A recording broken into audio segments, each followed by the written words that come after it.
Alright, welcome to today's EDH deck building stream. Starting early today. Not too much left on the wheel, so the stream won't end when the wheel is exhausted. I do have plans after that, but for right now we're going to finish up the requests. Then we'll move on from there after that point. So, go ahead and spin and see what we're doing first.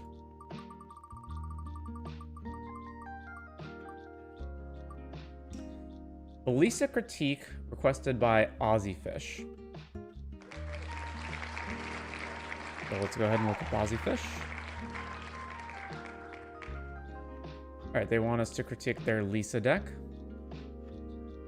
So Liesa is a 5-mana Orzhov commander. Rather than pay 2 for each previous time you've cast this spell from the command zone this game, pay 2 life that many times. Alright, so it's always 5 mana. Flying lifelink, whenever a player casts a spell, they lose 2 life. So I would imagine that if I were building this, I would want either ways of increasing the amount of life loss on my opponents, or I would want to have my own sources of life gain so that I can mitigate these, or I would just want to build my deck in such a way that I don't have to cast that many spells. So it's kind of like a... not exactly a stacks commander, but it's kind of in that same vein. It's got, you know, Orcish Bowmasters vibes to it, or Camball vibes to it. IRL deck, I don't want to run tutors and no combos in the deck. Okay.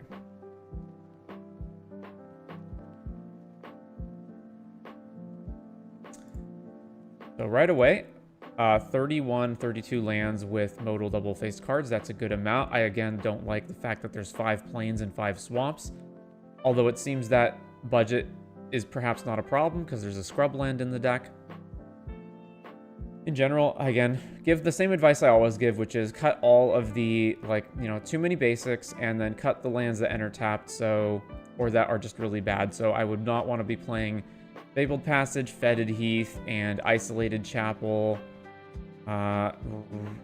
Radiant Fountain I don't think is that good. Even if you have life gain synergies, you're just gaining so little with it. Same thing with Seraph Sanctuary.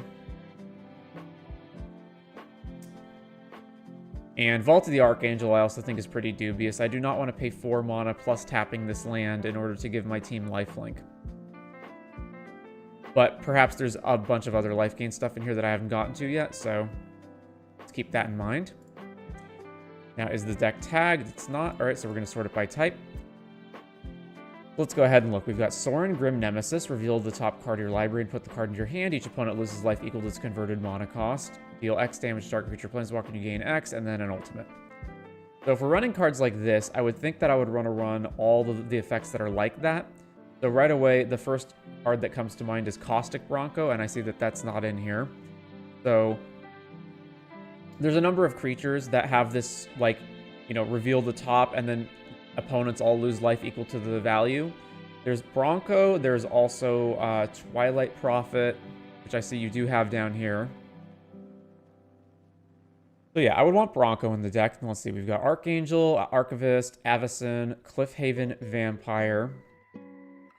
Whenever you gain life, each opponent loses one. Elish Norn, Campbell, Mangara, Marauding Blightpriest, Mother of Runes, Ophiomancer, Ornithopter of Paradise, Resplendent Angel, Rock's Faithbender, Sarah Ascendant, Sarah Paragon, Sorin, Soul Warden, Soul's Attendant, Starscape Cleric, Sunscorch Priest, or Regent, Searcher Priest, Twilight Prophet, Valkyrie Harbinger, Vito, and Vizkopa. Okay, so it's obviously a life gain themed deck, and I gather that you're taking the route of you gain life so that you can mitigate the life loss from Liesa. The most important thing I would think is that I would want ways to protect Liesa. So do you have Lightning Greaves? No, you don't. So yeah, you know, once Liesa's in play, the problem is, sure, you can recast it for 5 mana, but it's still really bad if you're casting Liesa and then your opponent's just targeting a kill spell at it, and you got to spend your whole next turn recasting Liesa. So I would want Giver of Runes, Mother of Runes, Skrelv, Lightning Greaves. I would want ways for Liesa to not get killed. I would also definitely want Cavern of Souls so that Liesa doesn't get countered.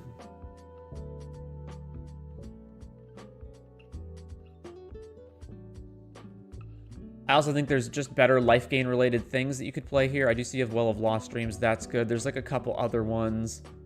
You don't have Dawn of Hope, which is another enchantment that lets you draw cards when you gain life. Also, when it comes to so you've got Cliffhaven Vampire and Marauding Blightpriest and Vito. So this is one of those examples of, I don't think you need this many copies of the same card. Now, I would say differently if these caused more of a life drain than they do. But Vito, while he does scale up with the amount of life you gain, only targets one person. And then Cliffhaven Vampire and Marauding Blightpriest are only for each instance of life gain, which in the case of something like Soul Warden and Soul's Attendant is fine, but there's other examples where you're going to be gaining more life, like Sarah Ascendant, for example. So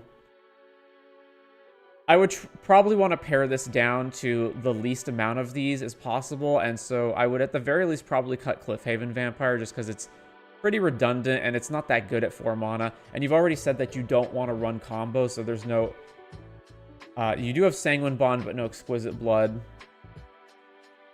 Yeah, Sanguine Bond I would also add into that category of, like, it's pretty expensive. It's doing the same thing Vito's doing, but for 2 more mana. So I would want to cut that kind of stuff. Siphon Mind, kind of strange that you have this. Like, Sign of Blood, Nate's Whisper. So, in general, I think for EDH, you can't not evaluate card draw the same way you do in 1 versus 1 formats. Paying 2 mana to draw 2 cards is okay, but not very good. In general, you want your cards to be drawing at least 3+, or drawing a card, but they like trigger every upkeep, or, you know, so you can draw more than 2 cards total off of the card. With that said, there are more cards to be drawn in Orzhov colors. So you have Phyrexian Arena, you don't have Black Market connections. Another one would be like Stinging Study. There's obviously lots of life-losing effects in Black that also draw cards. I would look at Mindblade Render as a 2-mana creature that can draw cards. Dark Confidant would be another one that I would definitely want to have in the deck. Darkstar Augur is a card from I believe Bloom Burrow that basically does the same thing that Dark Confidant does, but it costs 3. I'd look at that. I would just want better card drawing effects.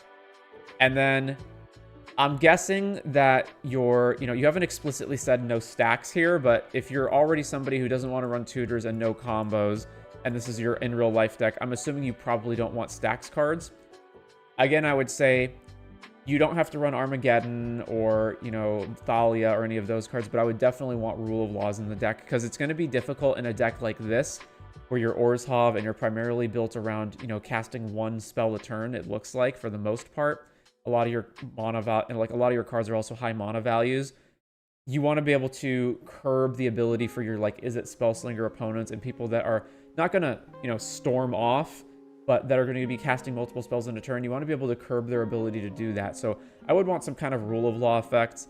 Here, I would probably look at Archon of Emeria and Aethersworn Canonist as some cards that you could add into the deck. Then you've got Damn, Deathless, Exsanguinate, that's fine. Instance, 8. So we've got Ritual, Fell the Profane. I don't think this is a Dark Ritual deck. Now, obviously, you want to get Liesa out as fast as possible, but you still need to be able to do other things after you cast Liesa. So this one I'm a bit iffy on. It's not like Liesa has some... So in a Dark Ritual deck, or, when you're playing Rituals, you basically have to see you're going down in resources in order to turbo something out. What that usually means is that the card that you're going to put out on the field has... It self-draws cards and therefore mitigates the downside of you playing these Rituals. Or it's going to be it's going to ramp you a ton, or it's going to be like a lock piece. So it doesn't matter that you went down resources. You got your, stacks commander out. Now, Liesa's kind of in that camp, but not really. So I'm not saying to cut Dark Ritual, but I do think you got to keep that in mind. You do have to weigh that when you're playing it. Then you've got, let's see, Gift, Heliod's Intervention, Stroke of Midnight Swords, D-Spark, and Anguished Unmaking. So you've got 7 removal spells, but one of those is Fell the Profane, so really 6 removal spells. That's a pretty good amount. Artifacts. Signet, Ballista Citadel, Diamond. I just want to see... You've got Norn's Annex in here. I don't think Norn's Annex is actually good, and if you did want to play an effect like this, I think Ghostly Prison is better. Although, again, you do have that as well. I think Sphere of Safety is bar none the best version of that effect, even at 5 mana. So I would always play Sphere of Safety first, and then only after that look at playing the other Pillow Fort cards. And then the rest of this is pretty straightforward. How many actual ramp spells do you have? 1, 2, 3, 4, 5, 6, 7, 8, 9, 10, 11, 12, 13. Okay, that's a bit on the low side. I would probably want to increase the amount of ramp. It doesn't have to go all the way up to 20, but I'd probably want to get it to at least 16. And then we've got Angelic Accord, Authority, Bitter Blossom, Blind Obedience, Cleric Class, Ghostly Prison, Land Tax, Painful Quandary, Phyrexian Arena, Sanguine Bond. I generally don't like cards like this, the Cleric Class, and where do you have it? Rock's Faithmender, the ones where they say if you would gain life, you gain more life, because usually you're not gaining enough more life for that to be worth it. If I was going to, I would rather not play those and just play other cards that gain me life. Especially when you've got cards like Marauding Blight Priest that care about every instance of life gain, I would want more effects like that. So, yeah, in general, I would say here I would want to... Oh, sorry, Ornithopter of Paradise is another ramp spell, so you actually have 14.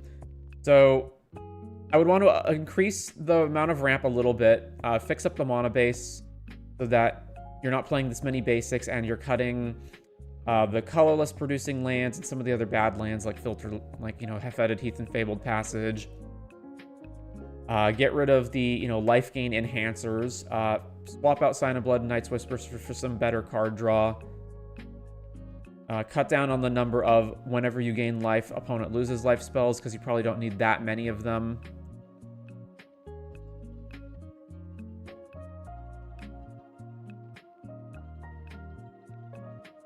Thanks for the Omnath deck. It seemed rough. Yeah, it's pretty rough to put together because there's no good way of searching for it. So if anybody doesn't know what I'm referring to, yesterday we did a Omnath Locus of All deck, which cares about having spells that have 3 colored mana in their mana costs. And there's no good way of searching for that on Scryfall other than to literally look at every single combination or do a color sort order or everything that costs 3+ so that you can find all the multicolor spells, and it doesn't help you find like the monocolor spells or even dual color spells that have 3 different colored pips in the cost. So it is pretty rough. Also, there's just not a lot of good options for that. So anyway, Ozzyfish, those are basically my thoughts. I don't remember if I have a life gain themed commander. I think I probably do, so I could probably go and look at some of that. Let's see, if I do have a life gain themed commander, I would probably have Well of Lost Dreams in there. So Well of Lost Dreams. Let me go look at all my commander decks that have that card in them. Wow, that is lagged. Dina, oh yeah, Dina and Oloro, although not so much Oloro, but Dina's probably the big one, which is obviously one of the colors is not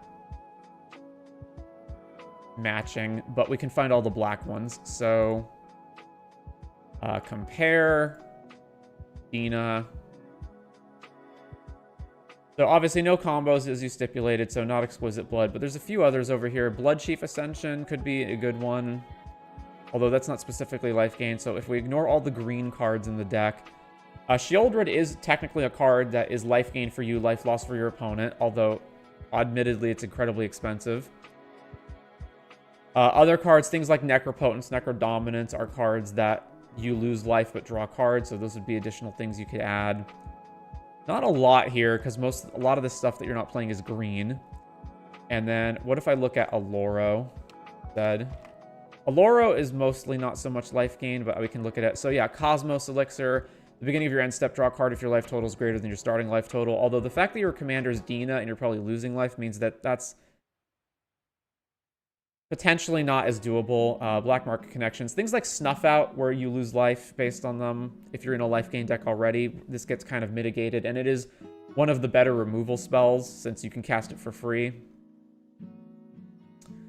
Yeah, here's Bob. Toxic Deluge, if you're looking for sweepers. And then for the white cards, I don't think most of these have anything to do with life gain. Test of Endurance, well, you said no combo, so like Test of Endurance and Felidar Sovereign are cards I assume you don't want to have. But yeah, those are some things to think about. So hopefully that was helpful. Thank you for submitting the request. And now we only have 2 left, so let's spin the wheel.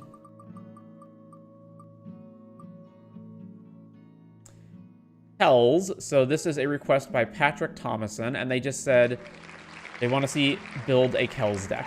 So let's go ahead and build Kels. So Kels is a Dimir commander. Kels Fight Fixer.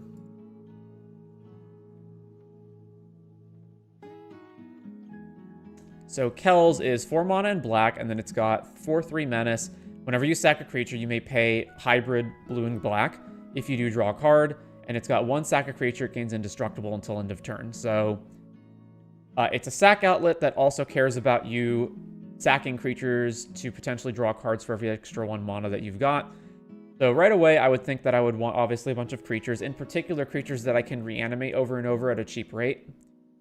And sack outlets that are not Kels herself, so that I don't have to keep paying 1 every time I want to sack them. So we're going to add the starter kit, obviously, as the baseline. We're going to add the 2-color mana base. From there, I'm probably going to want more counter spells, because I'm going to want to protect Kels, and because we're a Dimir deck.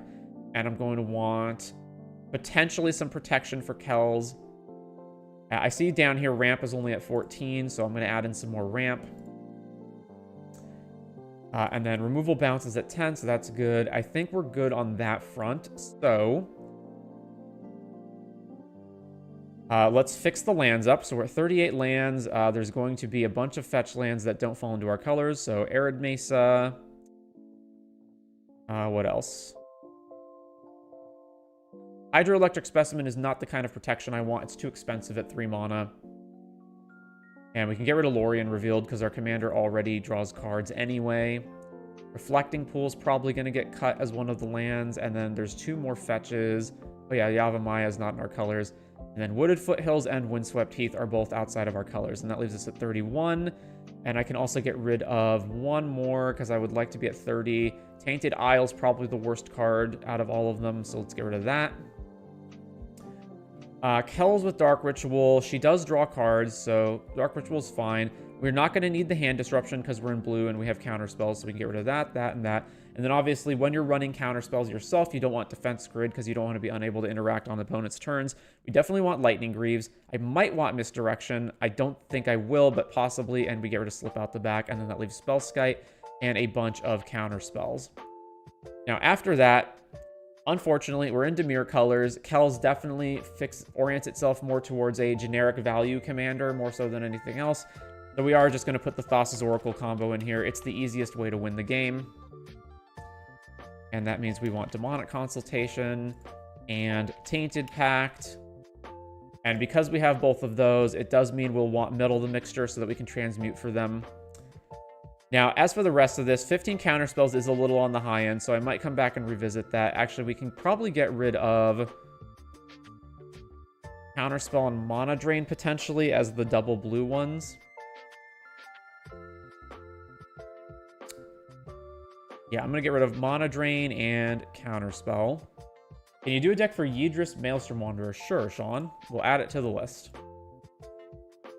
So, Yidris, requested by Sean Eldred. We will have that spin after this, of course. So we have 21 ramp. There's the Heartless Summoning is obviously going to be counterproductive in our deck, so let's get rid of that. And we do not want Grim, Monolith, or Mana Vault. The rest of the cards are fine, so that leaves us with 18 ramp. I'm good with that. Oppo Agent. Orcish Bowmasters is a generically good card, but in this deck it's also better because we have the one token that we can sack to Kels. So that's good. Now on to removal. We have 10 removal spells. It's a little high, although I'm mostly fine with this. I think the breakdown's fine. Also, take into account some of those are Fel and Sink into Super, so and Odawara all count in the removal spells. It's really only like 7. We got Oppo Agent here. I can't think of any stacks that I'm going to want offhand, so the easiest ones in Dimir, like control deck colors, are usually things like Torpor Orb and Curse Totem, but immediately we've got Bowmasters, which technically that doesn't really get too affected by Torpor Orb. Obviously, Torpor Orb also shuts off Thassa, though, and Curse Totem would stop Spellskite. Looking at this, I think I'm going to cut Misdirection because we already got plenty of counter spells down here. And then we've got our Citadel, Necropotence, and our other card draw, and then we've got Deluge and Psych Rift. That's all fine.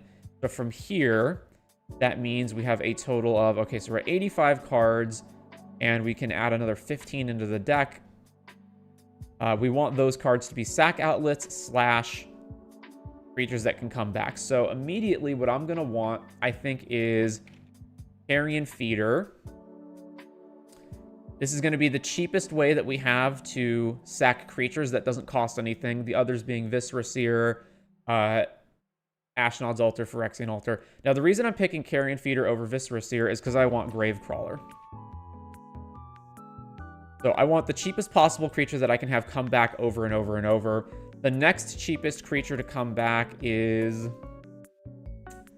probably Reassembling Skeleton. I'm not sure if I want that one. Because remember, we do have to pay the 1 on Kels in order to draw a card. So it's basically, if you have Gravecrawler and Carrion Feeder out, it's like for every 2 mana you have, you can draw a card, which is decent, but it's not great. And Reassembling Skeleton is one where I would have to add another mana to that. It is possible we want that, but I'm not sure. So, let's see. I could probably add the Dramatic Scepter combo to the deck, because that would mean if I have any way of refueling here, I could just go off with Kels and draw my whole deck. So, Isochron Scepter and Dramatic. Actually, you know what? Is that better, or should I actually have Hullbreaker Horror?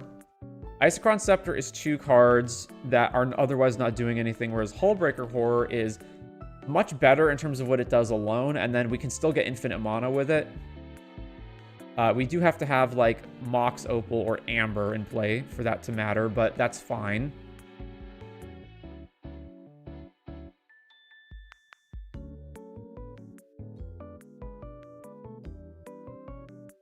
Yeah, let's do Hullbreaker Horror. So this will allow us to loop some of our mana rocks to generate infinite mana, and then we can stack things with Kels. Now, outside of that, I'm not immediately thinking of anything that, like, produces a bunch of tokens. Like, especially in Dimir. I can think of plenty of sack outlets, and I probably do want another sack outlet besides just Carrion Feeder. I guess if I have Phyrexian Altar... It's Infinite Gravecrawler coming back from the graveyard, but that doesn't pay for Kels, but it does reduce it to only 1 mana per draw. So possibly that's the second one that we want. But I'm really not thinking of anything else offhand, so let's go ahead and look up Kels. Maybe this will either show us the exact cards that we want, or just more in line with... Oh yeah, so right here, Withering Torment, I do realize that being in Dimir colors, we don't actually have a way of cleanly answering non-creature permanents. We do have bounce spells and, like, Under the Flood Maw, but we don't have a way to permanently answer, like, say, an artifact or an enchantment that's in play. I think that's probably fine. Like, the alternative would be to play Feed the Swarm or something, and I don't think we need to do that, so... Go ahead here. Yeah, so Zulaport Cutthroat, I figured that would probably be something in the deck. So if we are doing a bunch of sacks, especially like infinite combos, we can put Marionette Apprentice in the deck. And now if we ever have Gravecrawler, Sack Outlet, Carrion Feet, or Gravecrawler plus Phyrexian Altar plus Marionette Apprentice, that means we can deal infinite damage to our opponents. That is a 3-card combo, but it's involving cards that we're already playing anyway. So... And Marionette Apprentice is also just generically good if we're sacking stuff, so that's fine. Also, Marionette Apprentice makes a token that we can sack for Kels. Yeah, there's Viscera. I don't want more than one. Then they've got random things that make tokens. Ophiomancer is also a good one. Ophio. Oh, I should have Bitter Blossom in this deck, too. Let's add Bitter Blossom. I don't know if I want Phyrexian Tower in this deck, so I could potentially cut a card for Tower if I just want one of my lands to be a sack outlet. That's a maybe. I'm not sure about that one. I'm leaning towards not having that, though. Whenever you draw your second card, create a pawn. So this essentially, it gives you another piece of fodder for every time that you've already sacked something, which I like a lot better than having to pay 1 on drawing, because it just does it. It's also cheaper at only 2. Pitiless Plunderer is another way of going off that isn't Altar. So sure, let's do Pitiless Plunderer. Pitiless Plunderer oftentimes winds up being part of various sack combos as well. Emrakul's Messenger. Now, I do have to admit that this is only 15 cards related to sacking, so we potentially want to cut other stuff in order to add them, but we'll come back to that at a later point. I'm not going to run Bastion because we've already got Marionette Apprentice and you don't need more than one. I see some of it is, yeah, there's Ashnods. Pawn of Ulamog is another one. Pawn of Ulamog. Where do we submit our deck for a review? You can post the username of whatever your user is on Moxfield, Archidect, wherever you have it, and then if you've got multiple decks, just say, hey, this is the deck I want you to review. I would allow links to be posted, but YouTube automatically deletes them, and I don't see any option that in the settings that I can turn that off. All right, so yeah, this looks like a lot of, you know, generic value stuff. Mirkwood Bats. Grim Horror Specs, I guess, is probably the cheapest way that we can draw cards that doesn't involve having to pay 1 for Kels every single time. So Grim Horror Specs. There's other cards that are like Grim Horror Specs, like Midnight Rider, but they usually make you lose life. So that's another way. Like, let's say we don't have our commander, or we just don't have infinite mana. We can use Grim. Let's say we have, like, Phyrexian Altar, Gravecrawler, and a zombie, and then Grim Horror Specs, we can draw our whole deck. Alright, most of this is pretty straightforward. Yeah, there's Carrion Feeder. I wish I had more zombies for Gravecrawler. You draw your third card, return this from the graveyard to the battlefield tapped. I'm going to avoid this one, although this one is quite tempting as another card that will just come back every time. You know what? Actually, I'm not going to avoid it. We're going to add it. Because it's another card that just comes back for free. that we don't have to keep paying for. Yeah, then there's Endrixar, which is obviously like themed to what we want to do, but I don't want to pay 5 for this. Ayara, whenever another black enters, each opponent loses 1, you gain 1. So this is another draining effect. I don't think we need a single extra copy of these outside of Marionette Apprentice. A lot of cards like that wind up just being combo pieces, and so you don't actually need to have a bunch of cards that do the same thing, like Drivnod. Like, a lot of these are just really expensive. 5 or 6 mana, although it can be reduced. 5 mana for Gray Merchant. Grave Pact is a card I might want in here though, and that actually sounds pretty good. Grave Pact, because we've got a bunch of sacking, so we may as well take that. Take advantage of that. I'm going to go ahead and cut Submerge as one of our removal spells, if that's the case. So yeah, there's lots of Reassembling Skeleton type cards that come back. Bloodghast, I guess, is another one. It's basically free. Sure, Bloodghast. I might want another sack outlet. We've only got Altar and Carrion Feeder, and then our commander itself is a sack outlet. Now, you know what? That's fine.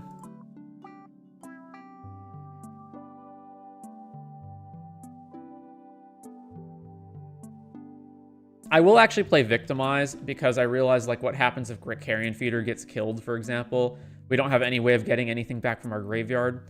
So I will go ahead and run Victimize so that we can grab combos back out of our graveyard in case they're killed. Oh, Yawgmoth. That's a perfect one. I didn't even think of Yawgmoth. Yeah. Definitely Yawgmoth. There are Yawgmoth combos that involve Undying creatures. You need 2 Undying creatures to combo with it, though, right? So do I want to add 2 random creatures that I don't care that much about into the deck just for that combo? Yawgmoth. Not that. So it combos with Mikaeus, or just other cards like these. I'm thinking more of just having 2 Undying creatures. Yeah, Nest of Scarabs being one of them.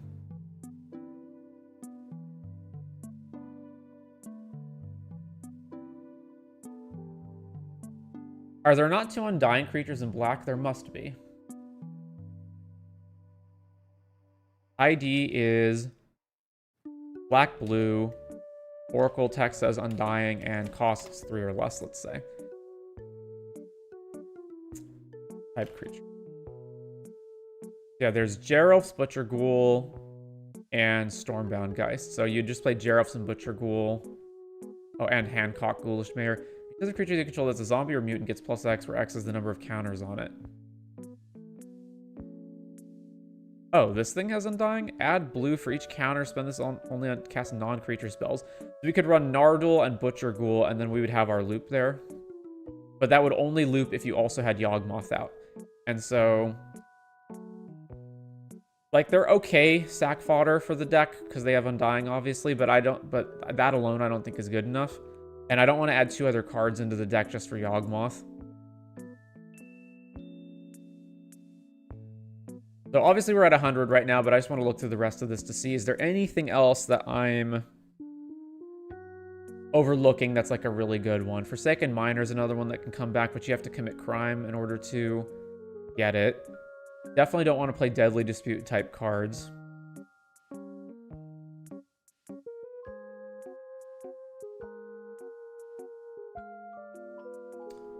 We have a lot of this already. Culling the Weak, not interested. There's our sorceries. Yeah, Diabolic Intent. Oh, Skull Clamp, obviously. There's Altar. Not interested in the rest of this. So this is another Skull Clamp-esque card. I mean, it's basically Skull Clamp again. But it's 2 mana to cast, but it's still only 1 to equip. So that's probably fine. Trans, Mogrants, Crown. Card draw. I really should have that in my card draw packages. Transmog. Prince Crown. There we go.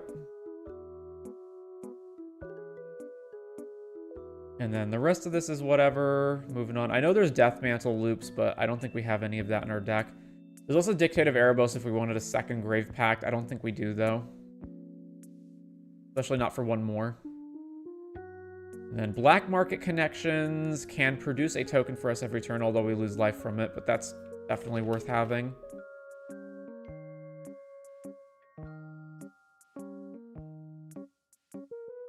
Outside of that, I think we're probably done. A tower.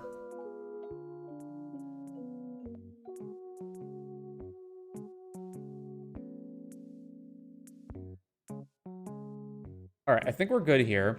So now it's mostly just cutting down to 100 cards. You cut 3 things. I wouldn't be opposed to cutting 1 more removal spell.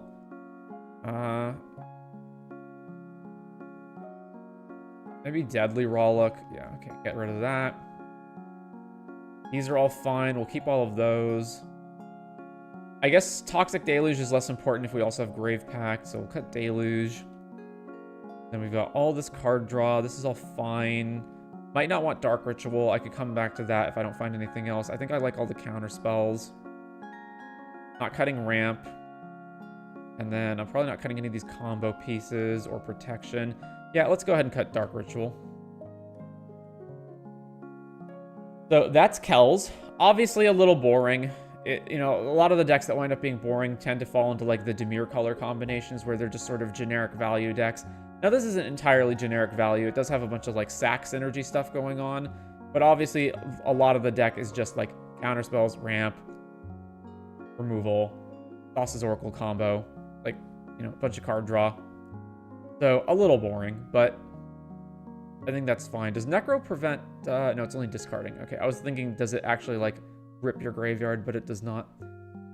So that's Kels. Here is a link in the chat. Everybody who is interested.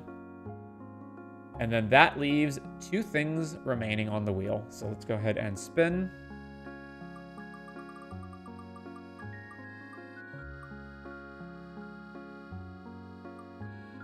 The Planeswalker Critique requested by Ranguszx ZX. Okay.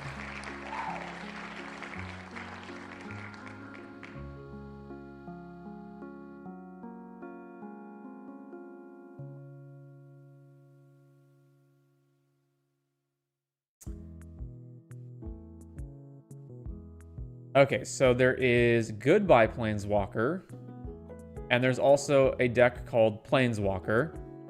This hasn't been updated since January 4th, and this is October 12th.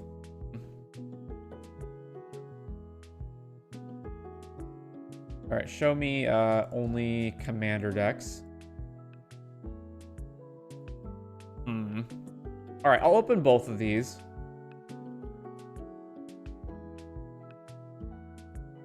So Ranguszx ZX specifies that they want it to be optimized and they want it to be under $500. So let's take a look. Okay, so the Planeswalker deck, and I know they submitted multiple requests, but we can just deal with them both now. So I don't know if these are 2 different decks that they want fixed. Maybe that's the case. It looks like it. And so this one's sub 200 and this one's sub 120. Okay. So we'll do them both. No descriptions for either one. Okay. So we'll do this one first, the Planeswalker deck. So this is Nicol Bolas the Ravager as the commander. We've got 34 lands, and then are the decks tagged? They're not tagged.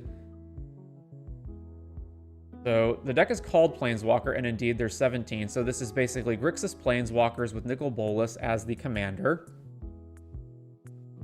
A little surprised. I mean, I guess Nicol Bolas is technically a Planeswalker on the backside, but I'm a little surprised that you didn't just pick a Grixis Planeswalker commander, because, like, yeah, there are actually Grixis Planeswalker commanders that are allowed to be used as commanders in EDH. You could have done that. I think it's the other Gaia drone. Anyway. So I'm going to approach both of these as optimizing the deck and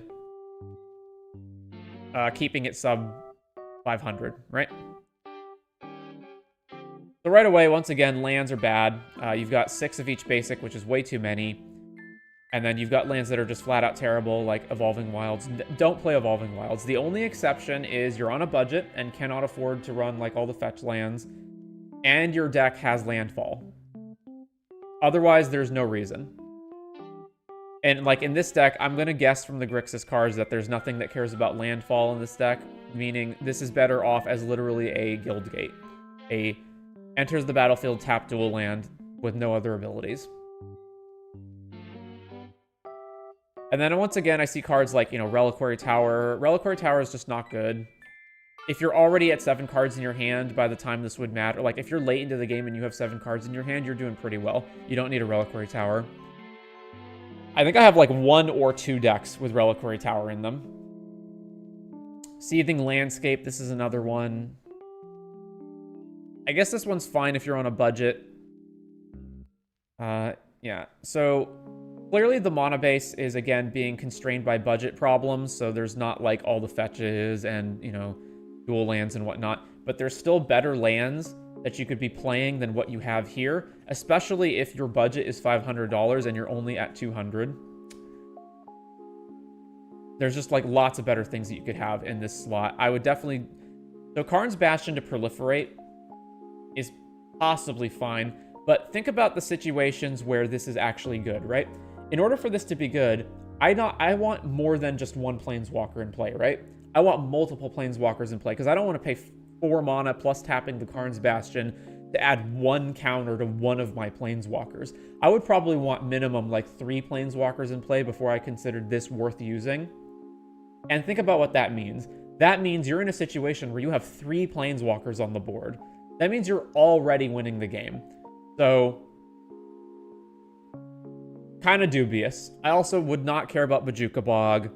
I noticed that, like, you have Crumbling Necropolis here, but you don't have Xander's Lounge, which is the Triumph that does the same thing and is fetchable. So I think you could definitely upgrade this mana base. Even, like, let's say no revised duels, right? Obviously, to keep it under the $500 budget. You could still probably have, like, every fetch land and shock in here, and all the commander lands, like the ones that say if you have 2 or more opponents, they enter untapped. You could probably have literally all of that in here, and it wouldn't break $500. In reviewing my updated version of Child of Lara, I turned it into World Tree combo deck. Sure.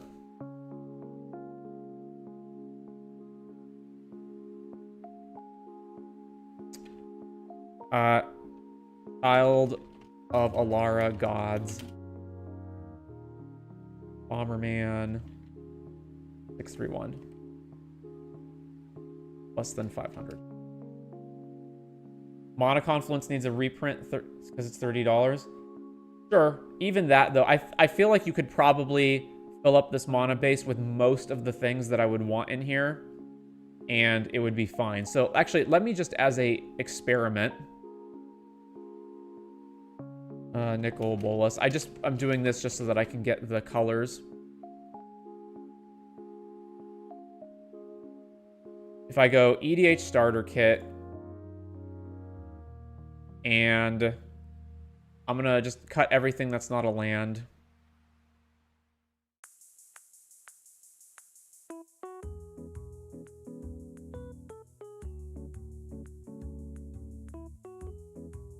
All right, so, and then let's cut the revised duels. So Volcanic, Sea, and Badlands.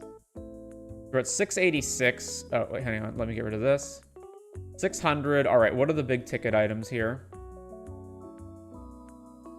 Now, that has to account for you also having the rest of your deck, right? So if I go price sort, so the big ticket is Ancient Tomb, Manamo.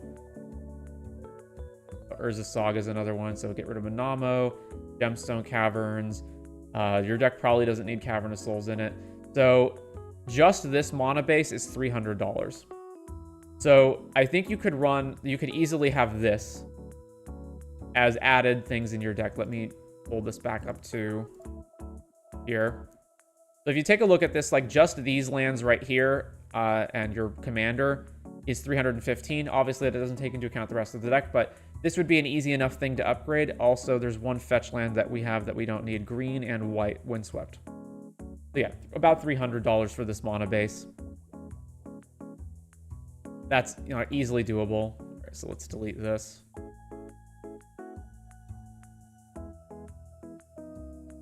And again, like ETB tap lands like Bajuka Bog are bad, like Crumbling Necropolis. The reason that a Xander's Lounge, for example, would be usable is because it's fetchable. So you can have turns where you don't need that 1 extra mana, especially turn 1. You can fetch them with Xander's Lounge. Now, the next thing, you've got enchantments, so Bitter Blossom, Inexorable Tide. So obviously, we're going to want lots of proliferate stuff in our commander deck, right? But unlike, you know, Karn's Bastion, I want the cards that we're proliferating with to proliferate for no mana. I don't want to have to pay 4 plus tapping Karn's Bastion to proliferate. So let's take a look at that. So it's Blossom, Inexorable Tide, Mana Flare, Outpost Siege, Propaganda, Rowan's Talent. What does this do? Oh, you've got the Planeswalker Auras. It gets +1, target creature gets +2/0 in first strike and trample. Whenever you activate a loyalty ability of Enchanted Planeswalker, copy it. Okay, so the copying part, that's the main thing you want. Fairy's Talent, whenever you draw a card, put a loyalty counter on the Enchanted Planeswalker, and it's got a -12 ability. Thanks for checking out, Kels. No problem, Patrick. Is Exotic Orchard better than a basic in a 2-color deck if you're up to 10 basics in the deck? Exotic Orchard should be in every single multicolor deck. Every single multicolor deck should play Exotic Orchard. And it's cheap. It's almost a bulk rare. No, you know what? It is a bulk rare. This is just... Exotic Orchard is almost Command Tower. Exotic Orchard is to Command Tower what Felwar Stone is to Arcane Signet. It should just be in every single multicolor deck. There's really no excuse not to have it because it's so cheap. And then you've got Eldest Reborn. I have a lot of thoughts on this, but I just want to go through all the cards instead of considering this one at a time. And then you've got what looks like mostly ramp, but there's also Nevdisk. Nevdisk, Iker-Moon Gauntlet. Whenever you cast a non-creature spell, choose a target on target counter on target permanent, put an additional counter of that kind on it. And Chain Veil. Relic of Sauron. Add 2 mana in any Grixis combination. Okay. And then we've got Blasphemous, Contentious Plan, Damnation, Dark Intimations. Each opponent sacks a creature, blah, blah, blah. When you cast a Bolus Planeswalker spell, exile this from your graveyard. That Planeswalker enters the battlefield with an additional loyalty on it. Vandal Blast. We've got Arcane Denial, Chaos Warp, Counterspell, Negate, Withering Torment. Creature is Deep Blow Skate, Dreamtide Whale, Flux Channeler. So right away, props to finding like the better proliferate cards like Dreamtide and Flux Channeler. Yeah, and we've got Thrumming Bird and Vexing Radgold down here. Good. Yep. Fogbank, Gulping Scrap Trap. Whenever it enters or dies, proliferate. Jaya's Sphinx, or Jaya's Phoenix. Deal combat damage to a player, Planeswalker. Copy the next loyalty ability you activate. You may choose new targets for the copy. Whenever you cast a Planeswalker spell, you may return Jaya from your graveyard to the battlefield. Azul, Nightscape Familiar, Silent Arbiter, Solemn, Spark Double, Tekuthal.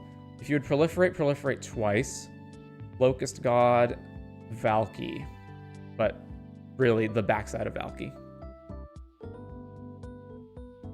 And then we've got all of our Planeswalkers. So... Angrath, Chandra,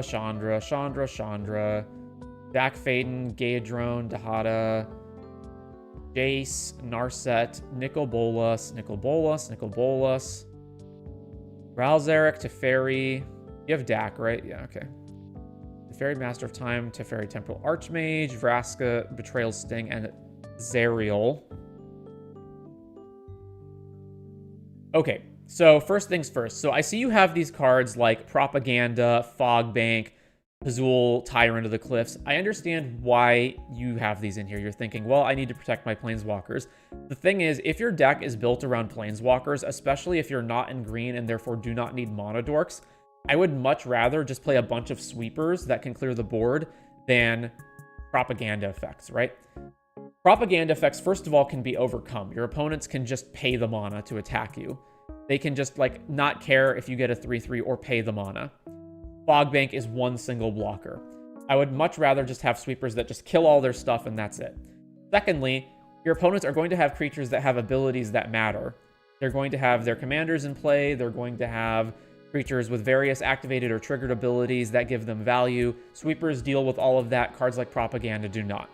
So I would want to cut Propaganda, cut Kazul, cut Fogbank, any card that's like that. Silent Arbiter, get rid of that. Just play more sweepers. You've already got Blasphemous Damnation and Toxic Deluge. Those are all solid. Just add in more sweepers. Offhand, some of the better ones would be... potentially some of the tiny ones like Brotherhood's End, but if you want to go with just straight up killing everything, the next best ones are... Let's see, you can't play Damn because you don't have white mana, but... There's a bunch of other sweepers. Let's see. Let me just open packages. You already have those three, and then... Let me look at sweepers that are in these colors. So there's Chain Reaction in red. I don't think I have all of them in here. There's a bunch of them in black that are not just Damnation. There's cards like Ritual of Soot, Extinction Event, Languish, that don't necessarily kill everything, but they kill most things. I would say those are like good additions to the deck. Oh, you're also missing Fire Covenant, right? Yeah, Fire Covenant is so good that it should basically be in every deck that can afford its colors. So Fire Covenant I would add here. Is there somewhere I can submit my list? YouTube will automatically delete links, but if you have a username on Moxfield, Architect, whatever, you can just tell me what your username is and I can look it up there. Can anyone submit a deck? I'm new and just built my first deck. Yes, anyone can submit a deck.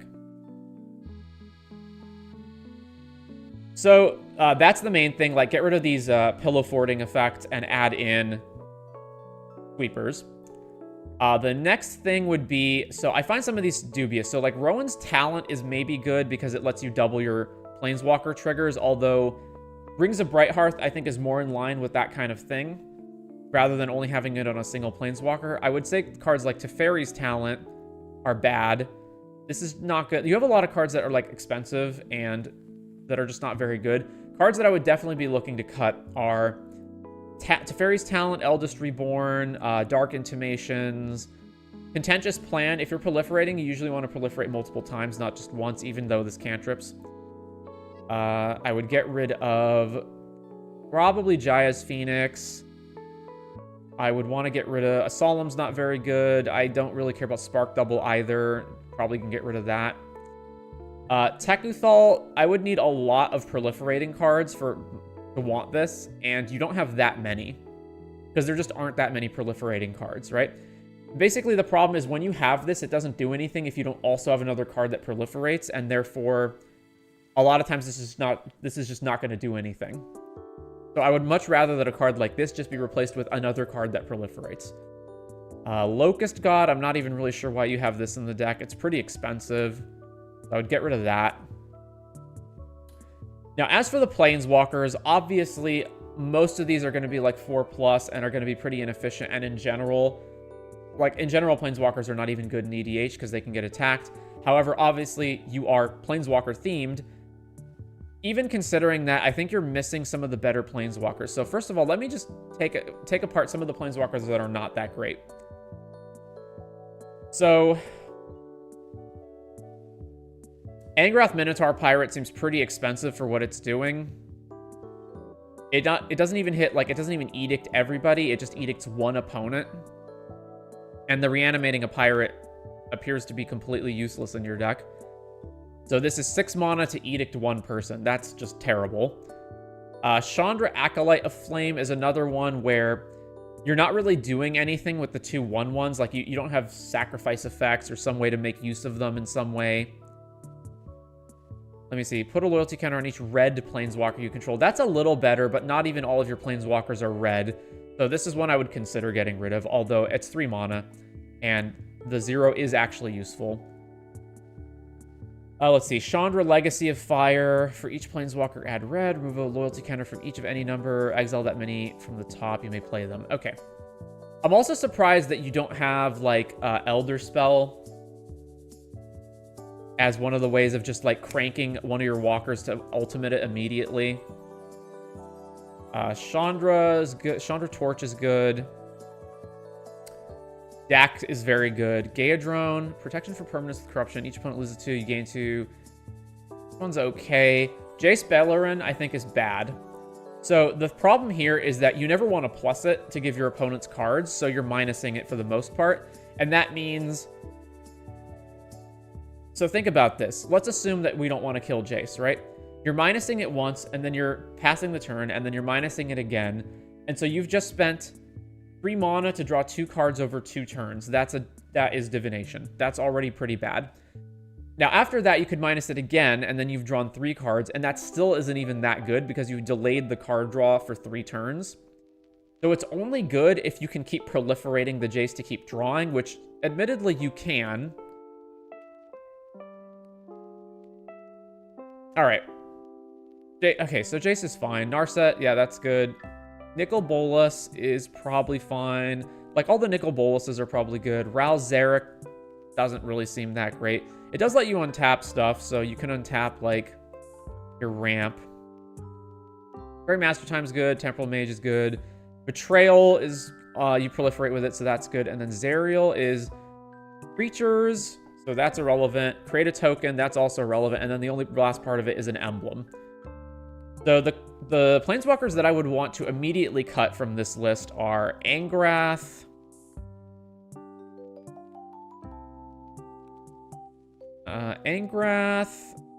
and Zariel at the very least.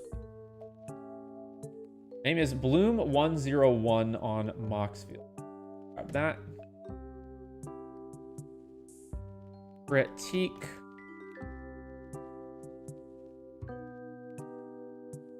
Hey, I'm new here. Good afternoon, everyone. Welcome, Lucas.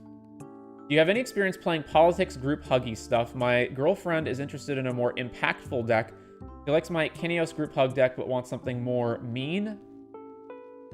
I made a Queen Marchesa politics deck, but I don't know, to me it seems a bit off. I think the deck that I have that would be perfect for what you're looking for, and this is one of my favorite decks, is...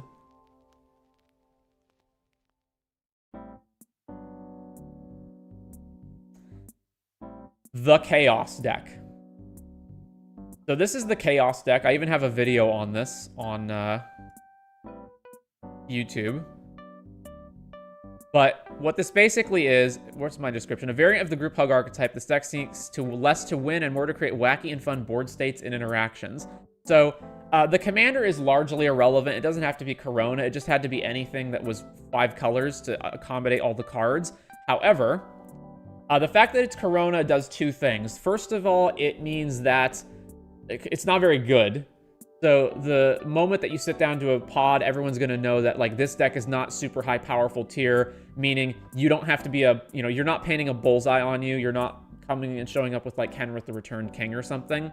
And secondly, it's a card that moves around the board and attacks different people. So this deck is mainly, it's not looking to win the game. It's just looking to cause maximum chaos. So you're just looking to, like, ramp everyone, have everyone draw 1,000,000 cards, and the cards that it's doing, the cards that it's using that aren't that are mainly just either ramp spells, just so you can get going quick faster, or they're like, you know, Pillow Fort, Sphere of Safety, Privileged Position, just to make sure that your stuff doesn't get blown up and keep the chaos going.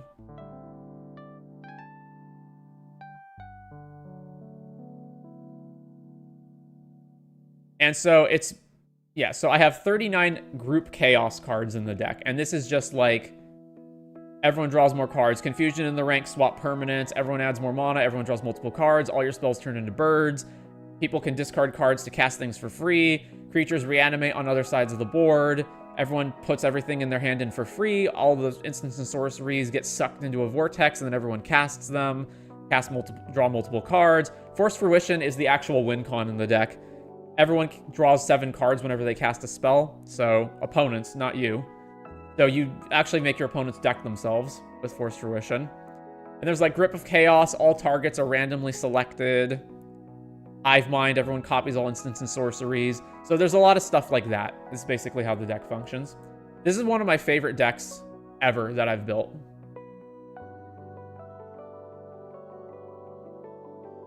Can I send a deck too? Sure, Veter.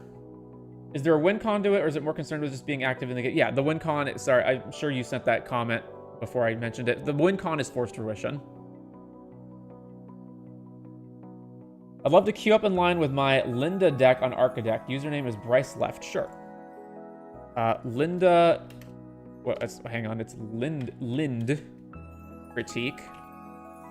BryceLeft. Architect.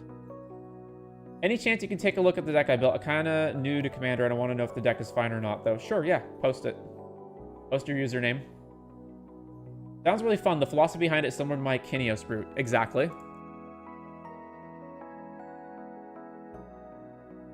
There are some wicked... Here, well, I don't want to take too much away from work, because we're critiquing... We're supposed to be critiquing Ranguszx, so I'll get back to that in a second, because I want to go through this, but... let's get back to this and just talk this through.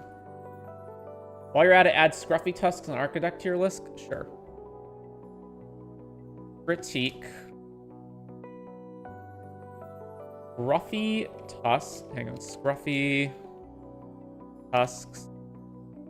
Architect. I wouldn't mind going through my Juri list. Juri. Sorry about that, Ranguszx. Let's get back to your list. Okay, so I was going through it. I was saying, okay, so cards I immediately want to cut are Pillow Fort cards. Swap those for sweepers. Fix your mana base. Even if you don't have a ton of money to spend on it, you can easily upgrade this to almost the best mana base possible, just without the revised duels, and stay under, you know, the amount of money. Cut Angrath, cut Zerial. Other planeswalkers here I might want to cut depending. There's like a number of them that I think could possibly get cut. I don't think you have enough interaction here as well. You only have 3 counterspells and two removal. Now, the more sweepers you play, the less removal you need. So that is something. But Chaos Warp and Withering Torment are probably fine. I would probably want a little bit more counterspells here and definitely more ramp. Because right now, the amount of ramp that you have is only... So this is 14, but some of these are not ramp. Ichor Moon Gauntlet. Oh, yeah, I would not want Ichor Moon Gauntlet either. The minus 12 is largely irrelevant. Oh, wait, no. Planeswalkers you have 0 proliferate. Never mind. I didn't read that part. Yeah, Ichor Moon Gauntlet's fine. But in terms of ramp cards, so Ichor Moon, Rings are not ramp cards, and neither is Chain Veil. So that means this is actually 11.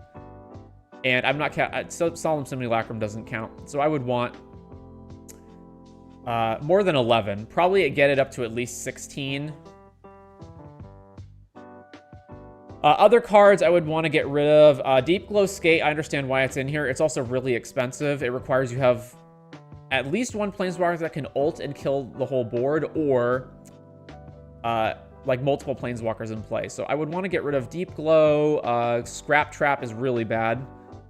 Gaea's Phoenix, Kazul, Silent Arbiter, Simulacrum, Spark Double, Tekkathol, Locust God. I would want to get rid of all of those.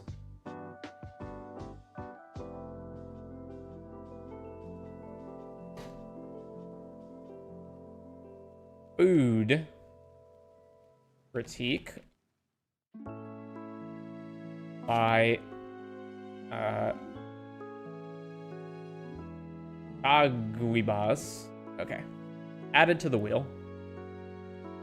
And now so I've noticed that you're missing some of the best planeswalkers in your colors, so I would want to add those. So first of all, black, blue, red, type planeswalker. So planeswalkers that I would seriously consider adding to your deck. Also, what does Valky's backside do exactly? Emblem, exile the top card. Okay, that's fine, although a bit expensive at 7. Okay, not a bit, very expensive at 7.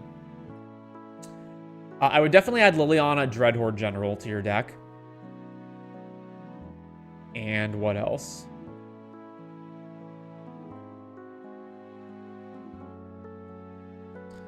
Ashiok is a possibility if you want to do stacks type stuff. It's basically the Planeswalker version of Opposition Agent. If you're not interested in that and you're more interested in value commanders, though, I understand. I would definitely add Dreadhorde General, though, to your deck. Ugin the Ineffable is a maybe. Obviously, the colorless part is irrelevant, but he is a blow up anything, and then you can start adding creatures to the board. Temporal Pilgrim is another consideration. Professor Onyx could be one. Lolth is potentially a consideration. You already have got Chandra. You already have Teferi. What else? I think those are like the big ones that you're missing that I would definitely want to add. Yeah, so mostly those. And then I think you've got all the proliferating cards that are actually any good. Yawgmoth can proliferate, but you don't have enough creatures to stack with it for that to be worth it. And then you've got Bird, Phlox, Vraska, this one, Inexorable Tide. One thing is that you've got Contentious Plan in your deck, but you don't have Experimental Augury, which between the two, Augury's better. But I don't think you would want either one, because anything that I'm proliferating with, I want multiple proliferations. But if for some reason you are not caring about that, there is also Augury and Drown in Ichor as more proliferating cards that can work in your deck. There's also Serum Snare. I would more want things that keep proliferating. So like, yeah, Dreamtide Whale obviously is one of them that you have already. I think you got most of it though. So yeah, to reiterate, fix your lands. You can run almost the best mana base possible, just not the revised duels. Less basics, less cards that enter tapped, or lands that enter tapped. No bad things like Reliquary Tower and Karn's Bastion. Maybe, I mean, you can keep that one. That's okay if it's like your only colorless land. No Pillow Forts, add in removal, or not removal, sweepers. Add in some more counter spells, add in some more ramp, and then cut the bad cards, which is Deep Glow, Fog Bank, Gulping Scrap Trap, Jai's Phoenix, Kazul, Silent Arbiter, Solemn, Spark Double, Tekethal, Locust God, Dark Intimations, Contentious Plan, Angrath, Zerial. That's what I would say to fix up the deck. And then you've got this one, Goodbye Planeswalker. Planeswalker spelled incorrectly. All right. So this is a Zagras deck, and I don't know what it's doing. You've got 31 lands, and again, same comments that I had previously apply to this mana base.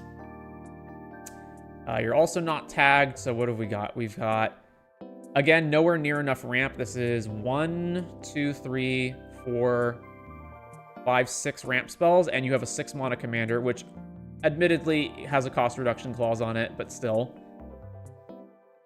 Yeah, so not nearly enough ramp. What else?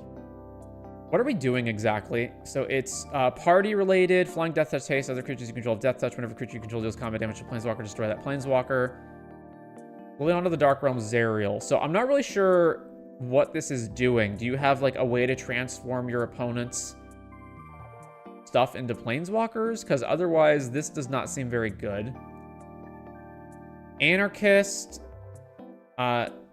You do know that there's a cheaper version of Anarchist, right? There's one that's 4 mana. Oh, yeah. So, Ardent Electromancer, Archetype of Aggression, Azra, Vine Zealot, Blood Cultist, Bloodshin Rager, Bloodhall Priest, Body Dropper, Karakos, Changeling Outcast, Charming Scoundrel, Red Horde Butcher, Expedition Skulker, Grenzo. I am not getting what we're putting down here. I get that most of this is party-related. I guess it gives everything Death Touch, so if you've got pingers, right? It's other creatures have Death Touch. So everything that pings, right?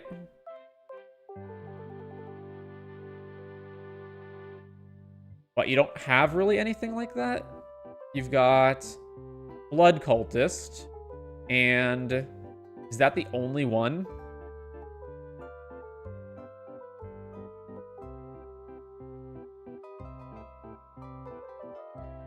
Yeah, that's the only one. Zagras is a baddie. I remember running him in standard good times. He's not a great commander, no. I think the thing I would mainly be using this for is giving the team Death Touch, and so I understand the interaction between him and Pinger guys, but it's kind of baffling to me that you're not running more of them. It seems like Blood Cultist is the only one. I'm not wrong about that, right? It's just Blood Cultist. So first of all, there's another card that does exactly what Anarchist does, but it's 4 mana. I think it's also Wizard. I might be wrong on that. So you're not running like Goblin Sharpshooter for one thing, which in combination with Zagras would just kill every single creature on your opponent's board. You're also not running like Goblin Chain Whirler, just like a million other cards that would make Zagras better. Let's see, we've got really, really bad Hand Hate. So Thoughtseize, Duress, that Inquisition of Kozilek, like all that's better than this. Aid the Fallen, this is also worse than like a million other spells that you could play at this part. Ingress Rampage, Blood Money, Chain Reaction, Prize, Damnation, Raise the Dead, Devil, Theater, Ruinous Powers. Everything has haste. Don't we already have haste? A lot of this seems just... Yeah, okay. Isn't there a goblin that taps for 1 to do 1 damage? Yeah, there's tons of cards that are... Mayhem Devil seems like a must, but you need sack outlets. You just need pinging effects.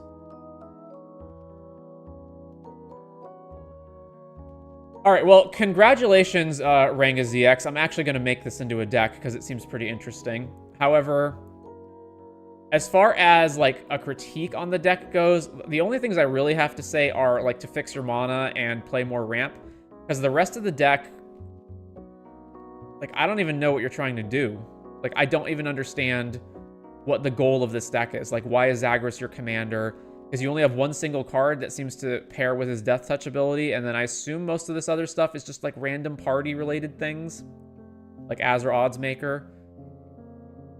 A lot of the cards in the deck are just bad. And I don't really understand why you're running them.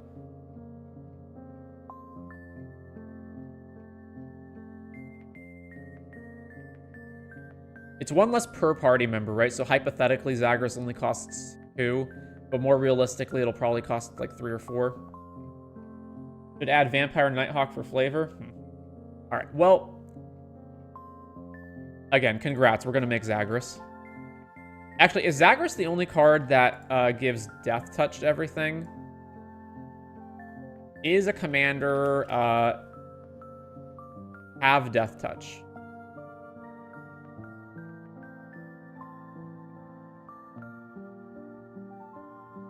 Other tapped creatures you control have Death Touch, but that's in green. That's in mono green.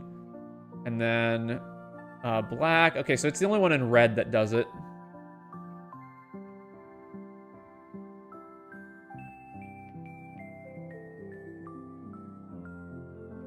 So Zagras. This will be a fun one.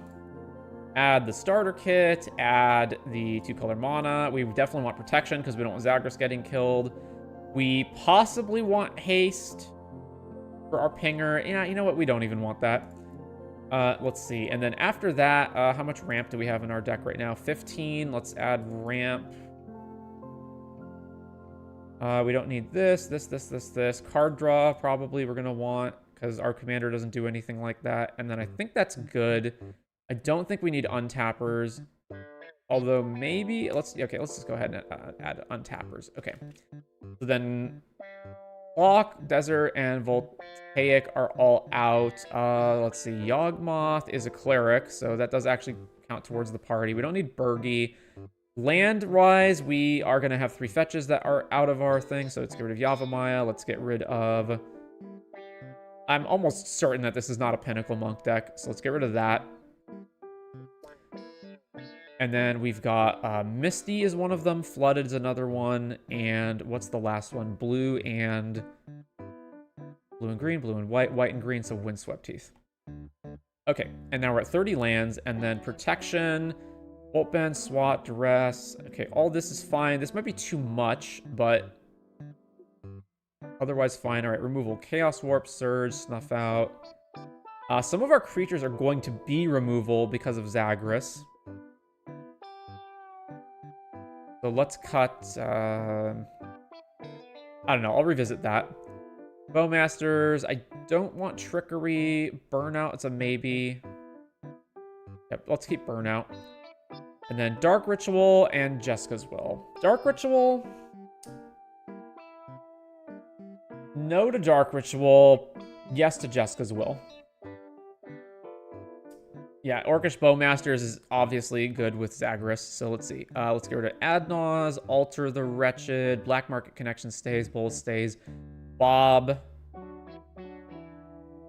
That can stay. It's also a wizard, so that counts towards our party. Disciple of Bolas, that can go. Gix. It has to be combat damage, right? Deals combat damage. All right, we might want that. Mindblade renders a warrior. Keep that. Get rid of Mystic Forge. Necro and Necropotent. Spear, get gone. Skull Clamp can stick around. Transmog Crown. I'll get rid of this. And then there's 1,000-year elixir. Let's get rid of that. What's our untappers? I think probably all the untappers are not worth it. Yeah, all right, let's get rid of all of them. Then we've got our ramp, which Grim Monolith and Monovault are actually relevant for our guy. Heartless is going to interact too negatively with too many of our creatures.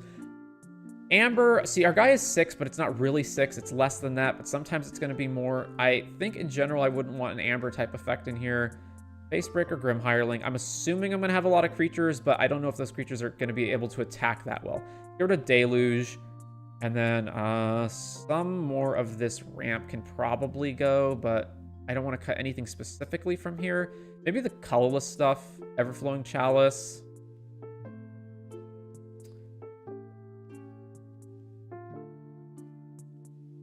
All right, let's do that. And then what is our current card count? We're at 82. That gives us plenty of room for Zagras-specific addictions. All right, so right away, Goblin Chain Whirler seems like an obvious choice.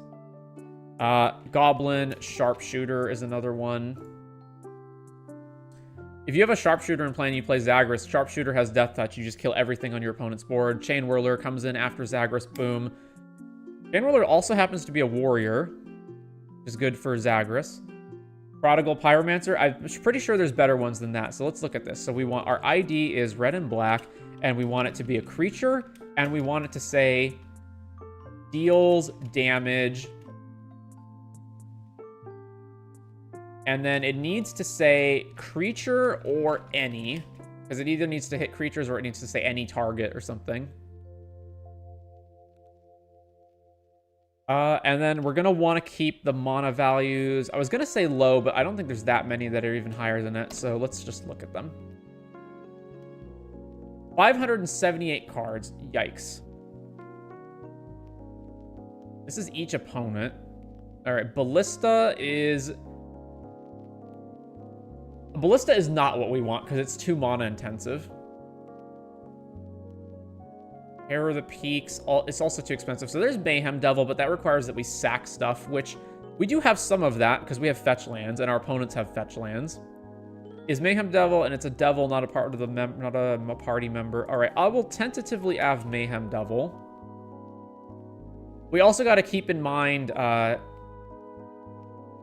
party types. Let me add Dothy, Voidwalker, because that's a rogue, and it's like a pretty good card. Actually, I've got a Nalia deck. Let me go ahead and compare to Nalia. Let's just see if there's some quick party members that I can add in here. Preacher, yeah, Coveted Prize, not really in this version. Malakir Blood Priest only hits opponents. That's not what I'm looking to do. Barakos, spending player loses X. And you make treasures. Yeah, okay, we'll add Barakos. Can't play Lotho. Most of the stuff is going to be white cards that we don't have. Oh, that really didn't do much, eh? All right, I'm glad I looked at least. Mahadi would go hard in this deck if you can death touch ping creatures consistently. What is Mahadi? Beginning of your end step, create a treasure token for each creature that died this turn. I don't think you can count on that. So let's see. There is this is whenever non-token creature you controls. There's Morbid Opportunist,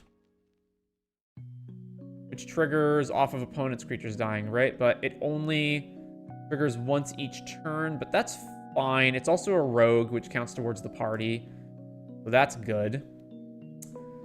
A lot of these deal damage to opponents, not creatures, so we need to get further down. I'm going to go ahead and I'm going to restrict the CMCs to 3 or less, because I think that's where we're going to find most of the creatures that deal damage to opponents.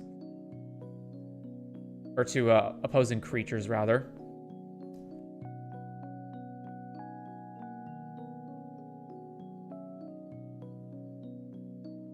The controller, yeah, there's Sharpshooter, Chain Whirler. Whenever another colorless creature enters, deal 1 damage to each opponent. No. Agate and Bolton, they're not what we want. A lot of these are just hitting opponents. Yeah.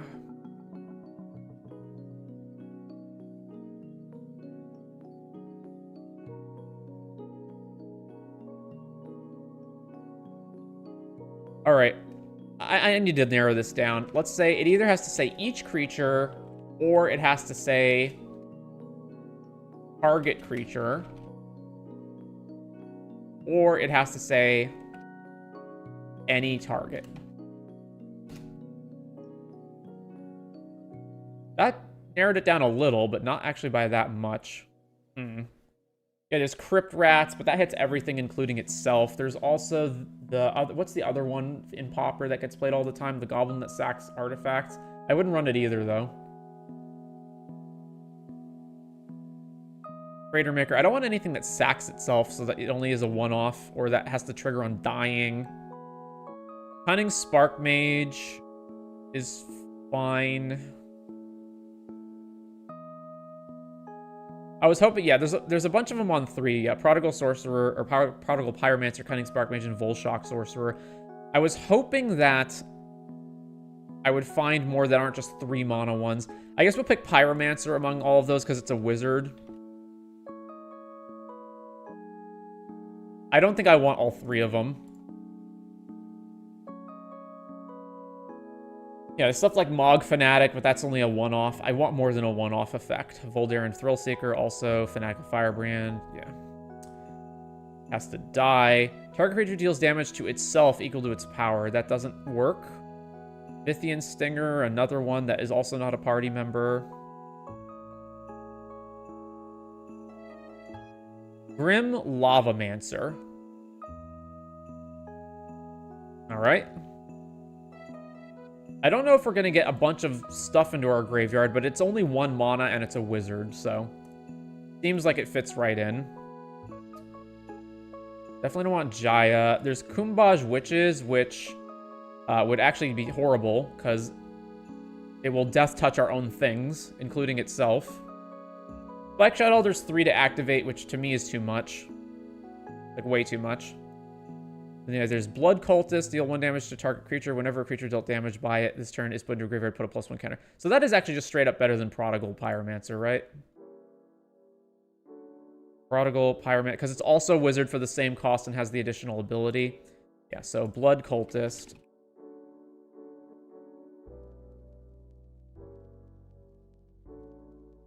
This one, deal 1 damage to target creature or player and 1 damage to you. Oh, 2 mana. All right.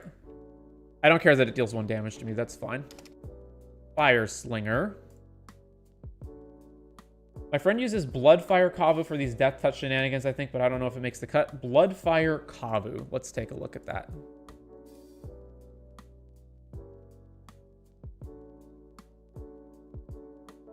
Sack it. Oh, yeah. Okay, it sacks. It deals 1 damage to each. Definitely don't like that. It's 5 mana, sacks itself, and it hits all of my guys as well. So it would kill everything. Let me look at, by the way, Ranguszx ZX. Let me look at your list, because I didn't actually like have a thorough look over of every single card here, so maybe you've got some stuff in here that would actually be worth having.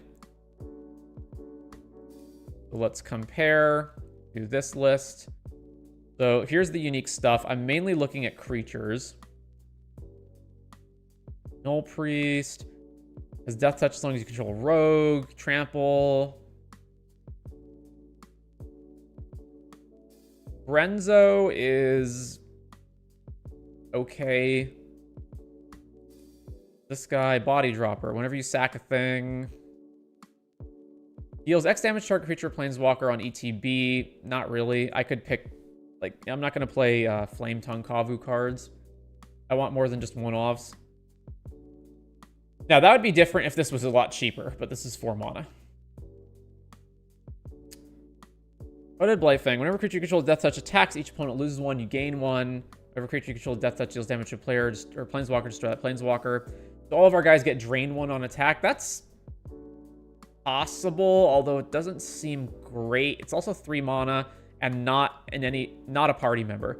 Azra Oddsmaker, beginning of combat, discard. If you do choose a creature, whenever that creature deals combat damage to player this turn, you draw 2. This one's more reasonable, and it's like a way to get warriors into the deck when you don't necessarily have a bunch. Creature died. You put a loyalty counter on a Liliana Planeswalker. No, that's bad.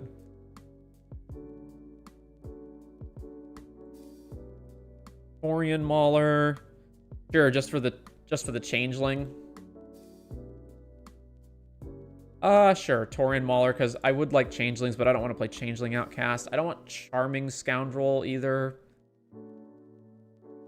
Vindictive Lich. Treasure Nabber. That one's like a iffy one. Deal combat damage to a player. You may sack it. If you do, destroy target creature. No. And Zerial. Oh yeah, is this so Zerial in here just because it makes devil tokens? Because that's not great. Acrobat, that's bad. This is bad. This is bad. This is bad. Each creature card in your graveyard that's a party type has Unearth. I don't need that.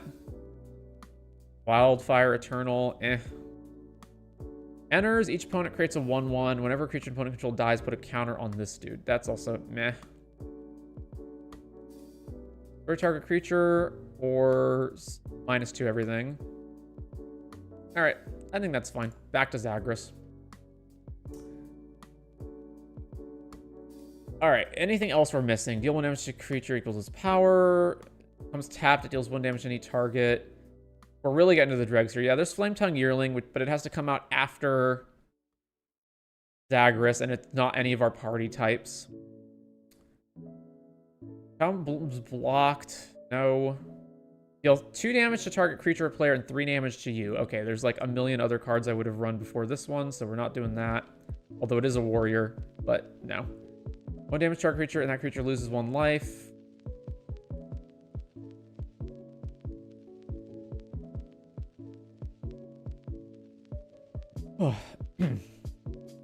We're probably down here in the dregs now, right? Deal 1 damage to any target. Activate only if something died. And it's not a party type. Sparksmith, yeah. Weaver of Lightning, also not a party type. It is a better ability. How many instants and sorceries are in the deck right now? There are 4 sorceries and 14 instants. So 18, so 1/5 of the deck triggers it. A lot of these are also reactive. That one's like a consideration, but I still don't think I want it.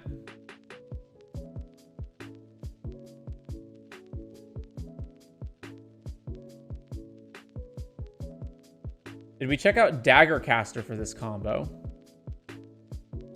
Dagger Caster. ETB deals 1 damage to each opponent and 1 damage to each creature your opponents control. So it's just 4 mana Chain Whirler. Oh, and it is a rogue.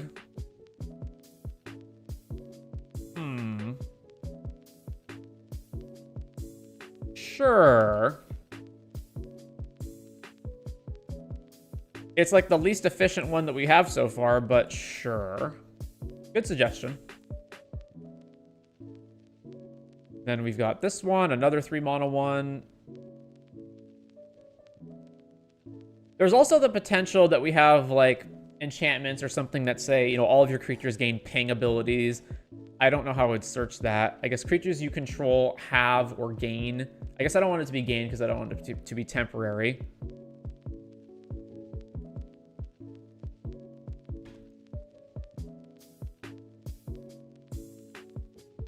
All right, yeah. So what about something that says like creatures you control have, and then we also want it to say damage.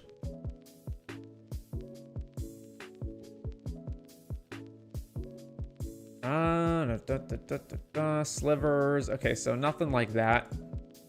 Well, I'm kind of out of ideas here. I think we've got enough pinging.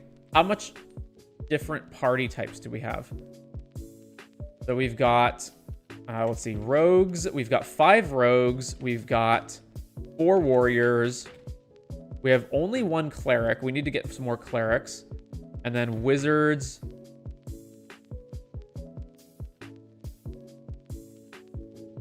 We have 4 wizards. And we've got Torian Mauler as a changeling.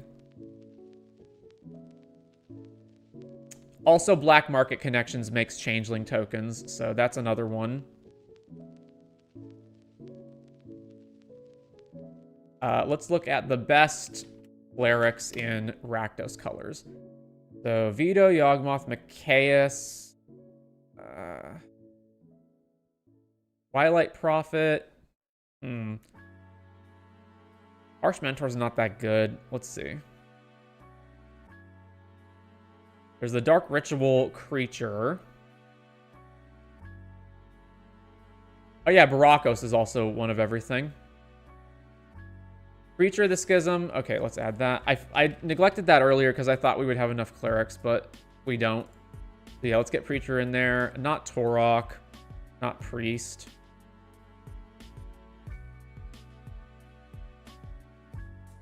I don't really want Blood Priest either. Metamorphosis Fanatic. I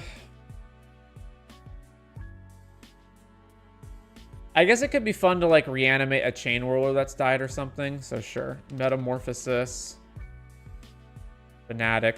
Now, on top of that, let's look up... Okay, so I'm ready to go to the EDH Rec now to look this up, just to see what they've got that we don't have. Oh, yeah, where's my lands? Do I have Tainted... Oh, I do have Tainted Peak in here. Well, only so many good options in Rakdos. That's fine. So yeah, here's all the high synergy stuff. Deathbringer Thoktar. Whenever another creature dies, get a counter, remove a counter, deal 1 damage to target creature or player. So this is basically the 6 mana version of Sharpshooter. I don't want to run that.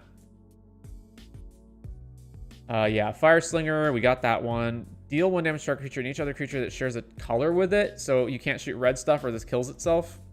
Or black stuff because it kills Zagras. And it's 4 mana. Yeah, Ixpitter, Volshock Sorcerer. So all of those cards. Whenever you commit a crime, put a +1 counter on it, as long as it has blah, blah, blah, blah, blah. Okay, Spark Mage. Gonna ignore most of that. Liesa.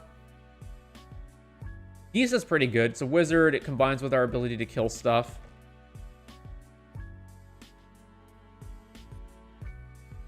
Yeah. What was the other one? What's the Draugr Necromancer, right? Where is that?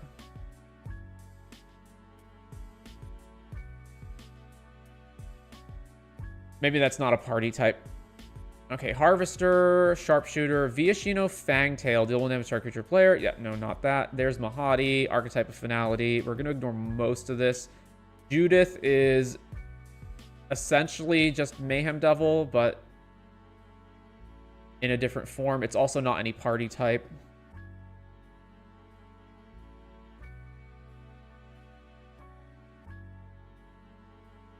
Haunter, Defiler.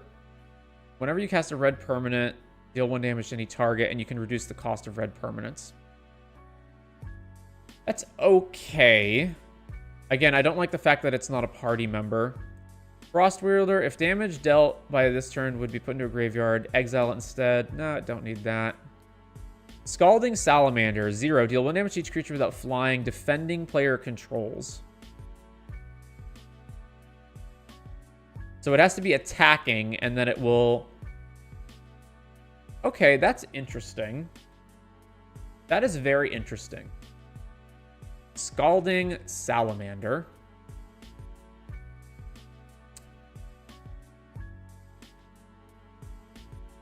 It's Chain Whirler-esque, in a sense. Blood Artist, since we're killing a bunch of stuff...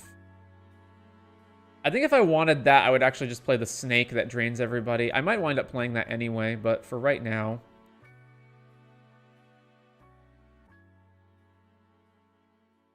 we got Facebreaker already. Let's see. Oh, Stonework Pack Beast, just to get all the types.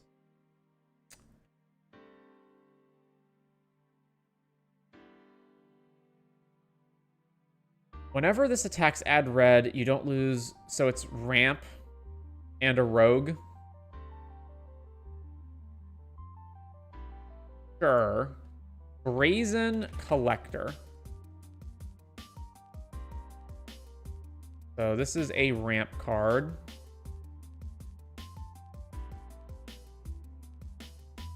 I guess let me fix some of this up. So this is card draw. This is...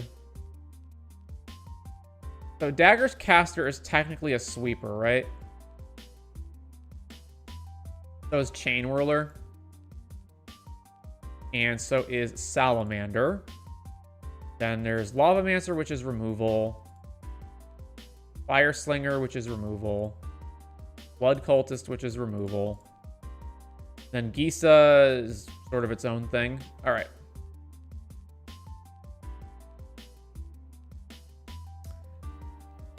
What else do we have here? Kumbaj, yeah, definitely anti-synergies with our deck. Then we're down off the creatures. Here's all the instants. Until end of turn, whenever creatures dealt damage, destroy it. Or until end of turn, whenever creatures put into the graveyard from play, the creature's controller loses life equal to its toughness. Well, cost 1 less to cast for each creature that died this turn. I don't think you can count on that being the case. Stinging Study. I understand why they have it in here. I'm not going to run it, though. And a bunch of whatever else this stuff is. Okay. Mostly whatever cards. Cost 1 less for each creature in your party. Return target creature card up to 1 target party member from your graveyard to the battlefield. Jessica's Will. Right, most of this is pretty straightforward. Utility artifacts. Greaves, Vorpal Sword. Don't know why that's here. I guess Vorpal Sword is like... It also gives Death Touch. At that point, I just play Basilisk Collar, right? Basilisk Collar seems good. So Basilisk Collar basically makes it so that when Zagras isn't in play, we have a secondary option for Death Touch. That's probably the best one. Basilisk Collar.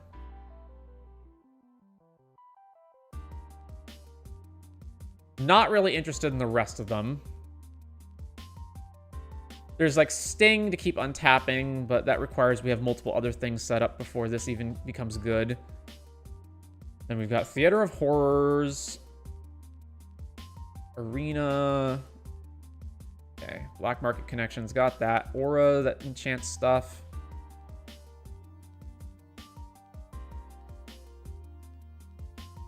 Auras. Yeah, a bunch of ping auras. I'm going to ignore all of those. As long as it's your turn, Outlaws have first strike. Whenever you commit a crime, create a 1/1 with target creature gets +1/0. So every time we ping something, basically we make a 1/1. But the 1/1's kind of irrelevant. And then lands, and then Mono Rocks. Okay, so I think we're good then. So, man, we got to exactly 100 cards in the end. We do have Yawgmoth. I was going to potentially take another look at that, right? We've got, how many creatures do we have? 27. Some of these are also some pretty weak-ass creatures like Grim Lavamancer that may not do anything later in the game. So I think I'm fine having Yawgmoth. And then this protection's all fine. There's like not anything here that I really, really want to cut. I think most of this is good.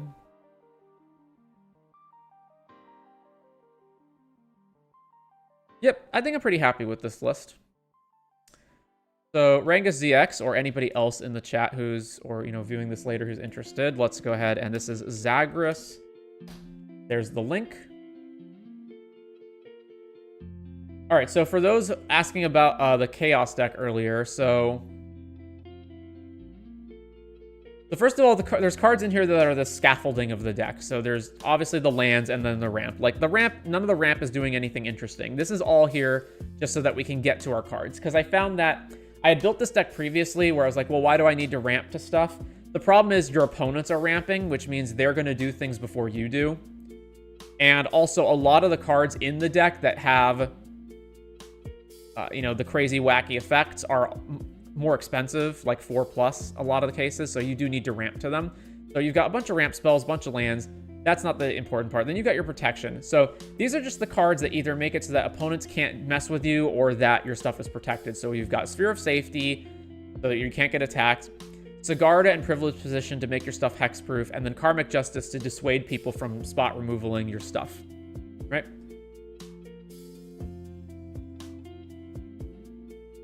So then, like, the big mean ones, there's Zur's Weirding and Dovescape, and these are here mainly so that opponents can't just, like, combo kill the table, right? Because then everyone can control. Dovescape just flat out shuts off all the non-creatures, and then Zur's Weirding lets anybody prevent people from drawing cards at the cost of life. So these two here are essentially like, you know, is there a Underworld Breach player at the table or something? Well, we can just prevent them from ever actually being able to do that. Then there is cards that are just straight up card draw. So there's like Library, Rhystic Study, Mystic Remora, and Esper Sentinel. And then after that, every one of the rest of the cards in the deck is where we start getting wacky. So we've got Wheel of Fortune and Time Twister to, you know, everybody draws. Then we've got the rest of the group Chaos cards. So a lot of these are going to be everyone generates more mana or everyone draws cards, but we'll get to that. Academy Lore Master lets people draw extra cards. Anvil Bogarden, extra cards. Confusion in the ranks, people are swapping permanents around. Dictative Karametra, extra mana. Dictative Crewfix, extra cards. We already went through Dovescape. Dream Halls, you can pitch cards of a color that shares with the spell instead of casting it, instead of having to pay for it. Endless Whispers, creatures that die reanimate under opponent's controls. Eureka, everyone can dump all their permanents into play. Eye of the Storm, exile all the instants and sorceries that get played, and then everyone copies every single one of them. Font of Mythos, draw extra cards. Forced Fruition, this is our kill condition. Everyone has to draw 7 cards whenever they cast a spell.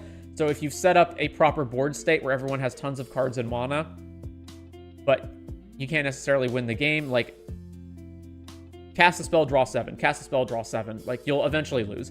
So certain AB combos will be able to get through that, like Thoracle, but, you know, if you're trying to do, like, Underworld Breach loops, for example, you're going to die. And then there's a lot of just, like, any cantrips, card drawing, ramp, anything that's not winning the game is going to start drawing you so many cards that players will deck out. Gate to the Aethers, everyone gets a free spell. Gear per Orrery, more lands, more cards. Grip of Chaos, randomly reselect targets. Heartbeat of Spring, more mana. Heartwood Storyteller, more cards. Hive Mind, everyone copies all the spells. Horn of Greed, lands equal cards. Howling Mind, everyone draws more cards. Kami the Crescent Moon, everyone draws more cards. Quain, everyone draws more cards. Lifeline, creatures that die come back again immediately. Mana Flare, more mana. Mind's Aglow, everyone draws. Perplexing Chimera, now we can switch spells around in the same way that Confusion in the Ranks works. Psychic Battle, whenever a player chooses one or more targets, each player reveals the top card of their library. The player who reveals the card with the highest mana value may change the targets. If 2 or more are tied for the highest cost, the targets remain unchanged. So this is similar to Grip of Chaos, where we're reselecting targets. Revelation, everyone plays with their hands face up. Doesn't necessarily cause chaos, but it means nobody can surprise anyone. No one can have combos out of nowhere. Rites of Flourishing, more lands, more cards. Solvala, more mana for everybody, more cards for everybody, or more mana for you, more cards for everybody. Shared Fate, everyone draws off each other's decks. This is another technically way to win the game, where if you can Shared Fate your opponent's win conditions and then win with theirs. Spreading Plague, whenever a creature enters, destroy all other creatures that share a color with it. Temple Bell, more cards. Tidal Barracuda, any player can cast everything at flash speed, and your opponents can't cast spells during your turn. Walking Archive, more cards. Warp World, flip the table. Wild Evocation, free spells. Zerta Ancient, more mana for everybody, and then we've already been through the rest. So that is the Chaos deck. All right. Let's get back to the wheel.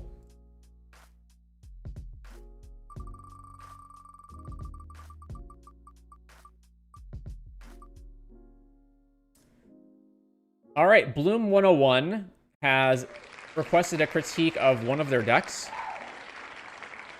Go look them up. Lots of sap, but not wide. So it's a Slimefoot the Stowaway deck.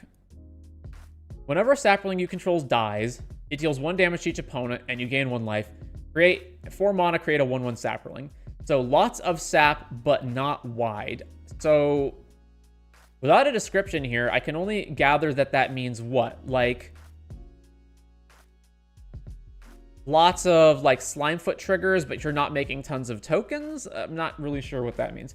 Do you like War Room in a deck which doesn't have access to good card draw in 2 colors? I think War Room is in general bad. I think it's only acceptable in decks where the fact that it's a colorless land isn't really harming you. So mostly monocolor decks that are already lacking good ways of drawing cards, and you can play it as like the very last land that you're adding to the deck. Because in general, again, you're paying 3 mana plus tap it, so 4 mana. So you're spending 4 mana to draw 1 card, which is not a good rate. And if you're 2 colors, I would... if you're more than 1 color, I would basically probably never run it. The only other time where it would be acceptable is if you're doing like Seedborn Muse shenanigans where you're untapping your lands and therefore it's actually good to have a land that can keep drawing you cards. But otherwise, I don't think it's very good. All right, so let's look at the Slimefoot deck. So we've got 38 lands, which again is way too many lands, especially way too many basics. Stop playing Evolving Wilds, people. 3 Tree City, so you're Saproling Tribal, because that's the only way that that makes sense. Reliquary Tower, get rid of that. Again, you're probably running on budget problems here, I'm assuming, given that these are your lands, but you can still, again, your deck is $200, so I assume you want to stay roughly around that amount, probably. Cut it down to about 30 lands and play a bunch of ramp spells, and then, yeah, just, like, find some better dual lands where you can. There are plenty of dual lands that are, like, not good, but they're better than, you know, the random common stuff that you get in drafts. So, you know, check lands, I don't know how cheap check lands now are, but, like, check lands suck, and I basically never add them to decks, but if you're on a budget, they're fine. There's, like, the Snarls.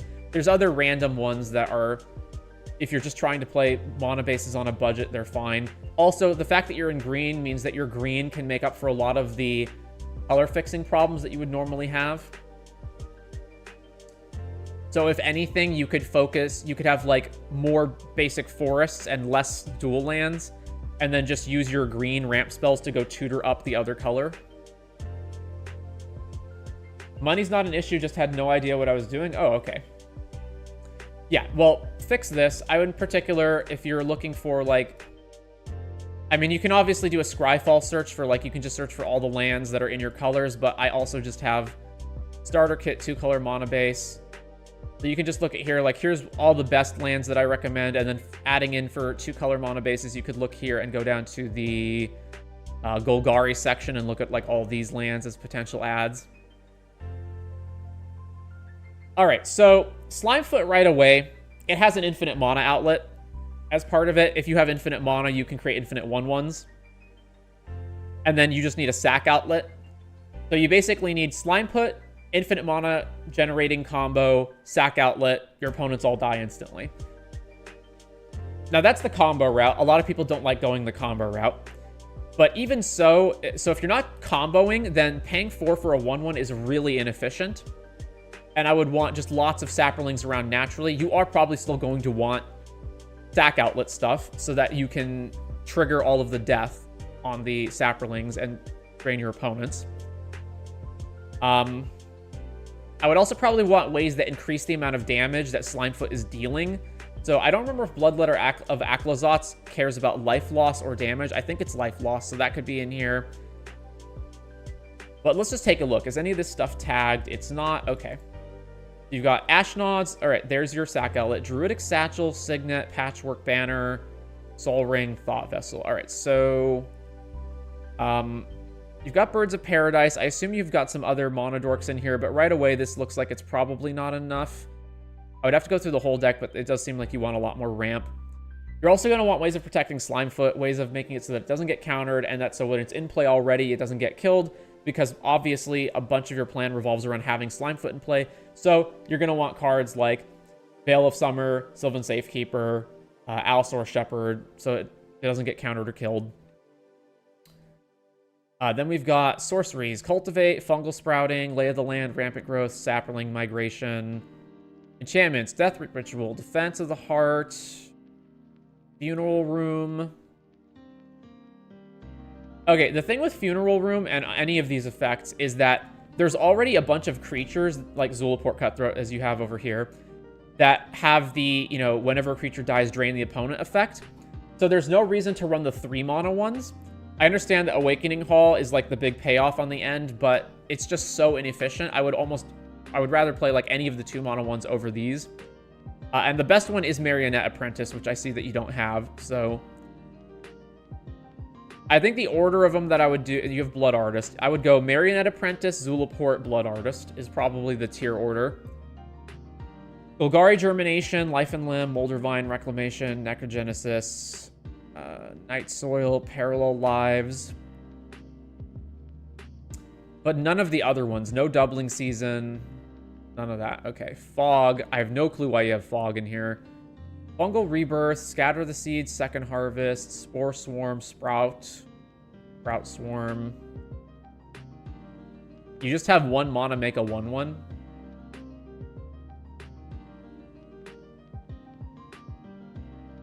Bane of Progress, Birds, Blood Artist, Brightcap Badger. Create 2 Saplings for 3, and then Saplings have add mana. Okay, sure. Deathbloom Thallid. Ugh. Demolish or Spawn. Whenever Spawn attacks, if there are 4 more card types among cards in your graveyard, other attacking creatures get +4. Dina, Enduring Vitality. Yeah, I would definitely want... So considering you're trying to flood the board with Saplings, I would definitely want your creatures can tap for mana effects. Flesh Burrower, no clue why you have this here. Insidious Fungus. Jade Mage. This is horribly inefficient. You're paying 5 mana before you even get a 1/1 out of it. Mirkwood Bats, Michaeloth, Namada, Poison Tip Archer. You don't need Poison Tip Archer because you've already got Slimefoot, so it's redundant to even have this effect. In fact, it's probably redundant to have any of the Blood Artist effects, but you potentially have one of them, like in case you cast your commander, got countered or something, you don't want to pay 5 to replay your commander. You could have like 1 more creature. I don't think you want more than that, though.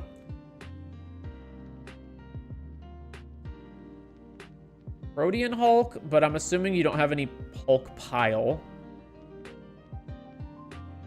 I don't see a Hulk pile in here. Lycanthrope, Thallid. Yeah, all the Thallids are bad. Like, it takes so long for them to actually do anything. Spore Crown Thallid, Spore Mound, Sporloth Ancient, Tendershoot Dryad. Okay, that one's good. Thallid Shell Dweller, Micah Tyrant, Thalon of Havenwood, Thelonite Hermit, Ickatung Thallid, Underseller Mycanoid, Myconid. Whenever it enters or dies, make a 1/1. Verdant Force. Okay.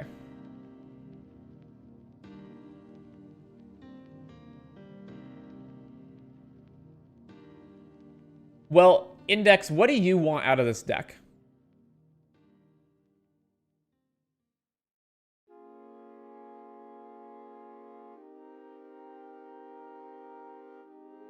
So obviously, I think right off the bat, it's like fix your lands, too many lands, and fix them to be better.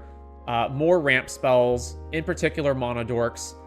And there's no, as far as I can tell, there's no infinite mana combo to get Slimefoot to put infinite Saplings into play. Which, if you're like, hey, I don't want to play combos, then sure, that's fine. But if that's not what your intention is, then there should be one.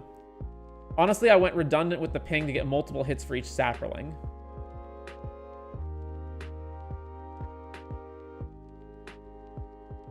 Also, even if, like, so one of the problems with the critique is, like, I need to know what you're attempting to do, because if your goal with this deck was, I'm on a budget and, I don't want to spend more than like $200 and this is supposed to be like a casual power level, then all right, good, solid. You made the deck. It's got all the Sapling related things in it, fine.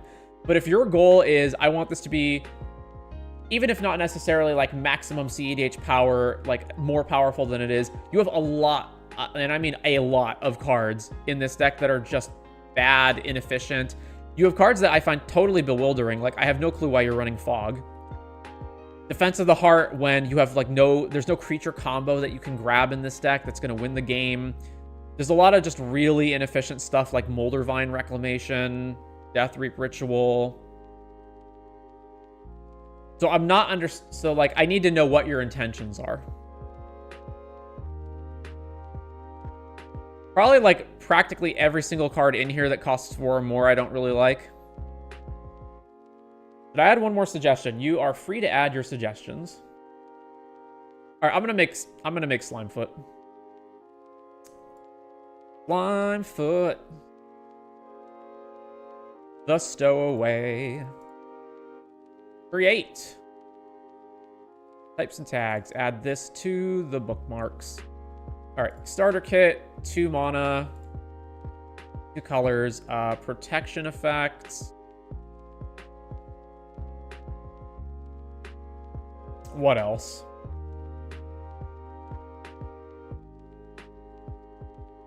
Probably fine, and then we're gonna add all the slime stuff. Rip, probably not getting to mine before I leave. All right, let's get rid of Reflexes, Xantid. No, Xantid's okay. Thoughtseize, Sylvan, Lightning Greaves. This is a lot. Let's get rid of Doson and City of Solitude and Dark Ritual. No, that can stay. Lots of protection. Defense Grid. Defense Grid's fine. All right, we don't need Bowmasters. And then removal spells. Let's see. Rollick, that's good. Snuff Out. Nature's Claim, Force of Vigor. That's all fine. Let's not play Deluge. And then the lands. We're going to get rid of 3 fetches. Arid Mesa. Red and blue Tarn. And then blue and white is Flooded Strand. We're at 33. This deck is definitely not a Disciple of Freyalise deck. And then we got 2 more cuts. The easiest ones are Tainted Wood and Reflecting Pool. All right.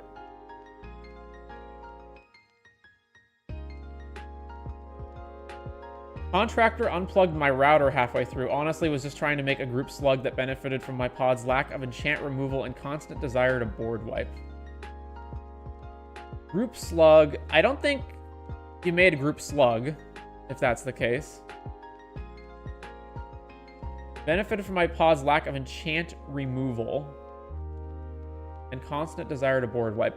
Well, if you're trying to fight board wipes, then you definitely don't want to have go wide as your strategy. You definitely want to be leaning in all in on this combo. All right, we can get rid of, let's see, we're going to have way too much ramp, right? Yeah. So we're probably good on getting rid of all the Mana Rocks. Devoted Druid actually, no, Devoted Druid, we do need infinite mana combos. So we want Devoted Druid, and we want Luxior as one of those. Let's get rid of all the rocks, all the 2 rocks. So this one, this one, this one, this one. Where is Mind Stone? We don't want Vault. We actually can play Amber, but not Opal. Ornithopter, Thought Vessel. Okay, and then after that, we can cut 3 visits, Farseek, Fanatic Aronis doesn't work in our deck, and Nature's Lore. And then that leaves us with this. Bloom Tender is a little better because Slimefoot. Do I want Boreal Druid in here? Probably.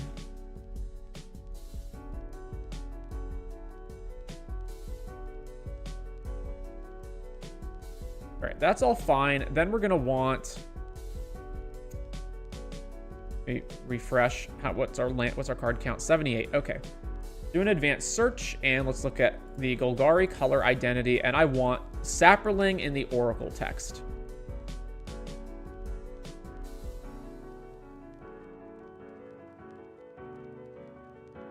There are how many results? 69. Nice. Okay. Let's look at this. Each fungus and Saproling you control has tap, add green. Beginning of your end step, make a Saproling. It's 4 mana, though. That's so much.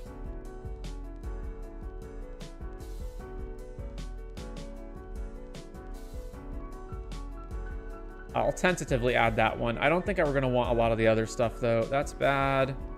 I know there's I think it's Utopia Mycon that sacks Saprolings for mana. We're probably going to want that as part of combos.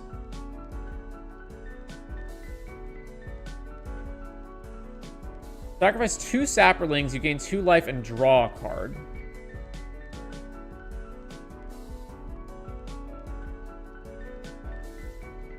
I guess that's an outlet for when we can make infinite Saprolings, so sure. But Yawgmoth would also be an outlet if that's the case, but whatever. Fungal Rebirth. Sprouting, Germination. Whenever non-token creature you control dies, put a Saproling into play. No. Enters the battlefield until a turn. Whenever non-token creature you control, non-token creature, so that doesn't work. Although it's potentially part of combos. Life and Limb, we don't want that. Necrogen. Stack of Saproling +1. Namada, that can go away. Night Soil, no.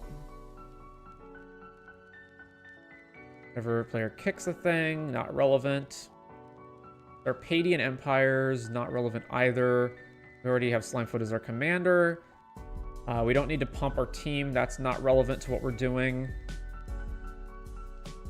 Sprout Swarm, if we have infinite mana can create infinite Saprolings, but if we have infinite mana, we can just Slimefoot infinitely, so this is irrelevant in that case. All right, Tendershoot Dryad, that's fine.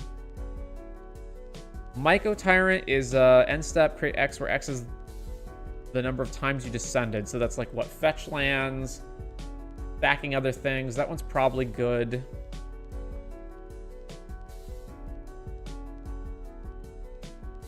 Utopia Mycon. Sack a Saproling, add 1 mana. All right, that's almost certainly going to be part of combos in this deck. And then what else? Verdant Force I don't want because it's so expensive. I think that's everything.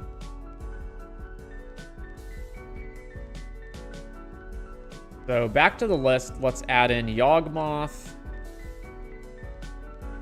Saran Physician. Definitely Skull Clamp. And Marionette Apprentice. And then, I'm thinking about Black Market Connections because the Changeling is a Saproling, but I'm not sure I want that. Another option, I guess we could run Cabal Coffers in this deck. I don't really want to run Cabal Coffers. We're at Gaia's Cradle already, that's fine. But we do want Crop Rotation. And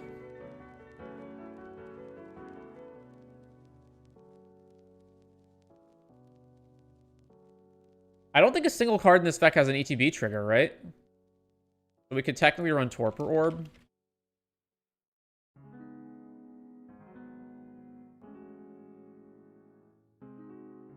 Marionette Apprentice makes a token. That's not reason enough to not have Torpor Orb. I think everything else in the deck... Yeah, I don't think a single other card has an ETB trigger.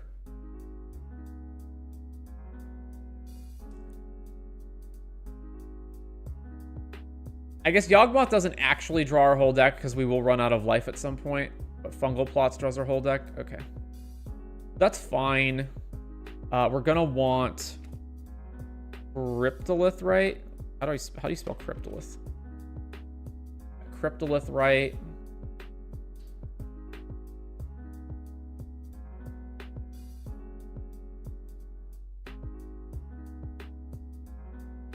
And then Advanced Search. Now let's search for things that are actually Saprolings in their type.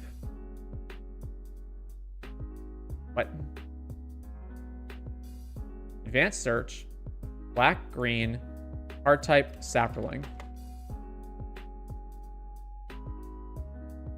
It can't search for...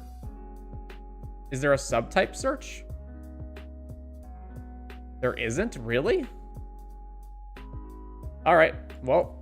Black, green, type, Saproling. And we are... There's not a single creature that's actually a Saproling? Really? Are they all funguses that make Saprolings? Huh. Huh. How about, could you build me an Intet the Dreamer that is not just Dragon Tribal, more in the top deck big stuff direction? Sure. Intet requested by Bijan.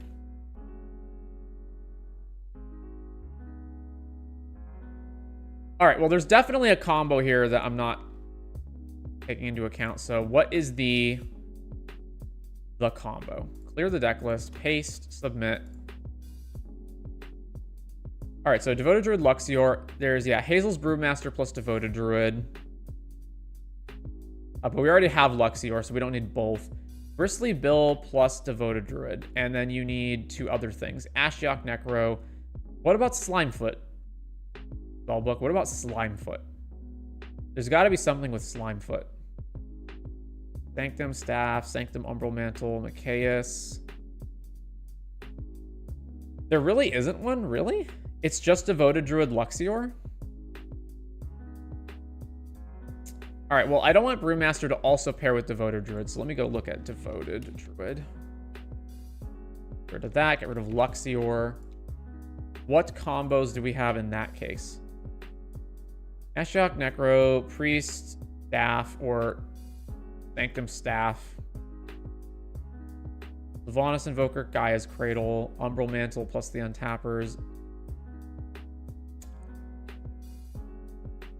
Yeah, I'm not really a fan of most of that, but I want more than just one infinite mana combo. I would have assumed that there would have been something with Ashnod's Altar. What if I add Ashnod's Altar to this? Ashnod's Altar.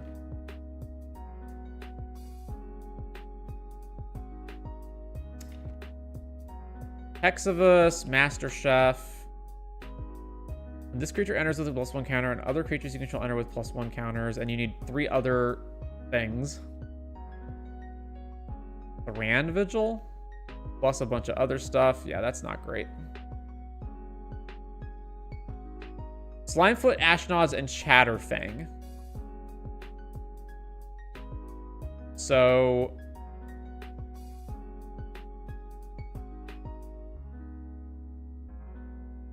no combos with Top and Oracle, please. But Labman is fine, but prefer something more unique. No generic combos. Slimefoot with Ashnod's Altar and Double Life. Also, do you already have an Agatha Soul Cauldron Zada 3-color commander deck? I have... that's a lot. I have decks with Soul Cauldron in them. I'm not sure exactly what you're referring to.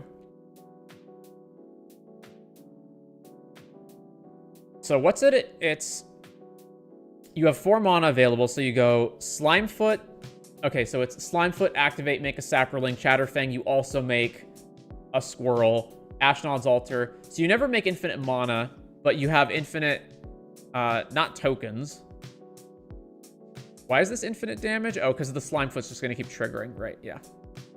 So it's Ashnod's Altar plus Chatterfang.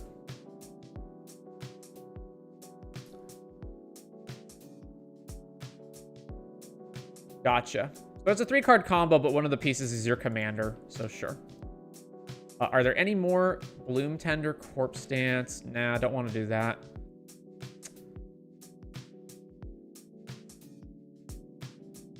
That would also work with Parallel Lives, I suppose. Is there one that's just show me all the ones with Slimefoot, right? Yeah, Ashnod's Parallel Lives, that's the other one. Doubling Season, Chatterfang. So Parallel Lives. Guess that's fine. We can have some redundancy.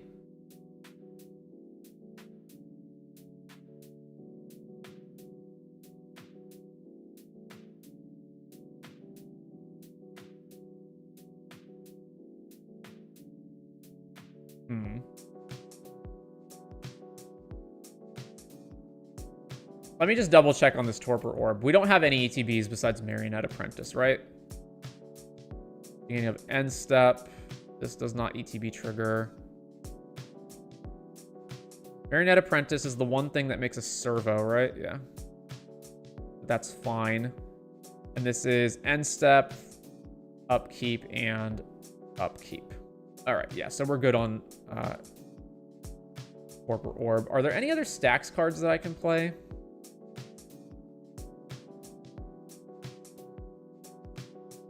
Contamination, it would be an interesting one, but we're not going to run that. All right, then there's all these things. We're not running any of that, obviously. Collector Oof, no. Okay, yep, that's it. Well, we're 8 cards short.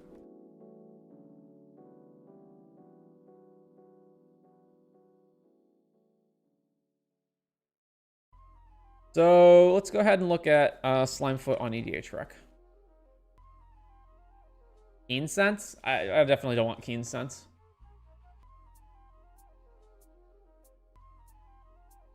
All right, what do they have that I don't have? Which one is this? -1. So Utopia Mycon is fine. I don't want the -1. That's irrelevant. Zamada's another one I don't care about. There's Fungal Plots. Uh-huh. Yeah, Mirkwood Bats. 4 mana, it's a little much, but sure. Mirkwood.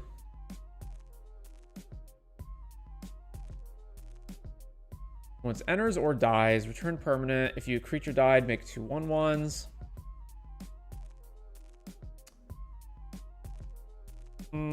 All these Thallid things that sack Saprolings. Mostly don't care about, like, this stuff. Blood Artist, not relevant. Dina, not relevant. Pitiless Plunderer. There's that, there's Phyrexian Altar. I don't think those are involved in any combos.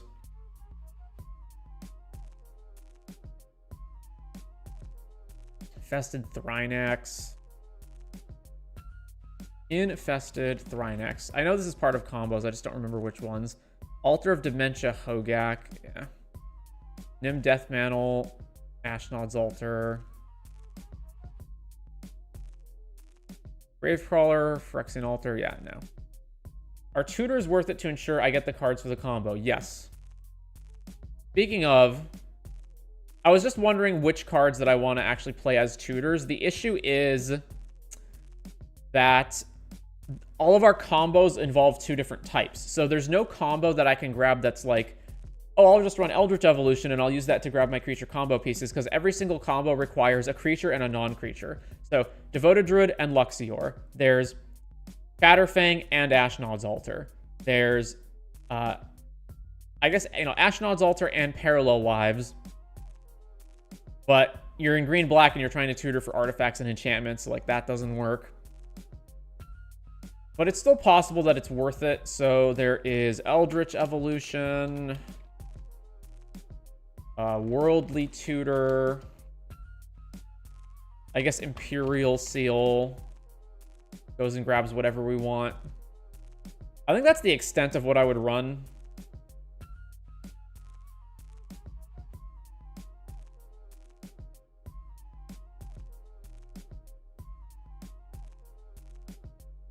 All right, what else we have here? Pitiless Plunderer, yeah. Thellenwood.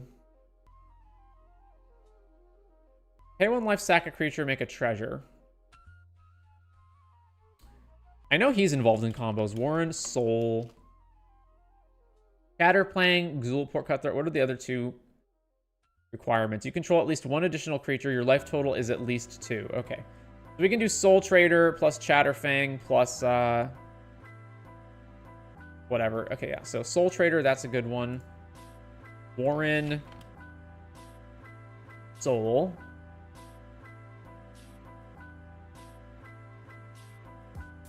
Combo.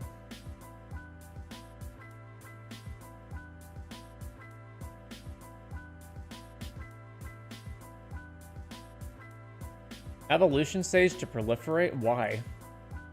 Tokens you control have tapped to add green. I think Cryptolith Right's good enough.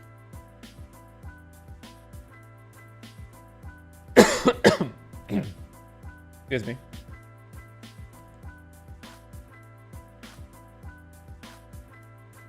Need more, and there's Marionette. Chatterfang. Roaming Throne doesn't... I mean, it just doubles the life drain, right? That's irrelevant.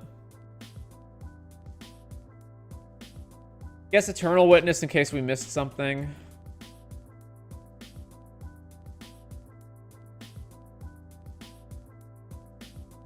And there's all this stuff. All right, Instance. I assume most of this is going to be unnecessary. Looks like it. Then sorceries. May cast this. Is loaded flash. Blah, blah, blah.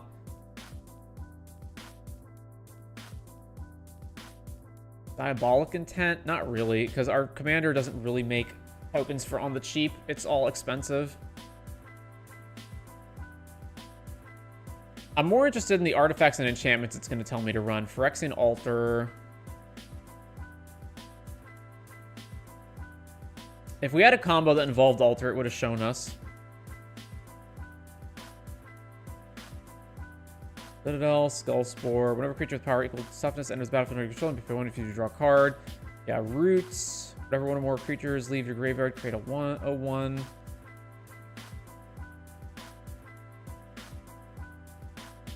Doubling Season. I guess not. Yeah, there's Cryptolith Right. Undity, definitely don't want that. Elven Chorus is more interesting, but I still don't think we want it. I also don't think we want Grave Pact. Evolutionary Leap. I still don't think we want that. Nebraska, then there's the lands. Okay, yeah, so... We've got Yavimaya here, right? Yeah. 2 cards are missing.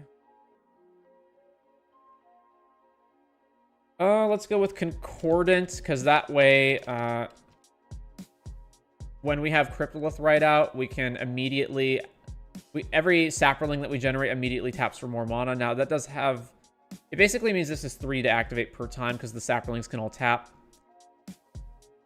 It doesn't seem actually that great to me. You know what? Never mind. If I had a combo that did it, I would, but since I don't, I won't. We could run... What's the 1 BBB tutor? Be something. What is it called?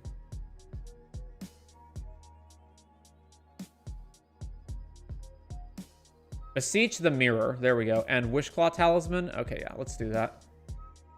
So, Beseech the Mirror. And Wishclaw.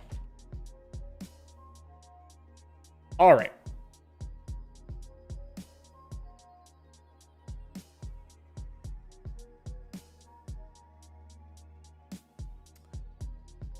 So we're good here, and it's all built around assembling combos for Slimefoot. So we've got Devoted Druid plus Luxior for infinite mana to make infinite Saprolings, or we've got Ashnods plus Chatterfang, or we have Ashnods plus Parallel Lives, or Chatterfang plus Worn Soul Trader. We've got Fungal Plots and Yawgmoth to draw our deck. Slimefoot drains everybody out, so that alone is also the payoff. And then some other relevant cards, and then the rest of the deck is just the scaffolding around that. So lands, ramp, card draw, removal.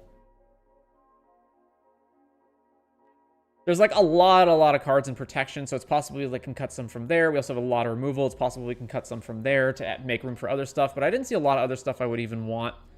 So I think this is fine, and then we've got tutors to go grab whatever we need. Like, this deck, it's never going to be able to win realistically or in any efficient way by just paying 4 to make 1/1s turn after turn, or just having random cards that generate like 1 or 2 Saprolings. So it's pretty much in on comboing off with Slimefoot.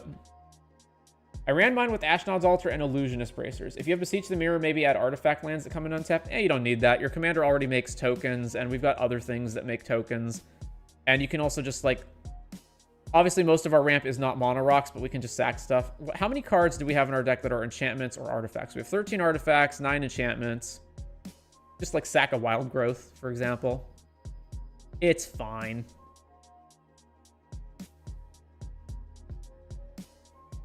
All right. So that's Slimefoot. Let me post the link in the chat. Slimefoot.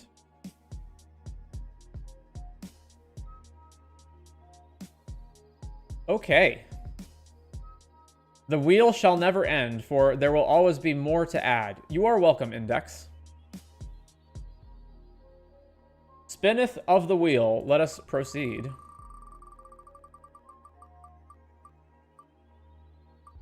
Food. A critique requested by Chaguibas. Chaguibas. All right. Thanks for reviewing my 2 decks. I wasn't reviewing at the time when you did. For Zagras deck, I was just mad at the fact that I didn't have a solid way to get rid of Planeswalkers. Gotcha. Well, you are welcome, Jalen Miller. Food. Rocco Street Chef. Okay. Before we look, I remember seeing Rocco Street Chef being printed in the set and thinking that this card is absolute trash, but I don't remember what it does. I remember it gives your opponent something.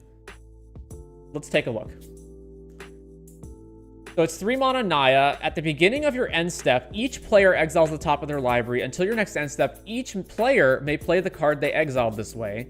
Whenever a player plays a land from exile or casts a spell from exile, put a +1 counter on target creature and create a food token. Okay, so... hypothetically, I guess you could have a combo that allows you to like cast infinite amounts of things out of exile, so you make infinite food tokens. Although if you have that combo, that means you're casting infinite things from exile, meaning you're probably have drawn your whole deck, essentially. So then the other part of it is the everybody impulse draws, right? Which is a horrible ability because you're giving your opponents cards. Not only that, they're getting their cards before you are because it triggers on your end step. So everyone else is going to get to cast their stuff before you get to cast your stuff. So what I would want are cards like Drannith Magistrate that prevent opponents from casting things out of exile.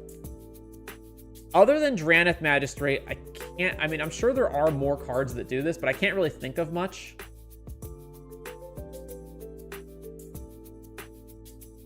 Looks like a budget deck too, so time to get spicy. Let's go, baby.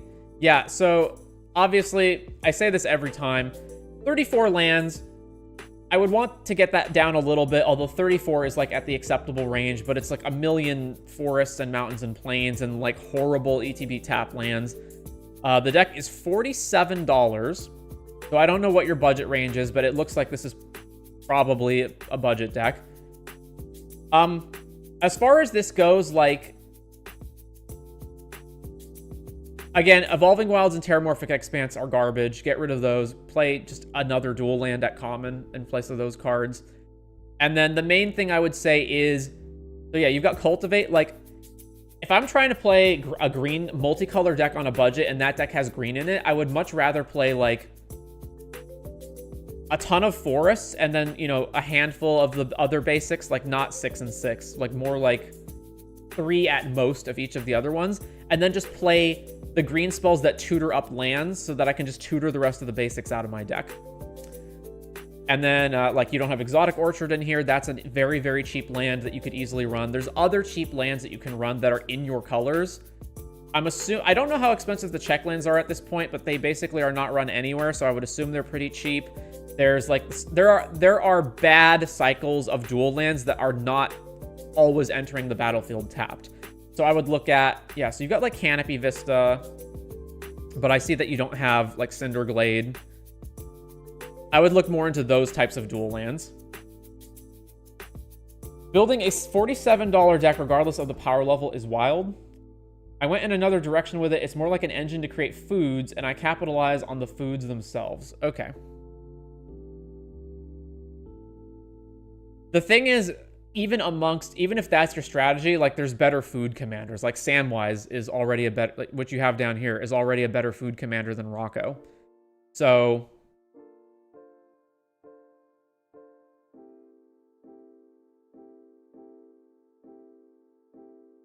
let's see. Is your deck tagged? No. Sort by type. All right, we got 8 artifacts: Signet, Bumble Flowers, Sharepot, Commander Sphere, Duskrose Reliquary. I don't really like the restriction on this. I would play, if I was gonna run a card like this, I would run, there's the Energy one, probably. Field-tested Frying Pan, Slow Ring, Swiftfoot Boots, Trading Post. Then Sorceries: Appeal to Authority, Cultivate, Embrace the Unknown, Giant Opportunity, Light Up the Stage, Many Partings, Pick Your Poison, Rampant Growth, Return from the Wilds, Fighter Food.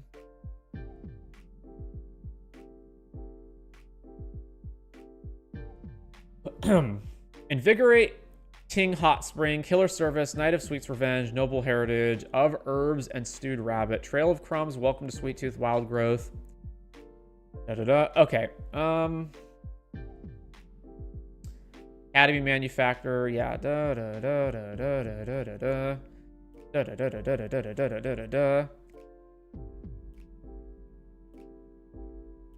Yeah. Okay, so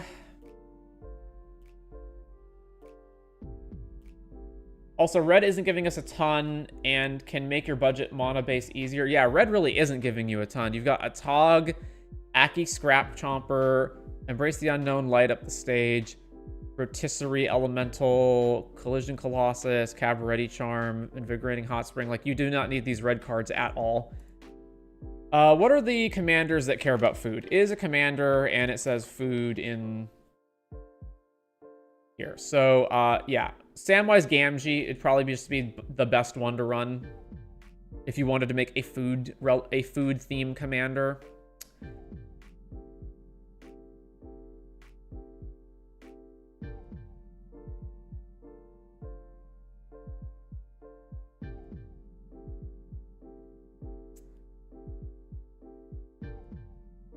I think the problem here is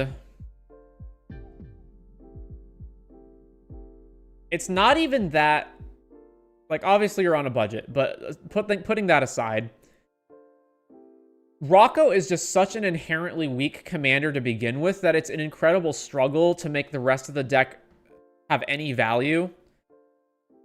So first of all, one thing I would say is that if you're only interested in a Food Matters commander, I would just play Samwise instead of Rocco, because yeah, the red is not giving you anything. I mean, hypothetically, if I were to try to maximize this deck to its ultimate power level, red would give me what? Red Blast, Pyroblast, Deflecting SWAT. That's probably it. I think like the deck would be very easy to make as just a Sam deck. Secondly, I would want to try to maximize. I would want to have like Drannith Magistrate in here and try to set up locks where I'm getting the value out of the cards that are being impulse drawn, but my opponents are not, because I'm just forcing them to not cast them. Although Drannith Magistrate's the only card I can think of that does that. Again, even with a budget mana base, you can build better mana bases than what's in here already. Especially when you're in green. A lot more ramp in the deck, too, would be another piece of feedback. And just in general, you got a lot of cards here that are not very good. So, if you want food theme, there's good ones. Like Academy Manufacturer, okay, that's good. Balin is good. What else?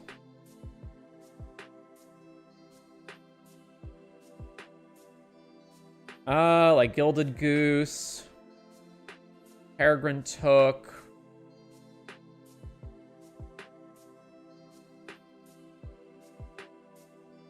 Samwise, if it's not your commander, produces a lot of food on its own and also can get things back from your graveyard. Tireless Provisioner. Those are like some good cards. Trail of Crumbs is a great one for a food deck. Knight of Sweet's Revenge is another great one for a food deck.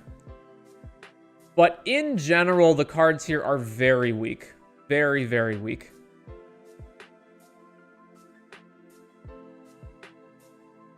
My fiance is asking you, could you build for her an Evelyn the Covetous deck? I tried to help her, but had trouble to game it up. Well, congratulations, sir. I have an Evelyn the Covetous deck already. It's already built. Red gives you the spells to cast from exile. What do you mean?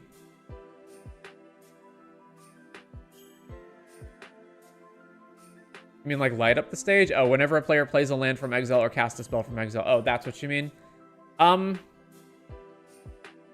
Well, if that's the case, then I would add in more of that stuff. So Reckless Impulse, Runs Resolve, the Showdown of the Scalds, like more of the impulse drawing stuff. And then I would also want other cards that care about the same thing that Rocco cares about. So not just foods, but casting and playing things from exile. So there's like Pia makes Thopters whenever you play stuff out of exile. So things like that I would want to add to Rocco.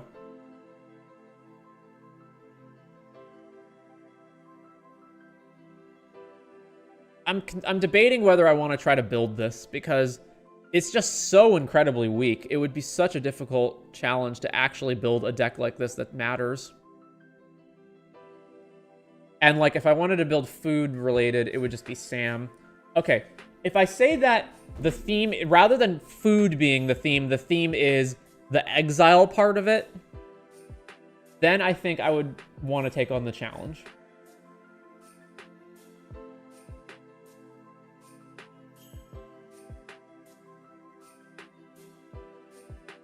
Okay. I'm going to do it. And Lucas, keep in mind, I'm max powering it, so it's going to be incredibly expensive. You'll probably, whatever I wind up building, you'll probably be able to build it just without all of the best lands and like the really, really high ticket items like Mox Diamond and One Ring and whatnot. But you could probably build it or close to it, depending on what I wind up getting it to. So let's do Rocco, Street Chef. If you want exile, you could add stuff like Faldom and stuff, but yeah, this is food with a sprinkle of exile. So, okay. Rocco Street Chef, add this to the bookmark. All right, so we're going to add the starter kit as usual, and then we're going to want protection so that Rocco doesn't get killed, although I guess it's not that big of a deal if he does.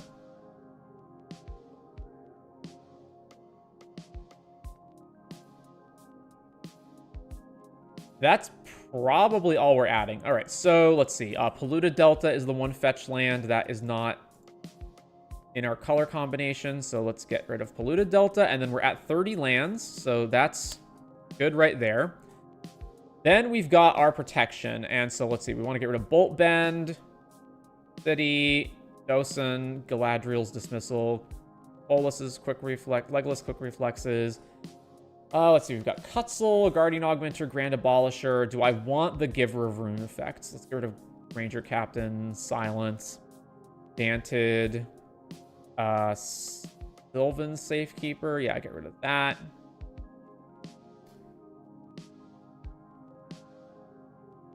We've got a lot of redundant things here. We can get rid of Augmenter. Ricochet Trap. Yeah, that can go. And then we get rid of Tybalt's Reprieve and Burnout. We got this. That's all fine. Devoted Druid can go. And most of the Mono Rocks as usual. Get rid of that. Add Mox Amber. Opal out. Nature's Lore. Ornithopter. Wuthering Tithe, that can go. Talisman, Thought Vessel, Revisits, and Farseek, and Fanatic of Ronus. And then we're at 18 ramp spells. And then removal spells, let's see. Get rid of the red ones, and we're not specifically creature related, right? Do Academy, Manufacturer. There's Dranith. Let's see, Lauren, Skyclave. We can get rid of something from here. This is way too much removal, so I don't know which ones I want to get rid of right now. I'll come back to that later. Ooh, this looks like a cool commander. Then let's go. Okay, yeah. So we're currently at 3,500, and that's only going to increase, but I'll tell you how to get that reduced as we go along. How many cards are we actually at? We're at 77. Okay. So first of all, what are Dranith Magistrate type cards? So we've got ID is white, red, and green. Oh, whoops. Dranith. Can't cast spells. All right, so that's what we want. Can't cast spells. I think Dranith's probably the only one, right? From graveyards or libraries is Grafdiggers. Archon is specific types. Graveyards and libraries. Graveyards. Yeah, I think Dranith's the only one. Can't cast spells or non-basic lands with the same name. Okay, that's obviously not what we want. All right, so yeah, Dranith's the only one that does that. This deck needs stacks. But it needs a very specific kind of stacks, and I'm not sure if... Because normally I would want Rule of Laws, but we're actually going to run Impulse Draw effects, which means I don't want Rule of Laws. So we might wind up getting rid of all of this. So we can keep Aven Mind Sensor. We definitely want Blood Moon out. Collector Oof. We have some artifacts, and it's probably enough that we don't want it. And obviously Curse Totem has to get gone. Let's get rid of this. Torpor Orb triggers. So the only ones I think I have are Skyclave and Lauren, right? If we get rid of those, we're not going to have any ETB triggers. So we can keep Torpor. Get rid of this. Get rid of Elishnorn, Canonist, Ashes, Glow Rider, High Noon, Hushbringer, Disaster, Kataki, Linvala. Actually, I would rather have Hushbringer than Torpor Orb, I think. And this one. Most of this is getting gone. Yeah, get rid of this, get rid of this, get rid of this. Actually, Spirit of the Labyrinth. Let me think about this. So the cards that we have that draw are Cutzel, Library, Esper, One Ring, and Trouble in pairs. However, a lot of our card draw is going to wind up being Impulse Draw, which means Spirit of the Labyrinth might actually be acceptable Sometimes. Not all the time, though. Okay, so those will be our stacks pieces. Possibly need to reevaluate that. Actually, I think I want Torpor Orb over Hushbringer, and the reason is that I can have both of those in the deck, and then, like, my opponents need different kill spells to kill each one of them, as opposed to, like, let's say we have Doorkeeper plus Hushbringer in play, and then they just cast Toxic Deluge and sweep the board, then we've lost both effects, whereas Torpor Orb doesn't get killed by that. And if we are running Torpor Orb stuff, then yeah, let's go to Skyclave and Lauren. Alright, so that's fine, and now we're going to want all the Impulse draw. So there's Reckless Impulse, Ren's Resolve, I know there's a ton more. Showdown of the Scalds. What's the Pia's name? There's multiple Pias. It's Pia Console of Revival, right? Yeah, whenever you play a land from exile or cast a spell from exile. This is basically card draw. You're hitting 4 cards off of it. All right, Impulse. I just need to know the wording. It needs to say exile, and it needs to say until the end. Until end, rather. And then it needs to say play or cast. Urgi, we're not probably doing storm stuff. Light up the stage, sure. Light up the stage. At Sushi, I don't really want that. I actually probably don't want most things that cost like 4+. Escape to the Wilds, that's a good one. Escape to the Wilds. There's Ren's Resolve, Grenzo. Yeah, Grenzo's another good one. Havoc Razor. Ignite the Future. That's the one I was forgetting. Ignite the Future. There's also Inspired Tinkering on 5, which then rebates you with treasures.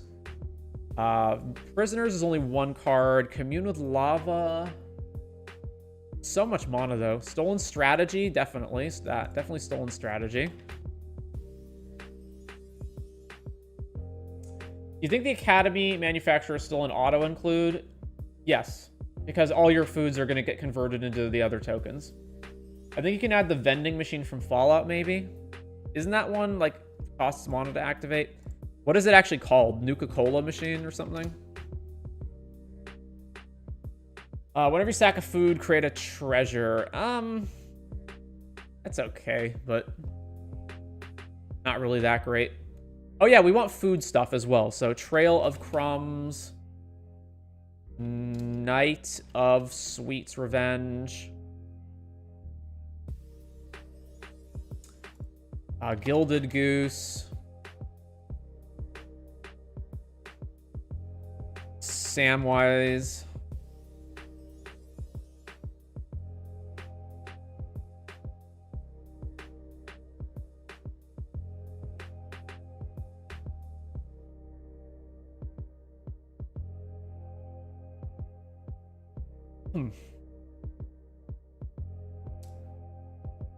All right, Tavern Brawler.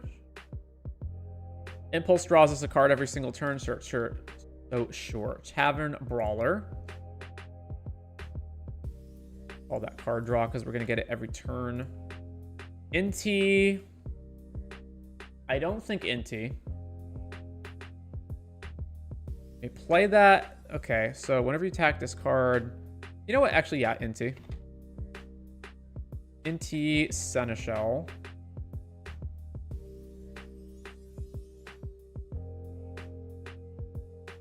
It's actually not card draw because you're always discarding first, right? So it's just basically filtering.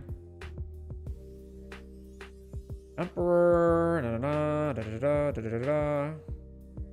Not this stuff. Exile target instant or sorcery. No, don't need that.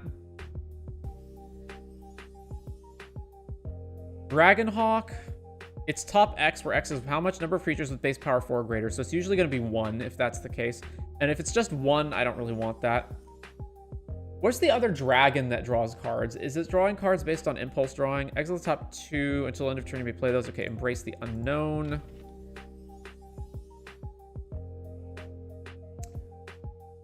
Would I consider this card draw? You're getting 2, but you can get 2 more off of it later. Maybe. That one's debatable. Hugs is 2 mana intensive. These into the bold. Exile the top 2 until end of turn, so you can do it for 4 and then make a treasure token. I don't want to do that for how expensive it is. Although that's almost the same amount. It's basically the same amount as Escape to the Wild, so maybe that's fine. Season of the Bold. Of course, the more cards that are expensive we play, the worse impulse draw gets. So we have to keep that in mind. Peregrine took, yeah, Peregrine. Wait, what? Peregrine, is there no E on the end? Okay. What's his actual, if one or more tokens we created, those tokens plus an additional food. Yeah, got it. Gives the card draw and more foods. Yep. Exile the top 3. May play those cards until end of turn. Yeah, I don't like that. I want it to be until the end of the next turn. Exile the top 2. We don't need this one. Wait, what does this do? Exile cards from the top until you exile a legendary card. So we do that 3 times, and then it has an ability that's not relevant. Yeah, that's a problem. Where is the dragon that hits cards? I could have sworn...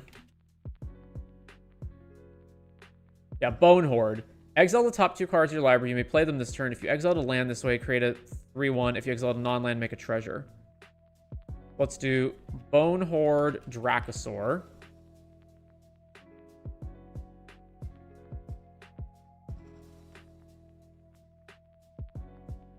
Do you link these at the end, or are they saved in your profile or something? They are saved in my deck profile, which you can find, and I will also link them in the chat.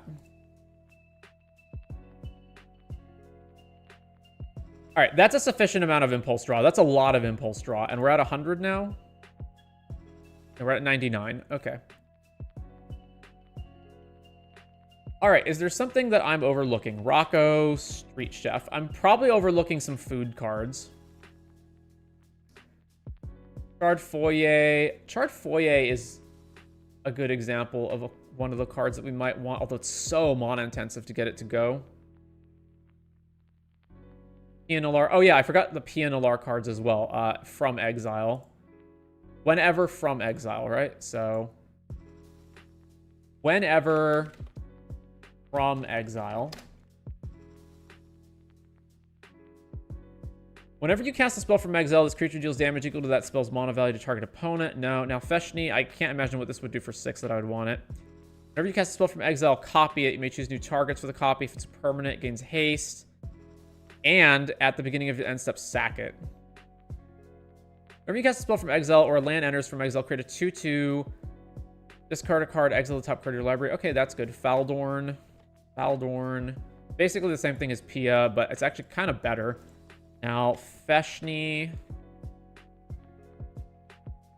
And Kami. Whenever a modified creature attacks, exile the top. Whenever you cast a spell from Exile, put a +1 counter.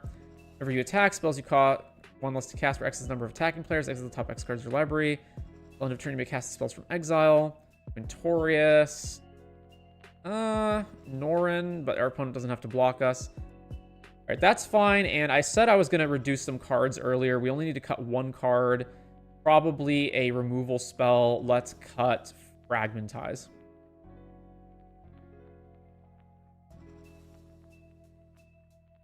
And there's Rosy Cotton. So we're intentionally avoiding combos, right? Rosy Cotton is whenever you create a token, put a +1 counter. Yeah, okay. Balin. Yeah, Balin's good. Add Balin. Let's get rid of Stroke of Midnight. Got Academy. Jaheira, tokens you control get red. That's a good one as well. Jaheira.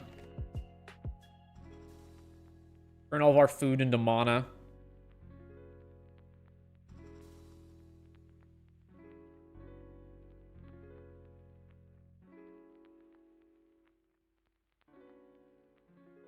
I guess I would consider Faldorn like a cantrip filtering card because he can rummage. So Jaheira, Knight of Sweet's Revenge, sort of doing the same thing. What else we got? Kami.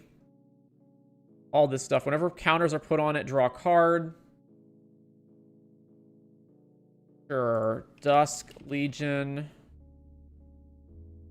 Duelist. All right. At this point, there's enough. I need to get rid of a stacks piece. Where is it? There's enough things that I have that are drawing cards that I don't want Spirit of the Labyrinth anymore, so we can get rid of that. The triggered ability. Oh, yeah. Annie joins up. What's the trigger? At the beginning of your end step. Oh, yeah. Everyone double activates, and then whenever a player plays a land from exile. So Annie joins up. Seems like a good addition here. Annie joins. It's actually kind of detrimental for us, though, because our opponents are getting to double impulse every time, so that's probably bad. Yeah, never mind. And then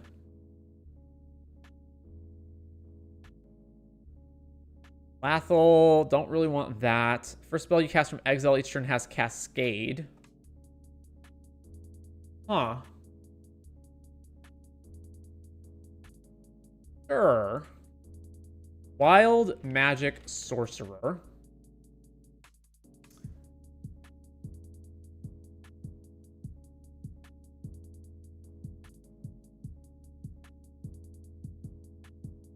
Okay, we've got, let's see, we're 2 over. We have a bajillion protection spells. Let me get rid of Allosaurus Shepherd and Defense Grid. Yeah. Check Apothecary White. Maybe she's good too. She makes like clues, right? Apothecary White. Whenever you attack, you create a food token for each player being attacked. I understand why you suggested it, and it's reasonable, but I don't think we want this. Oh yeah, Incubation Druid, because we can put a counter on it.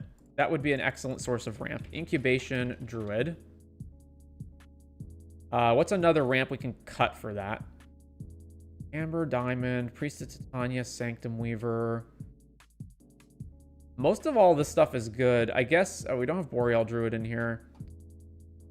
I don't really want to cut any of these. How many enchantments do we have in total? We have 11. Okay, that's fine for Sanctum Weaver. The other ability creates 1/1 tokens for you.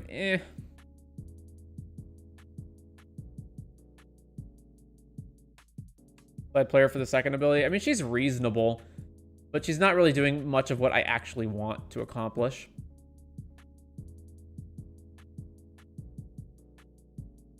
What's the final mode on Seasonable do? Until end of next turn, whenever you cast a spell, deals 2 damage up to 1 target. Okay. Feshni.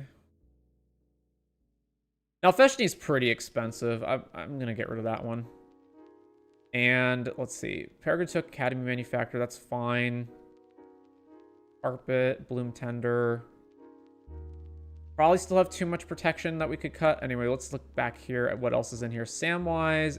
We're only just now getting to creatures. Jeez.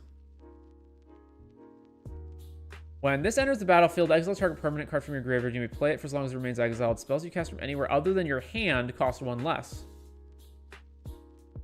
Non-creature spells you cast from exile have Convoke. Ooh, Party Thrasher. Yeah, okay.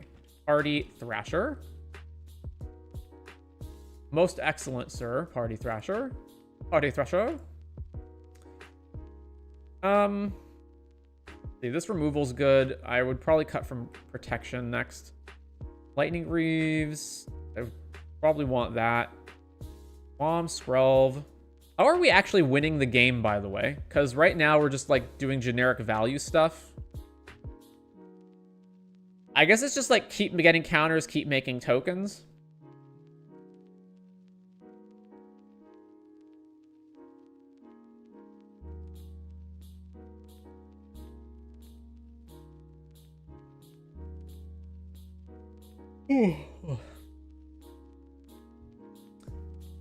I'm gonna cut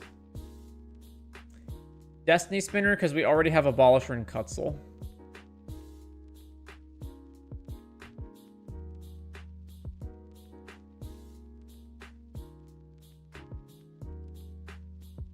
like you to check out the mill deck I made. This is Ranguszx. I don't know. I know the lands are scuffed, but I'm more interested in the other aspects. Also, thanks again for optimizing my Planeswalker deck. Sure. So, what is it? Ranguszx mill. Critique. You can use the Hobbit that has the food affinity. You have a lot of foods from the card you play. You have a lot of foods from the cards you're playing from exile. Yeah, what is that one called? It's I'm sure it'll be in the creature section here actually. It's the one that's like X, right? Yeah, Banquet Guests.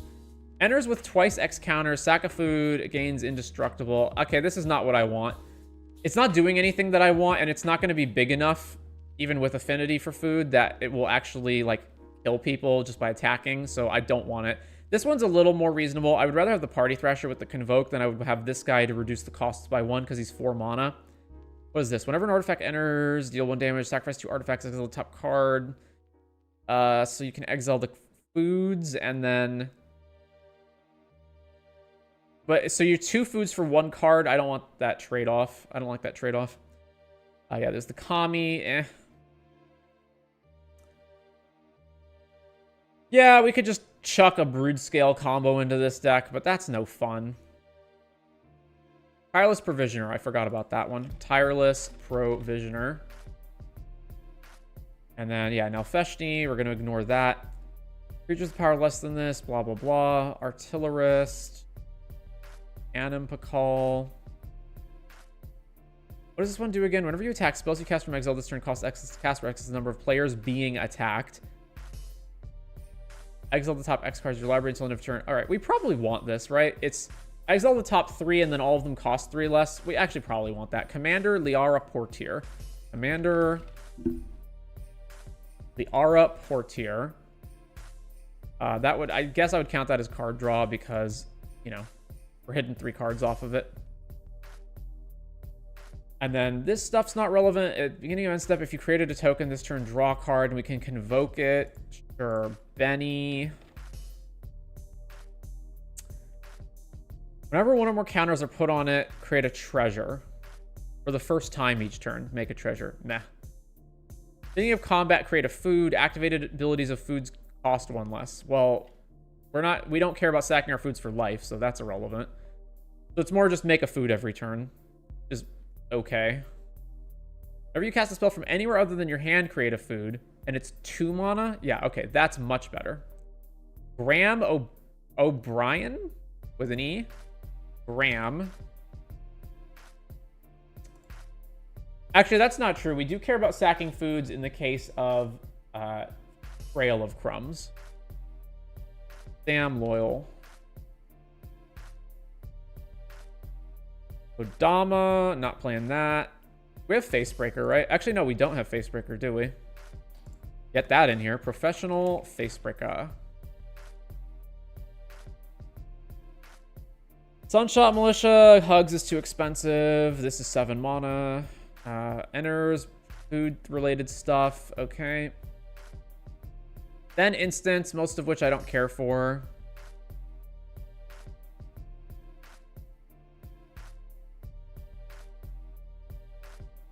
And then we've got our sorceries. Yeah, there's Escape to the Wilds. Oh, do I have Jessica's Will in here? Because that should absolutely be in here. Jessica's Will. Friends Resolve. We don't need Sweepers. Reckless. Light Up the Stage. Ignite. Inspired Tinkering. We got all that already. Exile cards from the top until you exile a land. Put that card onto the battlefield and the rest on the bottom for 4 mana and then suspend it. No. And then this one's the same turn. We're not going to do Creative Technique. I don't need many partings. 8 mana. Each opponent faces a villainous choice. They exile cards from the top until... Yeah, okay, I'm bored. Campus Renovation. Looked at that already. There's the Nuka-Cola machine. Whenever you sack a food, create a tapped treasure token. So, given how much food I already have, it basically says you can convert your food into treasures, but I still don't even know how good that is. And it makes a food. But it's 4 mana before it does anything. So I'm not really that interested in it. Memory Vessel. Each player exiles the top 7. Until your next turn, players may play cards they exiled, and they can't play cards from your hand, but it also helps your opponents, so I don't really want that one either. Yeah, and then there's like Omen Machine and whatnot. We're not going to do that. Draw a card, activate only if you created a token. All right, Idol of Oblivion.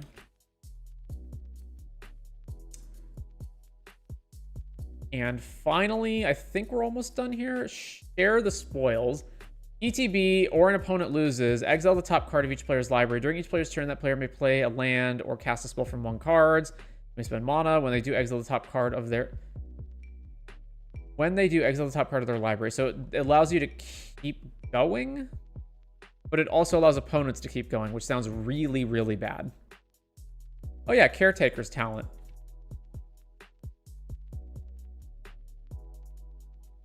Enters, create a number of foods equal to the number of opponents you have, so 3 for 3. Beginning of end step, you may pay 2 and sack a token to make a 4/4. Don't need that. Beginning of your upkeep, exile the top 2. You may play those cards this turn, but skip your draw step. But you're getting access to 2 instead of 1, and it's exactly what you want. Yeah, okay, so Wild Wasteland.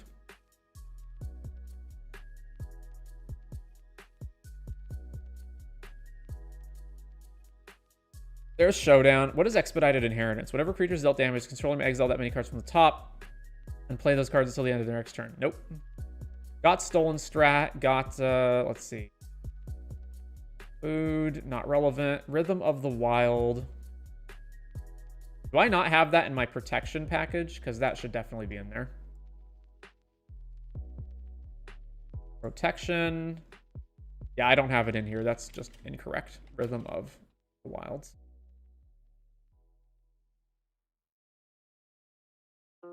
Bigger on the inside. Enchanted permanent has target player adds 2 mana, and the next spell they cast has Cascade.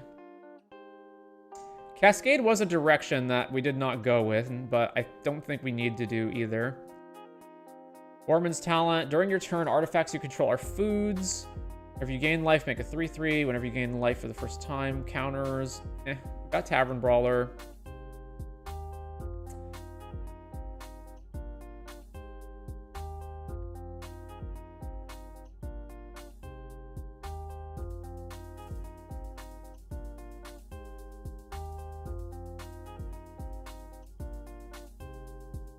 During each player's upkeep, that player chooses a card at random from their hand and sets it aside face up. The player may cast it for as long. If the player does not, bury it in the card end of turn. So basically, you have to impulse draw out of your own hand, and then if you don't use it, it goes away. But it's 4 mana. So not great. All right. Do I want the Shire?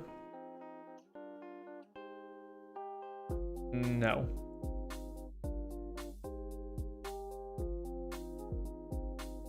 Feasting Hobbit, found the card. Feasting Hobbit. Yeah, I don't like Feasting Hobbit either. It's just big, and it's not really big in a way that matters. Okay, so we're 10 cards over, so we gotta cut stuff. So we have about 10 bajillion card draw spells.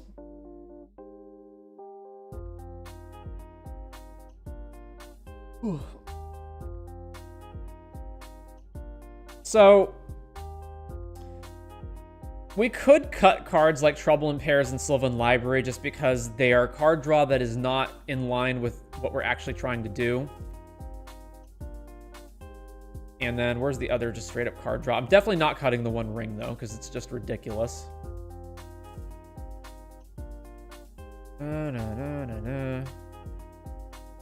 You know what? That's absolutely wrong. That not be getting rid of those.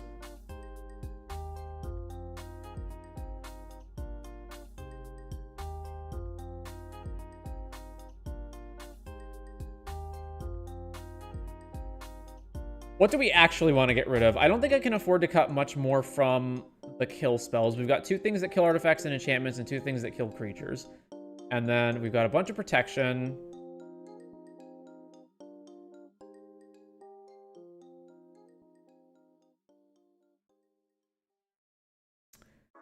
It's probably going to be a lot of our food or impulse drawing related stuff, and it's going to be the worst of them.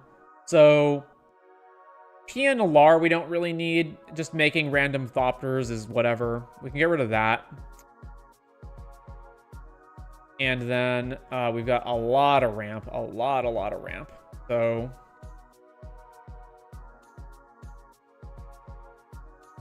Yikes. I don't want to get rid of any of these cards, though, is the thing.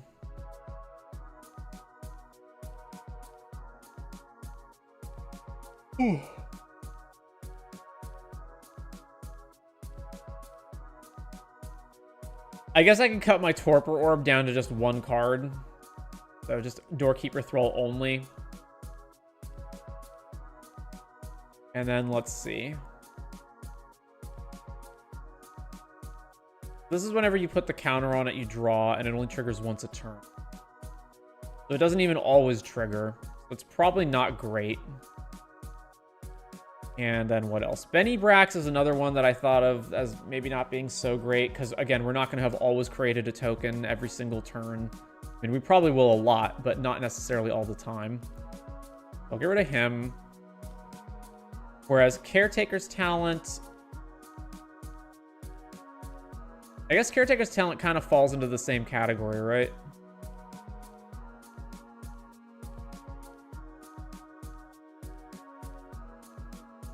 Put Benny Brax back in, but keep Dusk Legion out. Now that's just wrong. That just sounds wrong. But I got cards to cut, and I'm not sure which ones to cut out of all of these. All right, where's all our Impulse Draw? So we got Embrace the Unknown, Eldorn, Inti. We can get rid of Inti.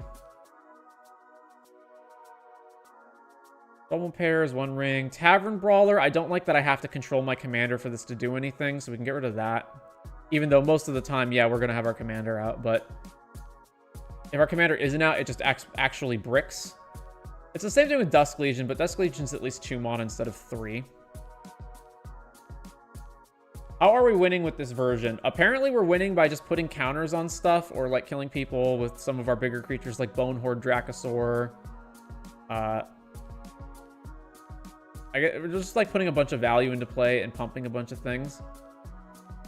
We could win with Sweet Tooth's Revenge, right? Knight of Sweet's Revenge. Everything gets huge. That could be one of our win cons.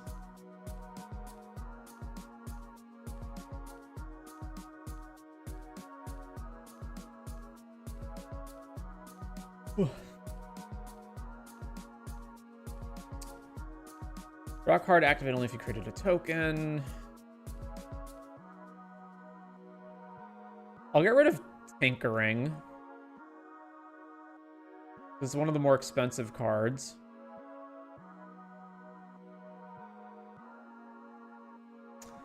Let's see. I already have 3 Mom effects. We can get rid of Lightning Greaves.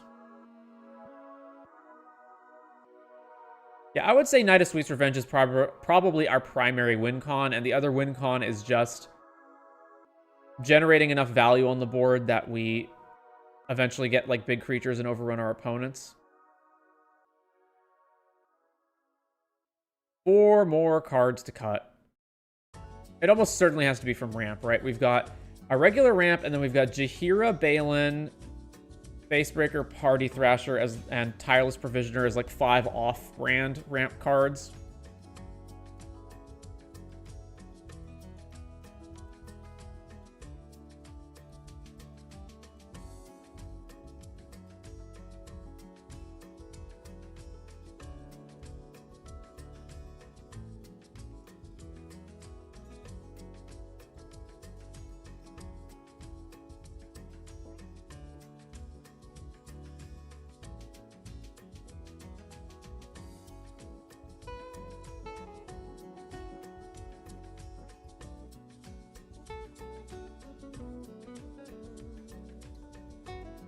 I'll cut Skrelv, and then we still have 2 Mom effects. And what else?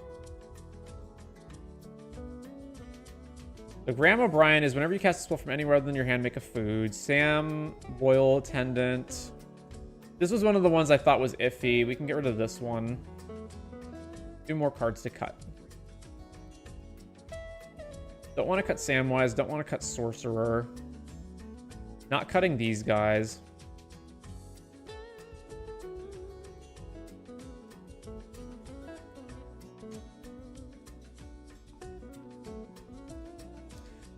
Possibly Dracosaur. So Escape to the Wilds immediately exiles 5 cards. These into the Bold immediately exiles 4. We have to wait an entire turn for this to exile something.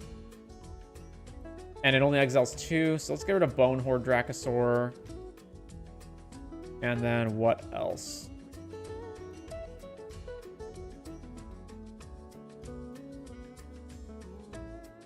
Golden Strategy, we do have to wait, but it exiles 3 cards at the very least, instead of just 2.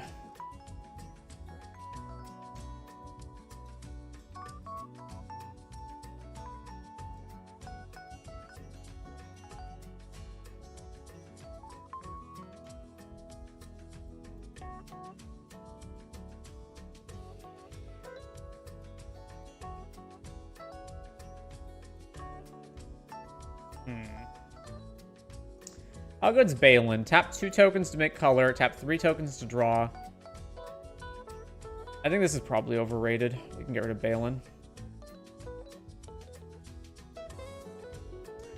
And then one other thing is I'm really considering adding Smothering Tithe, because this deck looks like it's incredibly mana intensive.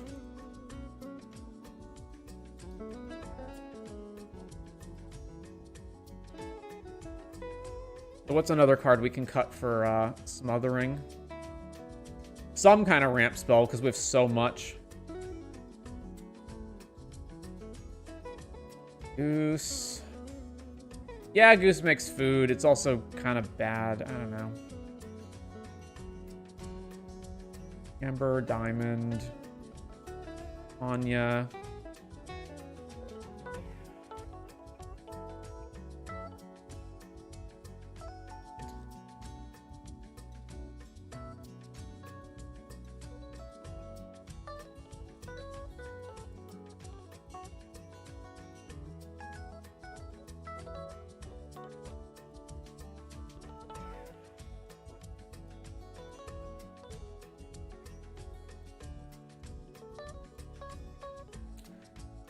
What about Gorenzo? Seems wrong. Turned out you used quite a bit of red. Well, in this version. For all the impulse draw stuff. If we were just focused on food, we wouldn't have needed to.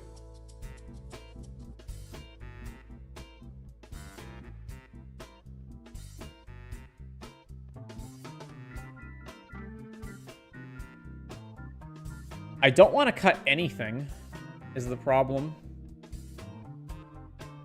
I'm sure one of these cards is actually not anywhere near as good as what it looks like, and playtesting would reveal that it's not good, but... What about Urza Saga? What is Urza Saga fetching right now? It's fetching Sol Ring. We don't have Clamp or anything else in the deck. So it just fetches Sol Ring. Alright, we can get rid of Saga and be at 29 lands. That is fine. And we have so much ramp as well that 25 lands is acceptable. Alright, here we go. So, cares about food, cares about impulse drawing. Lots of card draw, lots of ramp. Not really a good way to win other than activate Knight of Sweet's Revenge for a big amount. Or just keep triggering Rocco to put counters on stuff, and eventually your creatures will be bigger than their stuff. You could also steal things from them with Stolen Strategy. That's another way to win.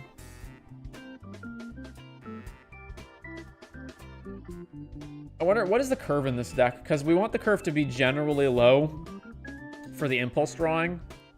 We've got 9 cards at 4, although this has Convoke, and this has be pitched for 0, so not exactly. So it's really more like 7. And then there's these 5 mana ones. So it's like 11 cards that cost 4 and up. Which means that in a random impulse draw of, say... We need to open the hypergeometric calculator.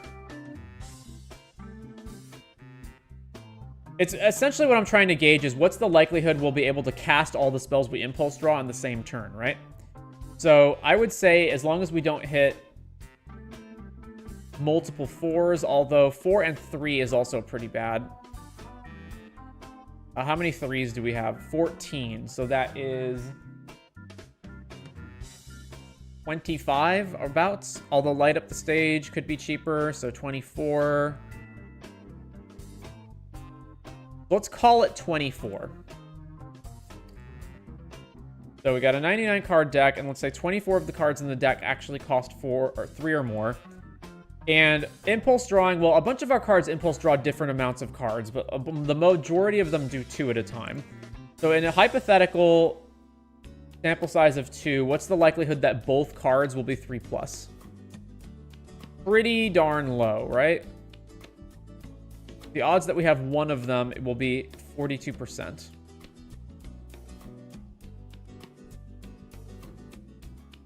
One or more, 42%.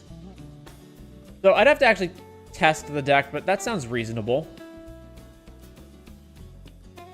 Anyways, and now I know this was being created from budget, right? So let's take a look at the text. And no grouping, and price sort it. Okay. So Moxfield is telling me that this deck is $3,510. It's and 79 cents. Let's just round up. So we definitely, you don't need Cradle, so you can cut Cradle. You can cut Mox Diamond. You can cut the Taiga, obviously. You can cut Savannah and Plateau. So that is all the revised duels and that stuff out. Then Chrome Mox can also go. It's not strictly speaking necessary. Ancient Tomb, just play another land. So that's minus 89. The One Ring. Get rid of that. Gemstone Caverns could just be another land. So minus 50 there. You don't really need Cavern of Souls, so we can get rid of that. Mox Amber, just play some other ramp. 41. Swat, not necessary. Beseiju, also not necessary. Ragavan, again, just play different ramp cards. Mana Confluence, different lands. Smothering Tithe, different ones. Trouble in Pairs, I even considered cutting that at one point, so you can definitely get rid of it. Fetch lands are a lot harder, but as you can see, just by cutting all the cards down to this point right here, so these cards, most of which you can replace with other cards that do similar things, you can get it down to 479. And I think you can probably keep going down the list and cutting things that are not that important. So I would say in a deck with this much card draw, the card draw is not as relevant as it normally would be. And the same goes for the lands. Like, you can play a worse mana base and still function. So if you were still looking to cut cards from the deck after this point, I would say easy cuts are Arid Mesa, Sentinel, Library, Tarn, Verdant, Misty. Yeah, Jessica's Will you don't need, or Enlightened Tutor, Marsh Flats. You could probably cut everything from the first column and then get down to here. You don't need Bloom Tender. You could cut like everything down to Drannith Magistrate. That would probably all work out well. Yeah, so how do I make it less expensive? Change the mana base. Yeah, you can probably cut most of that. So you can play cheaper duels. Cheaper duels. There's going to be a Triome in these colors, which I don't have in here. Probably run that. And like all the most expensive cards that you don't need. I would say you could probably get it down to like $300 before you started really screwing the deck up in terms of being able to play it. But probably actually even lower than that. Because if you're willing to just not have all the best dual lands, this can probably be sub $200 in all likelihood.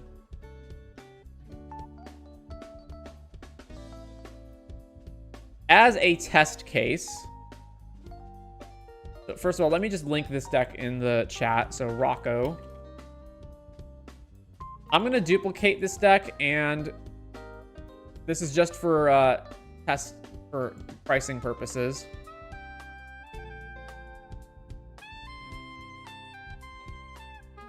So the duplicate deck, let's do text, let's do no grouping, and then let's do price. So every single card here you can probably replace with a dual land or ramp spell that effectively costs bulk. Like, it's probably going to cost you almost nothing. So let's test that out. Let me cut all these lands first. So this, Verdant, Tarn, Cradle, Taiga, Savannah, Plateau, Ancient Tomb, Gemstone, Aseju, Confluence, Arid Mesa, where are we at? Sacred Foundry.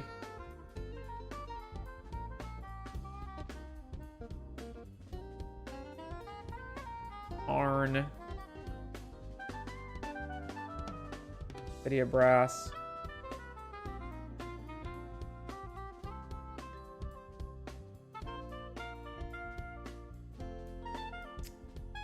So I would need to add 15 lands to the deck. What are some cheap, easy ways to do that? So type land doesn't include... Actually, let's say type is land, and we're going to change the ID up here. It's either going to be ID equals red and white, or ID equals red and green, or ID equals green and white. We can add in, yeah, Cinderglade. Yeah, we're barely having any basics in the deck, right? So these ones are pretty bad, but I guess that's fine. So Cinderglade, Canopy Vista. Yeah, the Checklands, Cliff Top, Retreat, Sun Petal Grove. What's the other one? Rootbound Crag.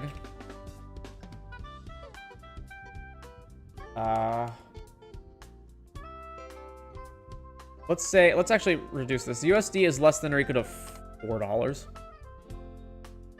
All the pain lands, Battlefield, Forge.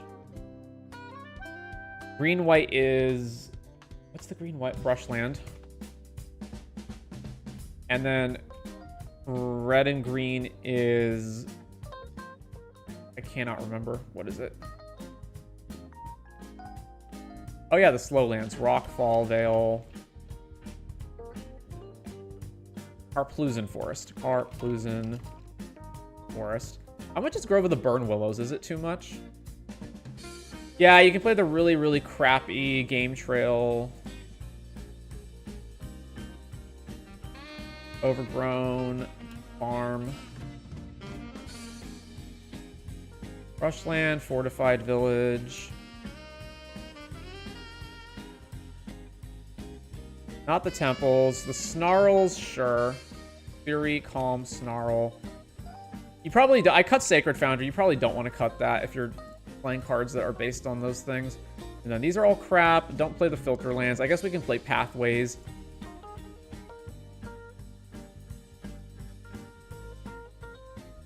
Pathway, Pathway, Pathway. Back to the deck. Oh, we're over the amount of lands we needed. Yeah, that's about that. And then... Is Sunbaked Canyon really that cheap? Hang on, the Horizon lands are that cheap? We can absolutely have Sunbaked in here. Horizon Canopy is also cheap enough. Yeah, that can definitely be in the deck too. And then...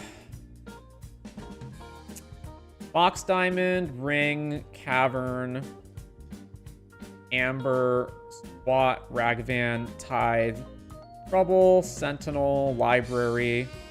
What are we at? 440? Light and Tutor, Bloom Tender.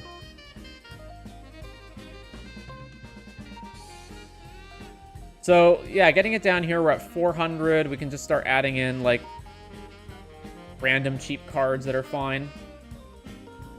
I'm not going to go through the whole thing, but, like, you can get it down to lower. So probably 200 is too optimistic, but you could probably get this down to, like, man, I don't want to cut any more of these lands or else the mana base starts getting really problematic, but you could probably get this down to, like, 350, I think. Oh, Chromox. Yeah, I forgot to cut Chromox. Never mind, 300, yeah. So that's completely reasonable. 91, so you add 9 more cards in. What does this look like right now? So protection, removal, card draw, 27 lands in the deck. So add in some more of these lands that don't cost like anything. to get to 30, and then you'd have 6 more ads. You could just find some like random food stuff, maybe. That wouldn't be too expensive. So I think you get the deck. So the deck should be approximately like 300. And that works out well enough. Let me tag these as long as I've got them here.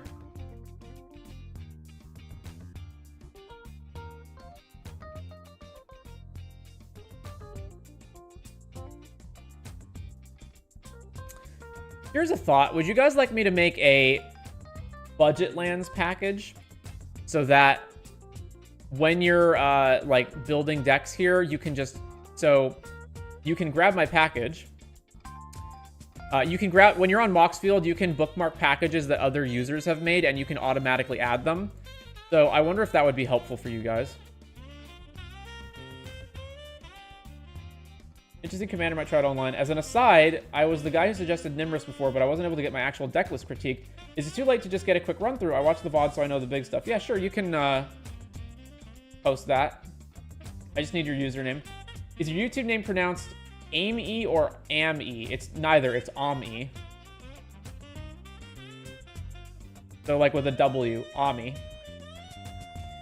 Maybe if the wheel lands on me for Lynde, the Nimrus could get squeezed in for a brief rundown. It's fine if it's too much to ask and I can get one. Okay, so Lynde plus Nimrus. Very well, sir.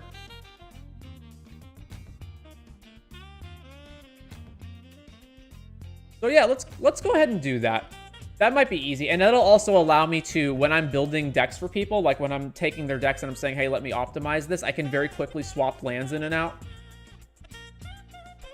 Card draw budget without One Ring would also be good. Yeah, but just add card draw and then just cut the One Ring.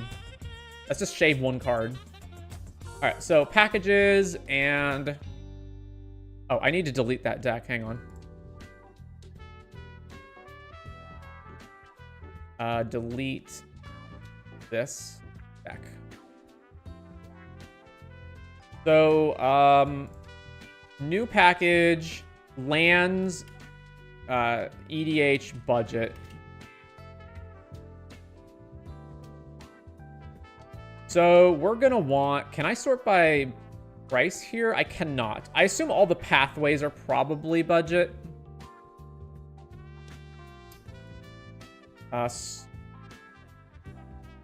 Wait, did I add a deck? No, this is a package.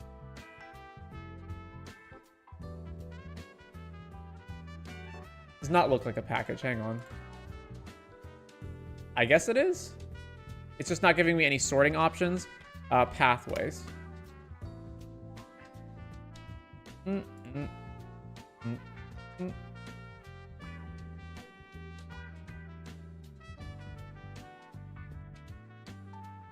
Back to deck list. Oh yeah, I actually accidentally made this a deck. Elite. New package. Lands, EDH, budget.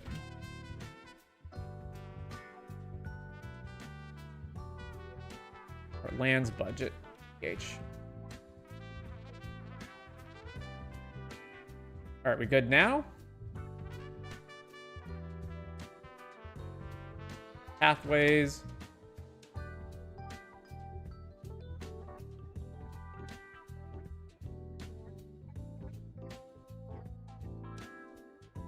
What's the fastest way to search this in a way that doesn't require me to jump back and forth between Dryfall and Moxfield?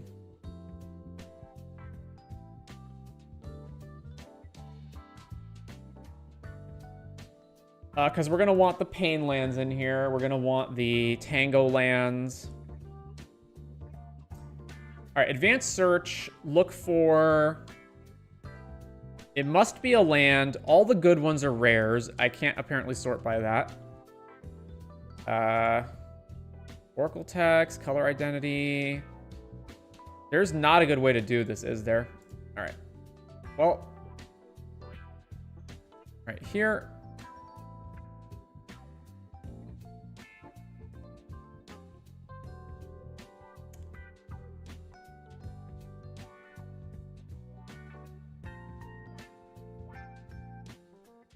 So let's pull this open into another window.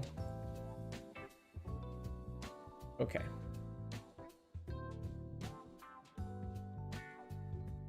So we're going to want... it has to be a land. It doesn't have to be a rare, but it probably should be. And... oh, I can add all the tainted lands. Tainted, tainted, tainted, tainted. Back over here. Land, rare, and USD, what would you consider? Less than 10? Command Tower. Exotic, Orchard.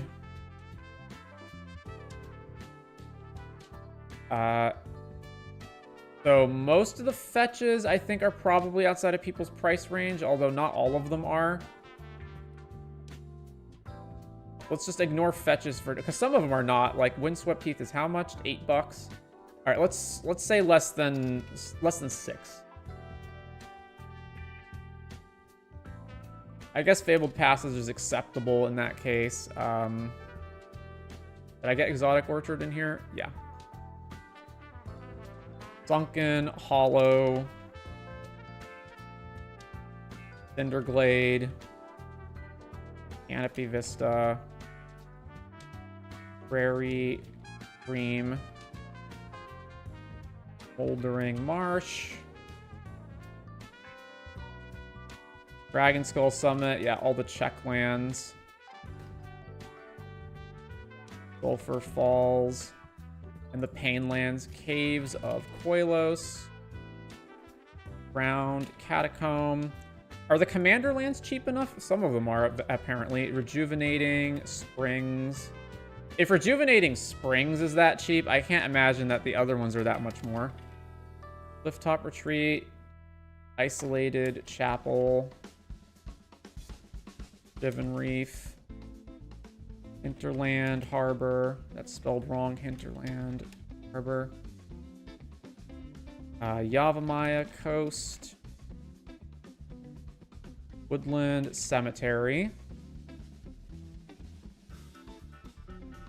Battlefield Forge. Glacial Fortress. Llanowar Wastes. Rootbound Crag. Sun Petal Grove. Underground River. And there's the Slowlands. Rockfall Vale. What about the old fetch lands? If you mean the ones that enter tapped or that cause the thing to enter tapped, those suck. Shipwreck Marsh. Sulphurous Springs. Not the temples. Man, these ones are really bad, but sure. Choked Estuary. Like, we're scraping the bottom of the barrel on these ones, so why not? Not the temples. Dream Root Cascade.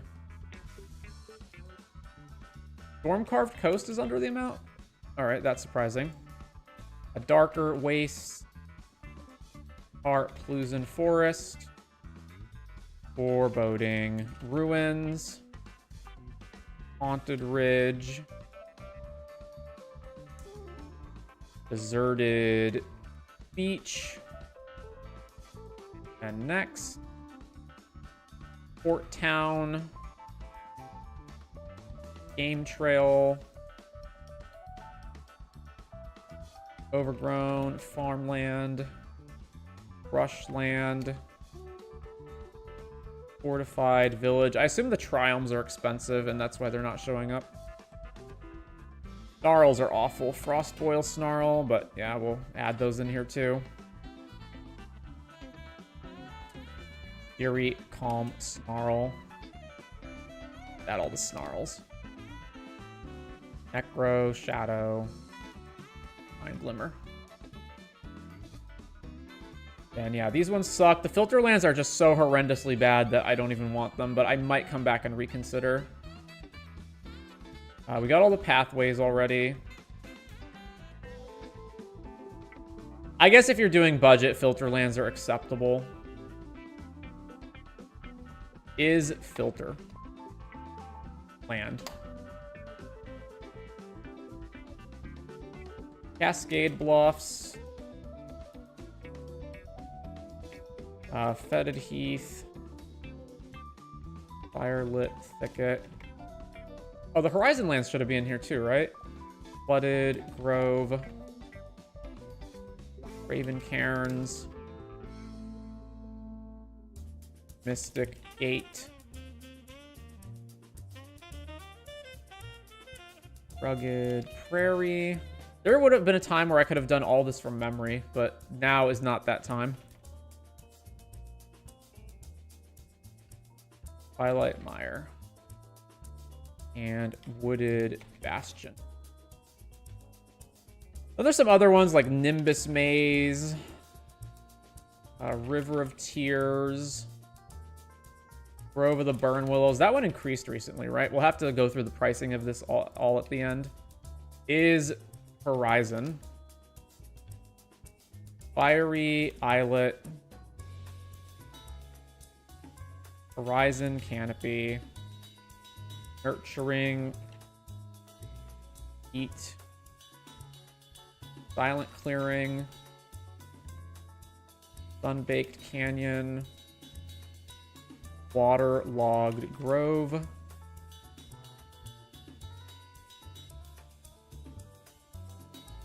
And then we did all the pathways already. Okay, these are all crap at this point.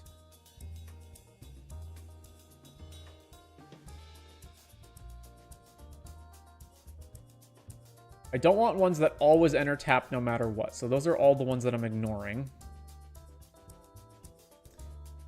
Oh yeah, the fast lands are all cheap now. Is fast land. Blackcleave Cliffs, because a bunch of them got reprinted in like Commander decks or something. Blooming Marsh. Botanical Sanctum. Concealed Courtyard. Copperline Gorge. Dark Slick Shores. Inspiring Vantage. Razor Verge Thicket. Seachrome Coast. And Spire Bluff Canal. Okay, and then what are the commander lands actually classified as? Like Rejuvenating Springs, right? Like, what are these actually called? Is Commander Land. Okay, they're not called that. Is Battle Land? Okay, so that's Battle for Zendikar. Are Battle Bond Land? There we go. That's what they're referred to as. Bountiful Promenade. I'll cut any of... I'll look at the prices of all this afterwards. Luxury Suite. Morphic Pool. We already added Springs. Sea of Clouds. Spectator Seating. Fire Garden. Training Center. Undergrowth Stadium. Vault of Champions. And then... Okay, so we're done there. Go back to full screen. All right, so are there an unequal amount? There are. Which ones am I missing from each one?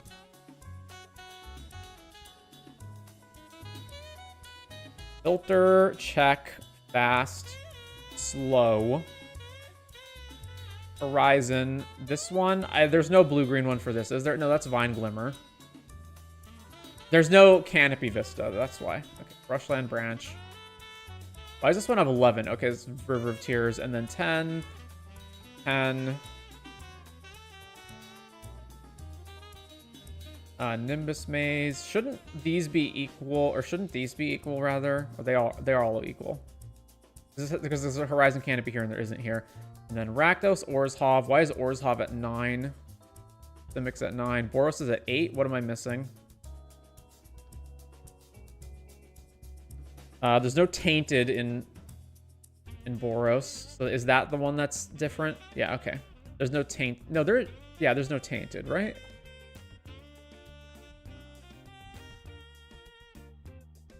Yeah, all the tainted... No, there should be a tainted, right? Tainted. Oh, obviously not, because it's not black. Duh. And then Golgari is it. Why is Boros the least out of all of these?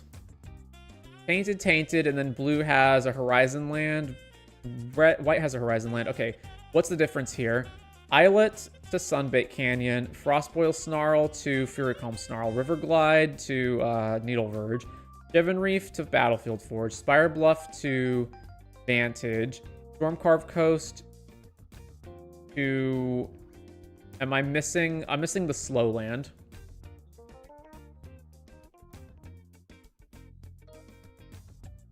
Is Slow Land. Sundown Pass. There we go. Sundown Pass. All right, so that should all be roughly equal now.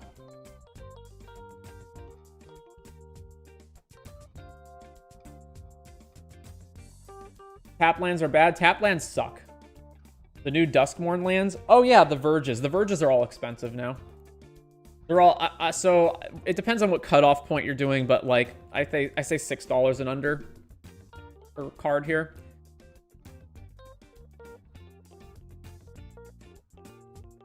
Yeah, Duskmourn lands were budget for a few days. For a little bit. I got some of mine early, and then I really should have bought all of them because now they're more expensive than they were when they first released.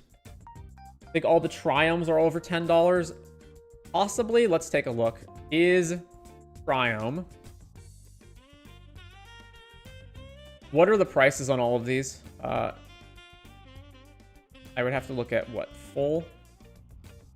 13, 9, 13, 19, 9, 18, 9, 7, 18, 14. Yeah, they're all expensive.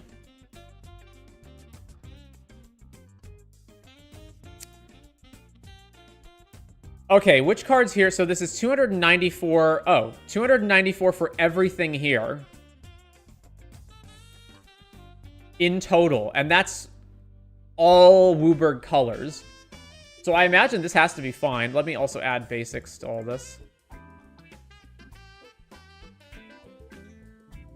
Fuck Fabled Passage. Get that out of here. Update to cheapest version. So we're at $2.99 right now. All right, that fixed a little bit. So let's actually take a look at text, no grouping, price. What's the most expensive card here? $23 for Sunken Ruins? Really? The filter lands are the expensive cards?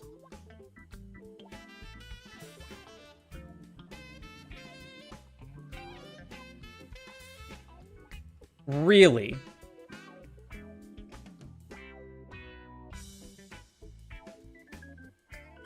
How much are fetch lands right now?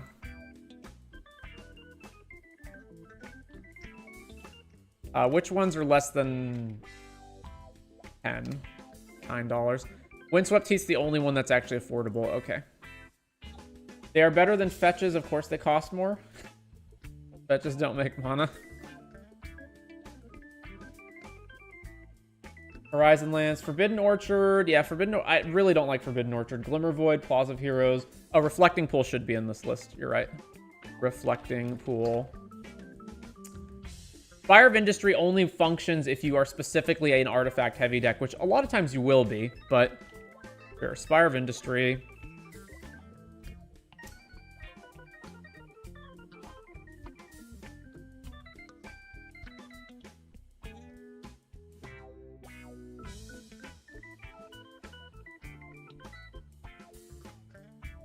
So Morphic Pool and Luxury Suite are some more expensive ones. Grove of the Burn Willows is also expensive now, apparently. Really?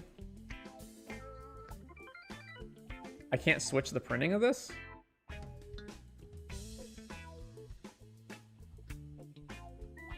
And then it's Spire Garden, so some of the Commander lands are more expensive. And then, like, I cannot believe... How in the world is Sunken Ruins $23? Like, what? Sunken Ruins.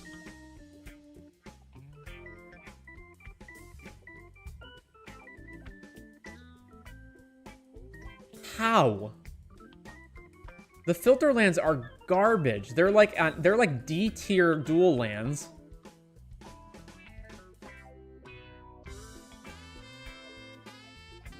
All right, well,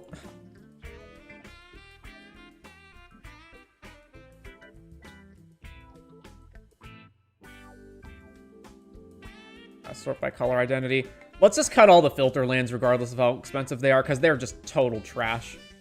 So, where are they? Twilight Mire. Which one is this one? Flooded Grove.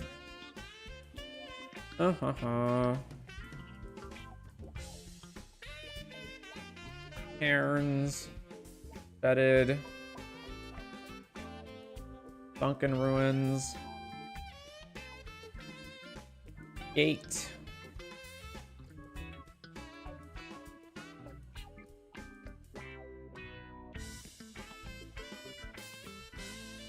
Did Cairns. We did Fetid Heath. I don't like it's moving all this stuff around. Firelit Thicket, get out of here. Did that one. Flooded Grove, right? Yeah. Mystic Gate. Sunken. Rugged Prairie. Where's the blue-red one? Cascade Bluffs. Bastion. Okay. Did I cut all of them? It keeps moving this around, so I'm not sure. Twilight Mire, that's gone, that's gone, that's gone, that's gone. I think they're all gone. Are Surveil lands good if you don't have revised duels for fetching? Sure. Yeah, they're fine.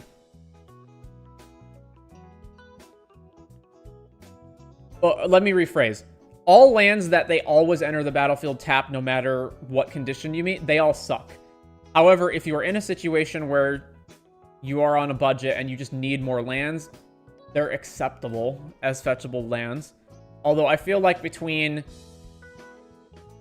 Well, I suppose it depends. Like, let's say your 2-color deck, right? You've got your shock land, you don't have your revised, and then you've got at least one of each basic. That's only 3 fetchable lands, but you're going to have 7 fetch lands in your deck. Then sure, you can stick a Surveil land in there. And then the Triumph's too expensive, or the Triumph wouldn't be in a 2-color deck. So yeah, that's fine.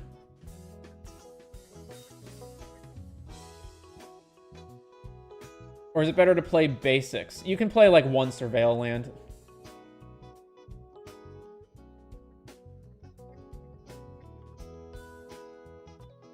Yeah. So there's this. What am I forgetting? Because there's definitely lands in here that I would want in here as a result of having 1 and 2 color mana bases. How much is Sink into Stupor? Sink into Stupor $6? Jeez. That's fine, though. Sink into Stupor. The Sage is the expensive one, right? Lorien. Yeah, Lorien's fine.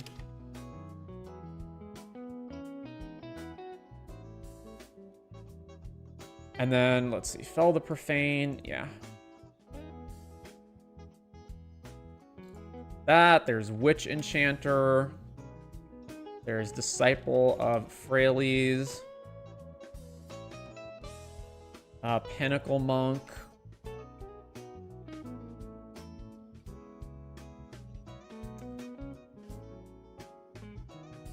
Stage is 27. Yeah, so we're not going to do that. And Yavimaya is $9 and Urborg is $40. And Urza Saga is 35, so yeah, none of that. We got Reflecting Pool already. And then that's the rest of that. And then for the 1-color mana bases, Hydro, Electric Specimen, Otawara. Otawara is $23. Holy crap. Almost 70. Prismatic, 27. Yeah, that's probably going to be it.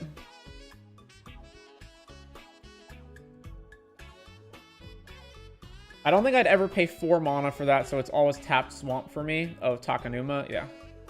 Or, oh, Fell the Profane, yeah. Spell the Profane is fine. Like, it's obviously not great, but it's when you can just have your lands also be spells, it's good. What about Eldraine, Ixalan, Manlands? All the Manlands always enter tapped. So they're bad.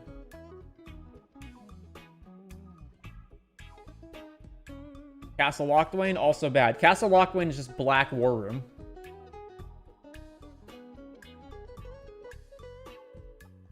So let's say hypothetically you were going to make a two-color deck, right? You would have, and let's say that deck is not blue, so you don't get access to all this, right? You're going to have 2 lands in mono because you're going to have your basic land and one of your bolt lands, and then you're going to have the same thing in the other color that you are. Let's say Rakdos, right? So you'd have 1, 2, 3, 4, and then Rakdos lands, so you'd have another 9. So that would be 14. And then you're not playing any of the fetches because they're all too expensive. And you're not playing any revised duels. But you are playing... Wait, do I not have shocks here? Oh, I don't have shocks here. Are all the shocks too much?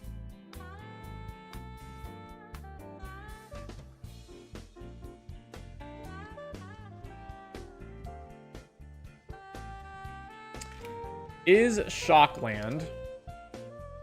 Watery Grave, 15. Godless, 10. Overgrown Tomb, 12. So there are different prices. They're all kind of expensive, though. When was the last time they were printed? Ravnica Remastered. Guilds of Ravnica. I feel like that's okay. I don't know. Do you consider fetch lands and shock lands not budget anymore? I guess is the question. So right now, this entire pile is, let's see, if you were just to use this pile, because remember, you're not using everything. You're just using probably like 2 or 3 colors, right? So if you're building a Rakdos deck, this alone is only 25 bucks, right? So I think you can probably afford them. Fetch and shock are definitely not budget. Well, it depends, like, right? Let's say you're building a Rakdos deck. Just these lands are $25. More than a Starbucks coffee for cardboard is a lot.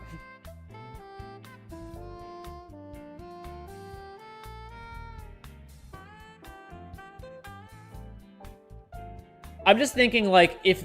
let's say you hypothetically have, like, these 2 plus these 2 plus...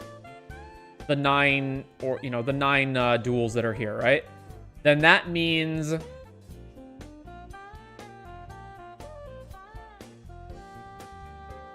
that means you only have 14. That means you're still missing, like, half your mana base, right? Because you got to get up to, like, 29, 30 lands. Which means you're just going to you're just going to shove a bunch of basics into your deck. Like, that seems awful.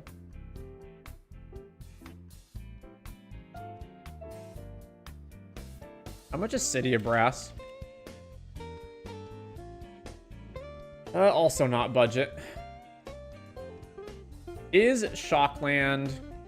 well, we looked at the Shocklands. Because, see, all of these are not necessarily budget either, right? Because if we go grouping... price... like, Morphic Pool's 13, Luxury Suite's 11, Grove is 11... so these aren't exactly budget either. I don't know if I'd even consider the Battle Bond ones budget. Yeah, check lands are budget, though. Yes. I don't want to have broken cycles where, like, Morphic Pool, Luxury Suite are not in here, but then all the other ones are. 30 lands are the average. I run 27 lands in 60-card control decks. In EDH, assuming you have enough ramp, you only need 30 lands. Alright, I'm going to elect to not include the fetches and shocks, but I think you could very easily include them and still technically be a budget deck. Because I think most people would consider... I guess most people that I've asked consider somewhere in the range of less than 100 or less than 250 to be budget, with the majority answering less than 100. So if your mana base right here, let's say, is like 25 for Rakdos. Is Rakdos actually one of the more expensive ones? Rakdos 25, Boros 25, Dimir 27. So like in that $25 range, Gruul's 32. In that like $25 range or less, then you're adding in all the other cards in your deck. So it basically says like once you've got your lands, you just fill out the rest of your lands with basics, and then you've got $75 to play with the rest of the deck budget-wise. That's if you're trying to get under 100. If you're under 250, I think you can very easily have a Fetch Shock mana base. What about the Eldraine ability lands? No, they're not good.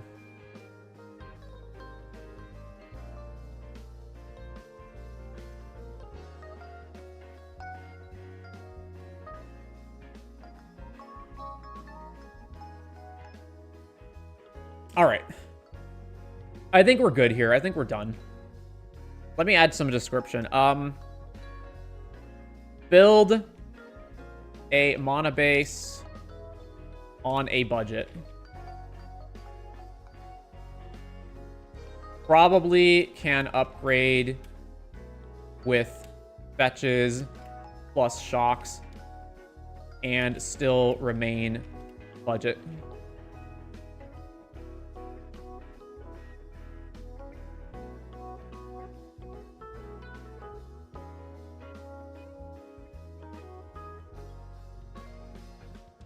All right. I think that means we're good here. If anyone wants access to this, here's the link to the package.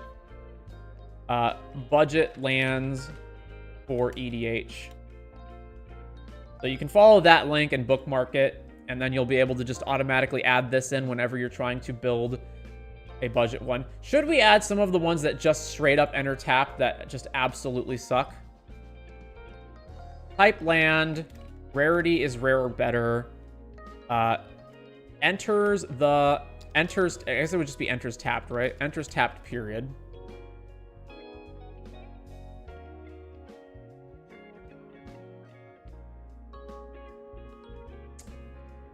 USD less than 6 or less. So that would be what? The temples.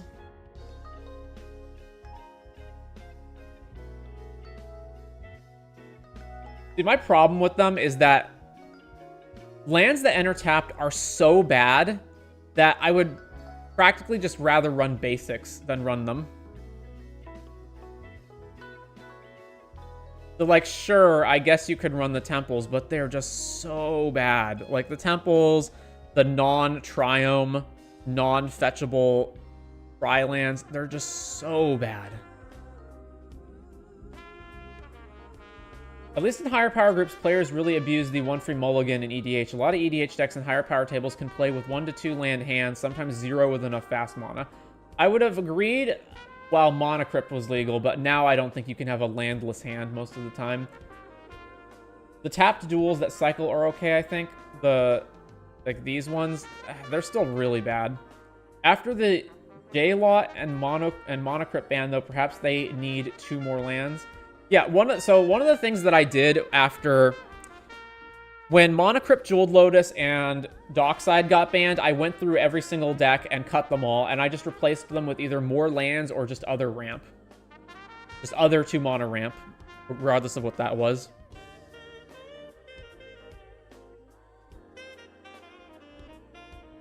Yeah, screw these tap lands. They're so terrible. We're just not even going to have them. Play basics over playing this garbage. That would still mean that in your average EDH deck, you're going to have approximately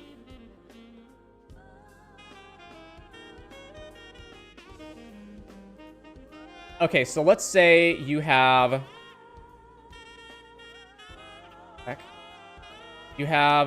again, let's say you're playing Rakdos, right? So you've got 9 duels, and then all the rest of the lands in your deck are monocolor, right? So you've got 30 lands total, minus 9 here, divide by 2, so 10. So you've got 19 lands in each color. So that means we just want to have an opening hand that has both colors, right? So we've got 19. We have an opening hand of 7 cards, and we need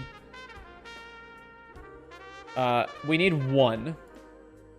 What's the odds that we get 1? Our odds are... Oh my, come on. Come on, Hyper.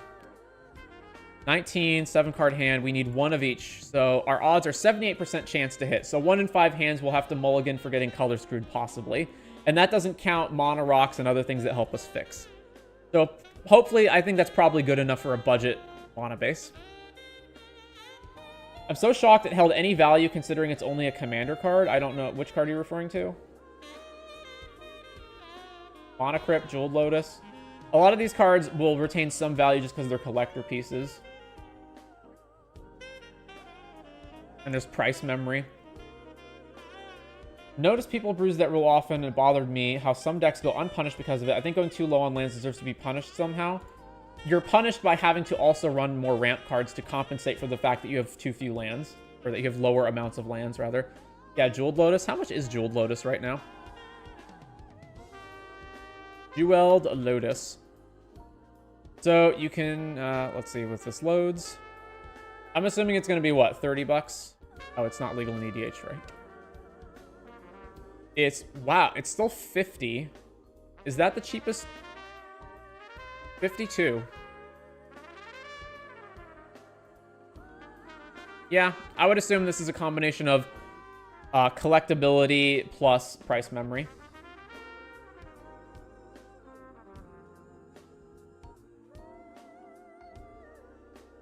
All right. So that was quite the detour, eh? Let's go ahead and come back. We got lots of people who've requested decks, so let's go ahead and spin the wheel and see what we get.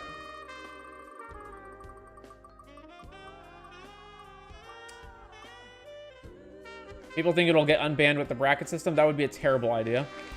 Intet with no generic combos by Bijan. Requested by Bijan. Okay, so Bijan has requested Intet the Dreamer. There's only one Intet, right? Or is there multiple now? Intet the Dreamer.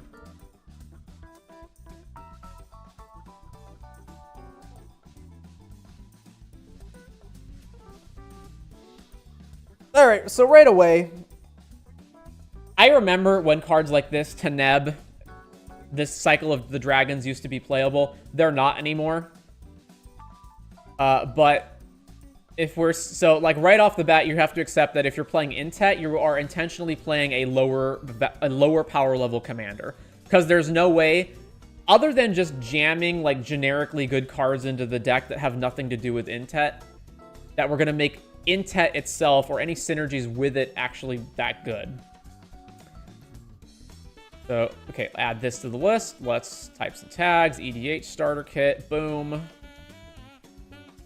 Some things we're going to get rid of. Devoted Druid. We're in green, so we can get rid of most of this artifact ramp. We probably do want a Monovault if we're trying to get to Intet really fast, and probably a Grim Monolith as well. Grim Monolith. Get rid of Mind Stone, Opal, Ornithopter Paradise, Talisman, Thought Vessel, and then the white and black Marsh Flats we're going to cut. We're in colors where we don't need to play Chaos Warp effects. And then that's mostly good there. We can get rid of Bloodmaw.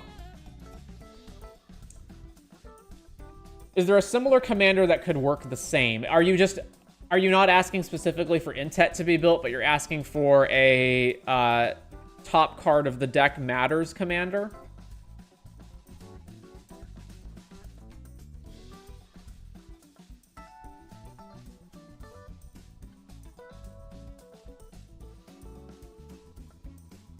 I'm asking the question. So are you basically saying you don't specifically care about Intet, you're just looking for a commander that revolves around the top card of your library?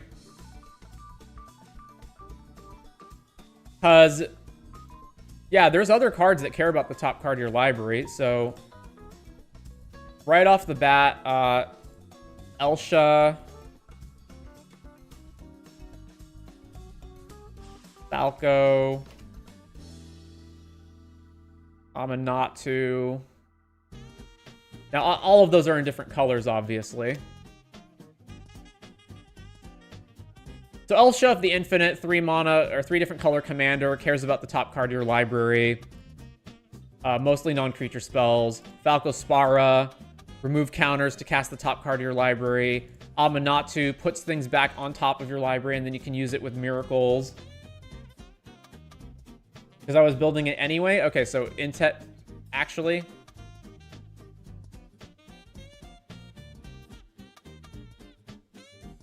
All right.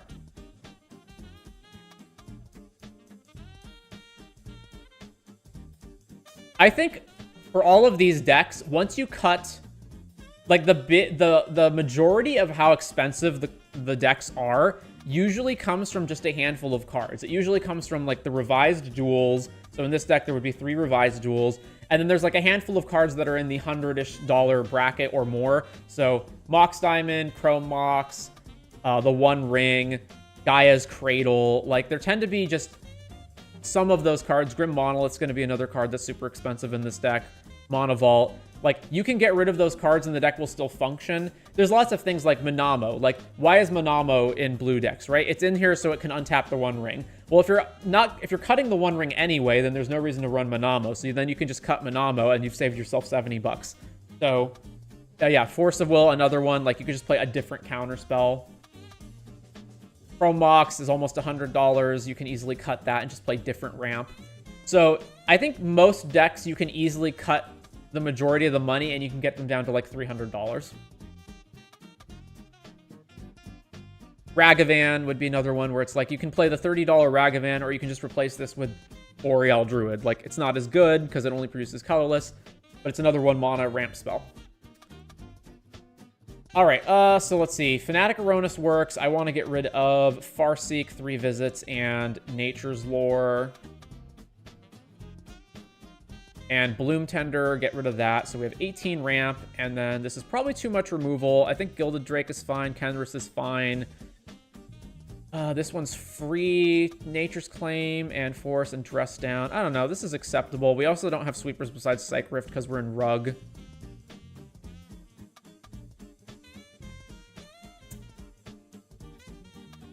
So we obviously want to protect Intet.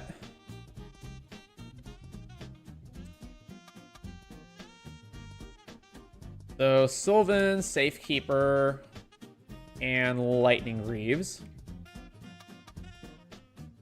Now, hypothetically, you might want haste with Intet, but the idea that we're going to be able to cast Intet, attack with it, and then also still pay 3 mana afterward is kind of dubious. I don't think that's going to be really doable. So probably we don't want much haste. Like, Lightning Reeves accomplishes both, and it accomplishes protecting Intet. But other than that, I don't think we really want haste, because we're not going to have, you know, 6 mana plus another 3 to go cast, attack, trigger, pay for the trigger. So you may look at the card for as long as it remains exiled. You may play that card without paying its mana cost for as long as Intet remains on the battlefield. I guess you don't have to. So you don't have to cast it immediately, but you do still have to pay the 3 when you hit someone with Intet. Another thing might be Double Strike, so we can get multiple triggers out of Intet, which is what? Fire Shrieker is not very good, but there's that. There's Lizard Blades.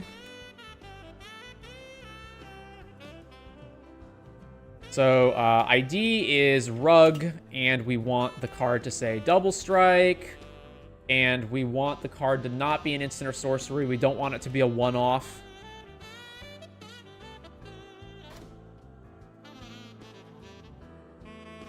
And the card obviously can't be incredibly expensive. So Embercleave requires we attack with a bunch, but that's possibly fine. Berserker's Onslaught's also 5 mana, but if we build our deck around using this, then that might be okay.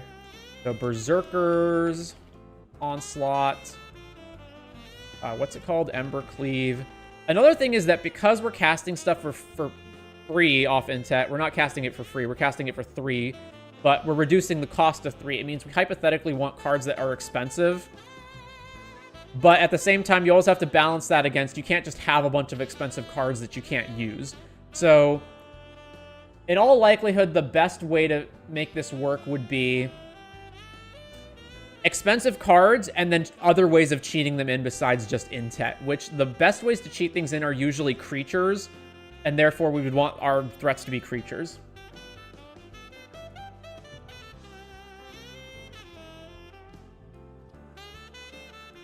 I subbed to Patreon. When do you want to do Cube Review? I'm usually available the times when you stream. Well, first of all, thank you for the sub. Not today, I imagine, because we're already 4 hours in, and there's a lot of other stuff to get to, but... Let's see.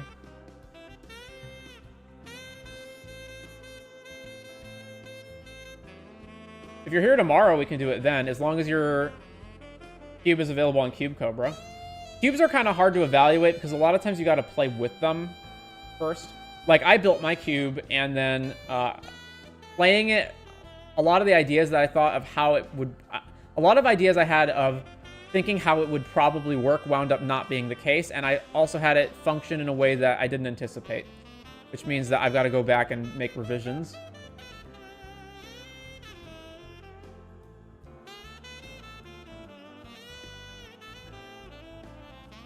You'd be okay with chatting with me in voice for that? Sure. If you've got a Discord, you can send me that.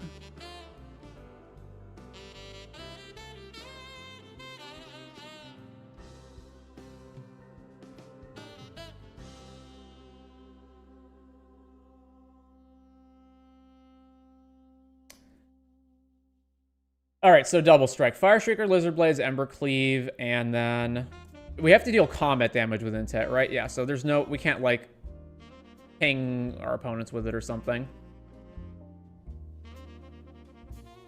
Swashbuckler Extraordinaire. Create a treasure. Whenever you attack, you may sacrifice one or more treasures. When you do, up to that many target creatures gain double strike. So...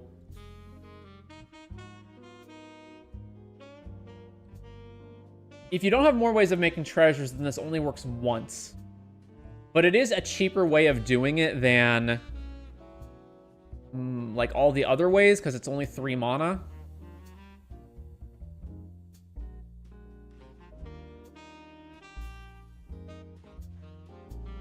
It should say gain or has or have.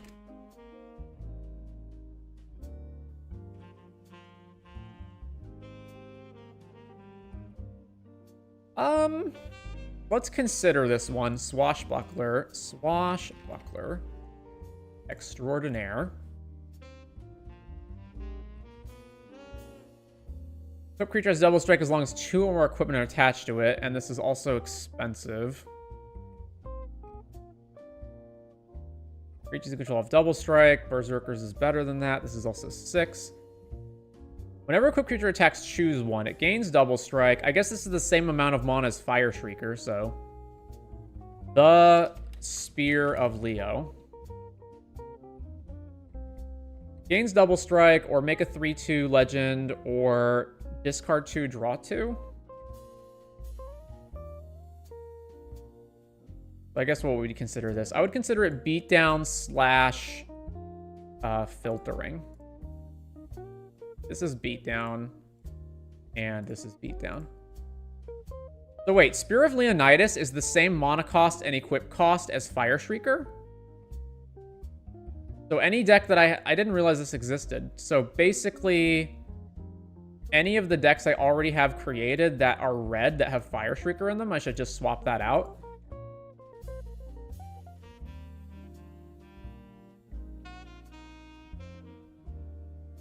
Oh, I don't have that in anything else. Okay, well, that makes my job easy.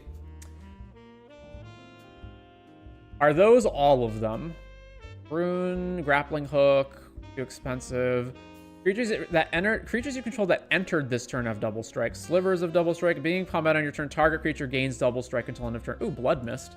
That's actually cheaper than a lot of the other options. It's actually cheaper than Fire Shrieker overall as well. So that's nice. Creatures you control have double strike. No. Red. Okay, this is an aura, so I don't want that. Another target creature you control gains double strike until end of turn. Well, I'm finding all kinds of cards that I didn't know about. Chaos Terminator.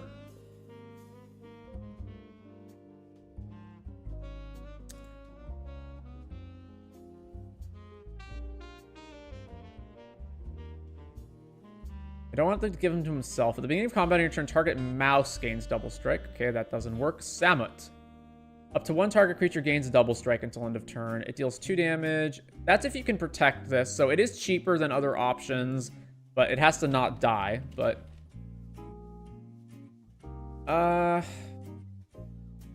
I think the break point is I don't care that it's 1 mana in total cheaper than Fire Shrieker because people can just attack it. So I'll put that in the considerations tab. Then Ticket Booth, it doesn't get it until 6. Sacrifice. When this attacks, you may sacrifice a creature. This has double strike. We need something else to gain double strike. I guess let me narrow this down further by saying it must include creature in its Oracle text.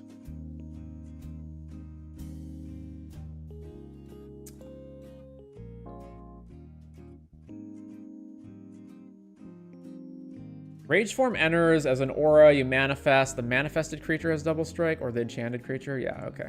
All right, so that looks like it's about it, but that's actually a fairly decent amount. How much double striking is this? 1, 2, 3, 4, 5, 6, 7, 8. That might actually be overdoing it.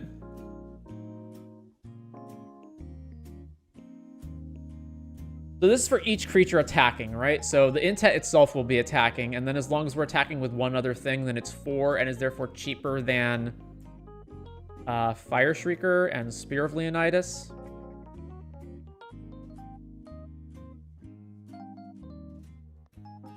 Your speed and accuracy at which you build these is insane. Well, thank you, Bijan. I think, personally, I think I'd take a long time doing this because, like, I've looked back on some of the videos and I go, damn, was I really on that deck for an hour? Having the packages really helps because it means you don't have to fuss over, like, okay, wait, I have to remember which lands go in this deck. You just go, boom, put them in. Oh, we're at 34 lands. That's too many. I cut the fetch that was off color, right? That would have been Marsh Flats. Yeah, I cut that. Oh, let's see. We got Manamo, Grove of the Burn Willows. Oh, that's why we have more of this. Gaia's Cradle's probably fine, especially if we have, like, double striking things. We're going to want more creatures than normal.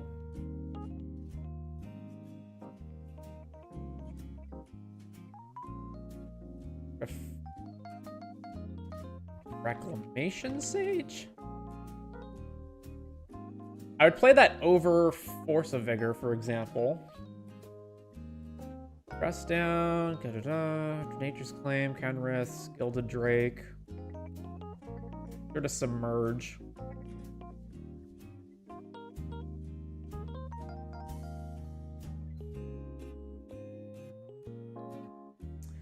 There's no combo with Intet, right?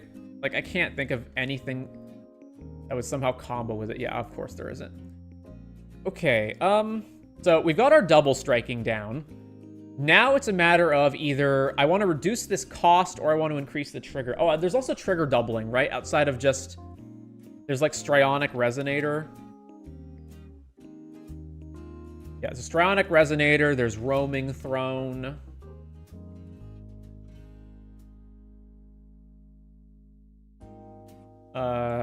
Trigger. What does Roaming Throne say exactly? Triggers an additional time. So let's say additional or copy. Hand harm, not applicable to what we're doing. Lithoform engine, more expensive than what I want. This involves instants and sorceries. Permanent entering, not applicable. Colorless. Copy target activated or triggered ability you control from another legendary source that's not a commander. This card strikes me as so weird. Like, why did they specifically not allow you to copy commander stuff with it? Wizards only. Colorless source only. This one's 7 mana. Doctor only. Sorceries. Okay, yeah, so it's just Roaming Throne and Strionic. And then all the double striking. Is there any way that we can reduce the cost of this triggered ability? So, like, training grounds and all that stuff don't apply.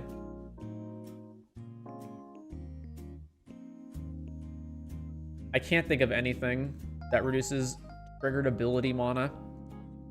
And then that just basically leaves all the high-end, like, play all the big fatty, you know, wreck your opponent stuff, right?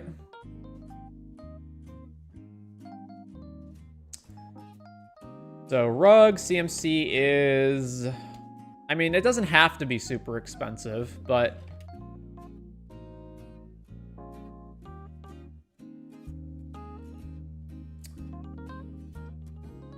So we could do the ones that draw us a bunch of cards, although I don't really want to play Intet, pass the turn, come back, attack, trigger, pay the mana only to draw a bunch of cards, but it's reasonable. So let's see. Last March of the Ents, that's a good one. There's Kozilek, Butcher of Truth. Void Winnower. We're a double strike deck, Craterhoof.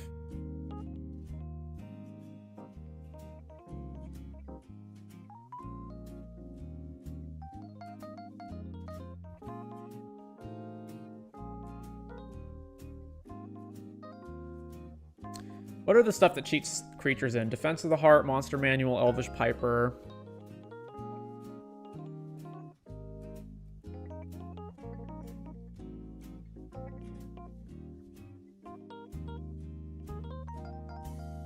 Yeah, we mostly need payoffs, and let's see, we're getting things onto the top, so that's Worldly Tutor, because we need top deck manipulation as well.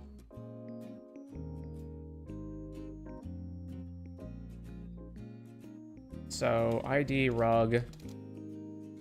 Whenever, put, card, top, library. Can't be too expensive.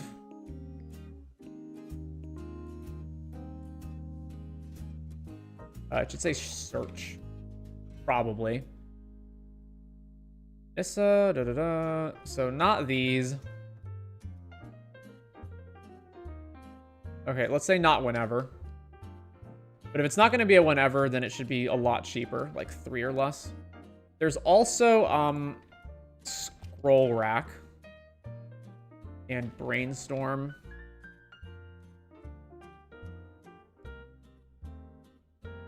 Yeah, Tutor. There's the Sorcery Speed Tutors. I don't want those.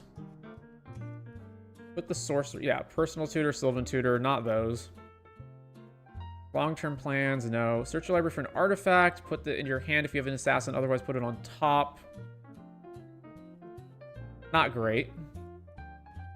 Beast Tracker to go fetch something that has one of those triggers. I don't want to pay 3 for this. Alright, that's fine. Mainly Scroll Rack and Brainstorm will be what we use for that. And then we just need a bunch of fatties, basically. Scroll Rack? Yeah, Scroll Rack. I think we have more double strike than we do actual, like, big payoffs. Is one of the problems we're going to run into.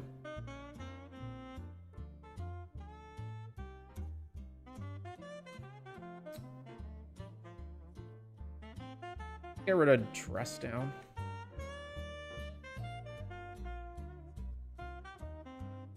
All right, big expensive stuff. What are we looking at? Oh, Atali's in our colors. Atali.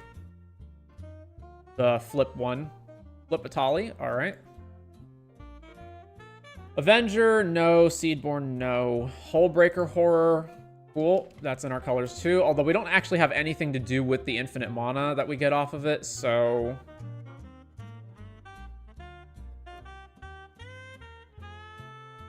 Hidespout Tyrant instead? Or just both of them? Hullbreaker. I guess both of them can loop each other. Consecrated Sphinx.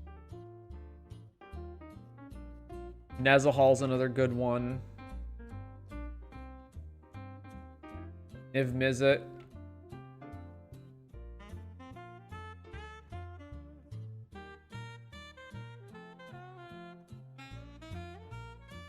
Got this Kozilek. We could pick the other Eldrazi Titans, and I'm going to default to those if I don't find anything else that I particularly want.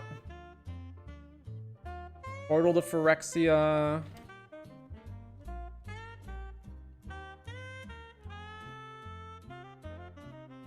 Not particularly inclined for Blightsteel, but that is an option.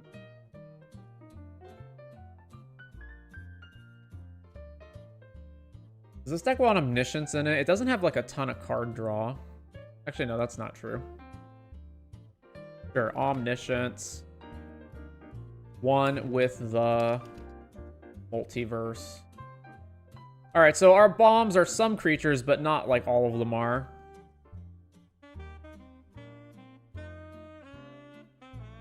I don't particularly want the Ulamogs, and I don't particularly want the other Kozileks either.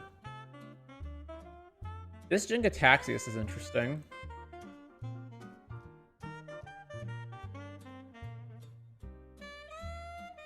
Homa. Yeah, I think we're done. How many big actual payoffs do we have? 1, 2, 3, 4, 5, 6, 7, 8, 9, 10, 11, 12, 13, 14. So it's 14 cards that I'd be happy to hit off the top and cheat on. And then the rest are just like, you're sort of drawing them, essentially. So 13 cards. We have 13. What are the odds of hitting one of them out of a sample size of 1? Of course. 99, 13, 1, 1. So we only have a 13% chance to hit, which is pretty freaking bad. If it's with double strike, then we have a 24% chance, which is also still really bad. But this is the balance. We can't play just all expensive stuff. So what are things I could potentially cut? I don't want to cut counters or protection. Ramp at 18 is good. We don't want to cut that. There is removal at 9, which includes some of our lands. So if we don't include the lands in this count, then that's really 6, which is fine enough. I think the main one is how much double striking we have. Is kind of a lot. So of these, I would guess that I can put back Berserker's Onslaught, because it's the same mana as like Fire Streak or Spear, but it's not broken up, and we don't have like a ton of other things that benefit from having double strike. So we can get rid of that one, and then I like all the other ones. Maybe not Swashbuckler Extraordinaire, because this is essentially the equivalent of an instant or sorcery that does it, because we're not going to be able to trigger it again. So yeah, let's get rid of that one, and then that leaves us with 1, 2, 3, 4, 5, 6 sources of double strike, which I think is good enough. And then we've got room for one more big bomb.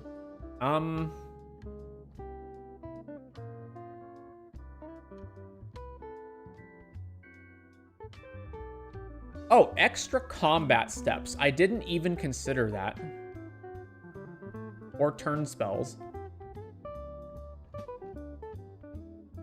Oh yeah, let's do Expropriate. That's a good payoff.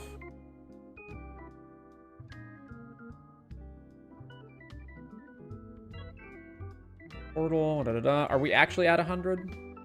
We're actually at 100. Okay. You could hypothetically add some more extra turns or combat steps in here, but I think that's fine. If you flip into extra combat turns, you can keep going. Yeah. How important is that versus just like... I guess hypothetically that might be better than like the Omniscience cards. So then what are the next best ones? There's Time Stretch, because you get 2 extra turns. I don't think there's any other ones of them that give you multiple extra turns. It's Expropriate, Time Stretch, and then every other one is only 1 extra turn. Also, the extra combats are not nearly as good because we still have to keep paying the 3 mana on the trigger. So it's mostly the extra turn spells. So let's look up my extra turns. Jumps Pass. Rise of the Eldrazi. There we go. That's a good one.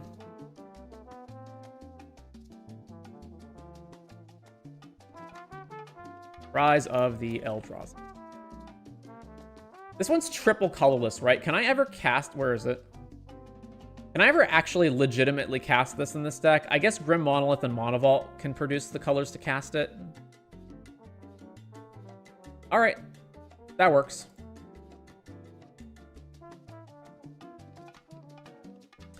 So no combos. It's just Intet with a ton of ramp to get to it, counter spells and protection to make sure it doesn't die, and then a bunch of big bombs to win the game. Along with double striking ability so that you can get multiple triggers off of it. Seems good to me. Intet. Here is the link.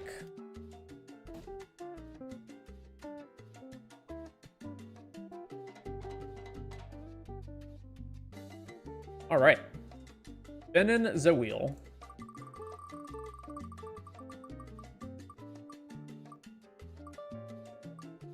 The Juri critique, requested by scruffytusks.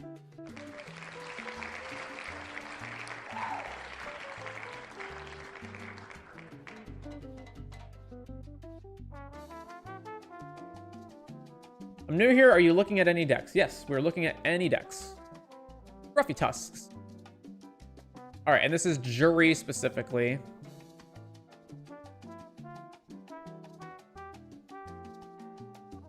Jury duty?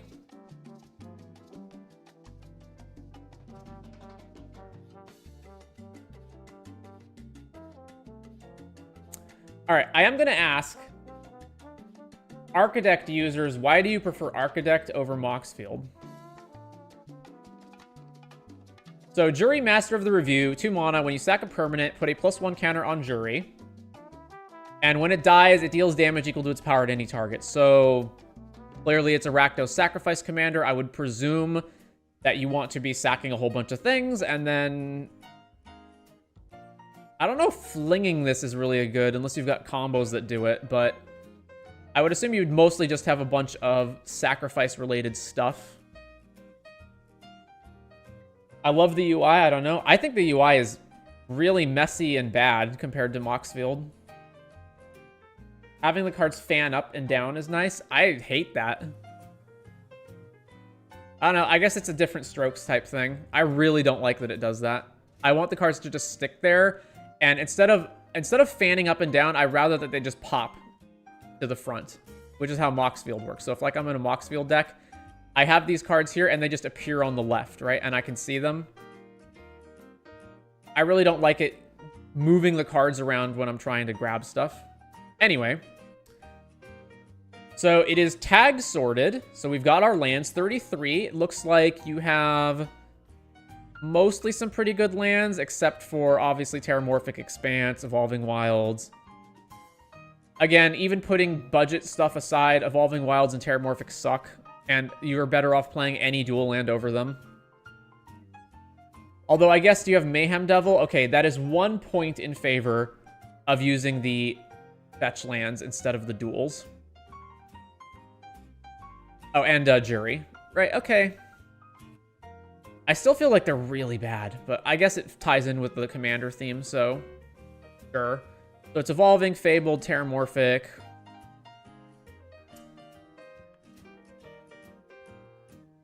I currently has 3 extra cards, and I can't decide on the 3 cuts. So is that mainly what you're looking for? Where's actually the deck count? How do I quickly see the deck count? Deck size 103. Okay, so you're mainly just looking for what are the 3 cards that I cut? Probably lands, but it doesn't look like you have that much ramp either.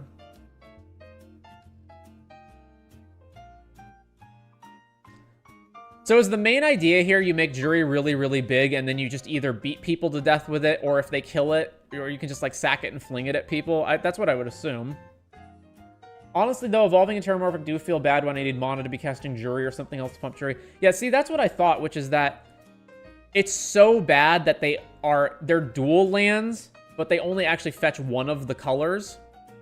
So, I mean, sure, yeah, they trigger Juri and Mayhem Devil, but there's gonna be, how many times are you gonna get screwed because you didn't draw your other color and you just have Evolving Wilds and Terramorphic? Yeah, he's kind of like a hostage taker. He gets big and can threaten to do damage to things on board or to the face. That's not like hostage taker, but I think I understand what you mean. Okay, so we're going to want, yeah, token generating stuff. We've got Skull Clamp, Yawgmoth, Village Rites, Morbid Opportunist, Light Up the Stage, Dockside Chef, Disciple, Deadly Dispute, Corrupted Conviction, Braids. What is Boomer Scrapper? Enters the battlefield or attacks, you lose 1 life and create a junk token, and whenever a token you control leaves, put a +1 counter on it. Ignition, Chaos Warp, Interaction, Accursed Marauder, Ingot Chewer, wow, Roxa, Devil, Plague Crafter, Snuff Out, Soul Shatter, Tempt with Mayhem. Use an instant or sorcery. Each opponent may copy it and choose new targets, and you can copy it plus an additional time for each opponent who copied it. Ashnods, Fling, Kazul, Rexian Altar, Viscera Seer, Born Soul Trader.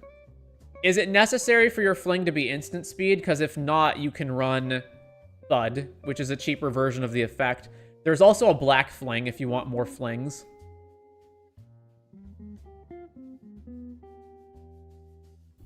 Atsushi, Curse of Opulence, Diamond Pickaxe, Impulsive Pilferer, Mahadi, Professional Facebreaker, Ragavan, Ruthless Technomancer.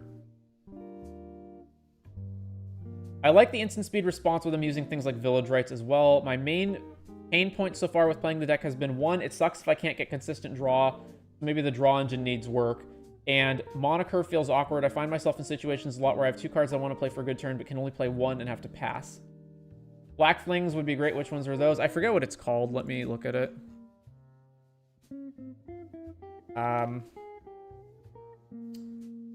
Deals damage, power, MC 2 or less.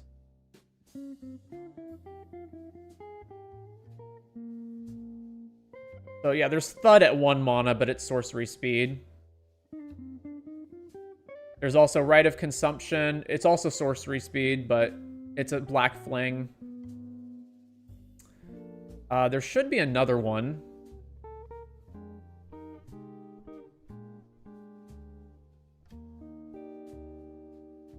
I could have sworn there was another black one.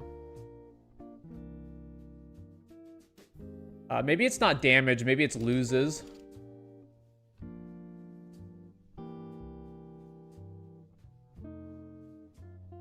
No, I guess it's that one. All right.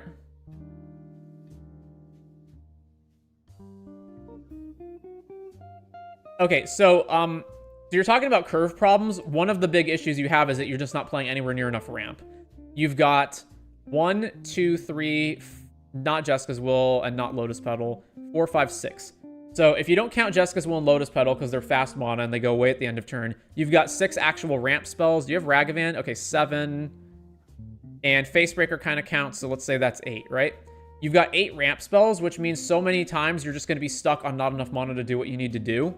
Do treasure generators count? Probably not.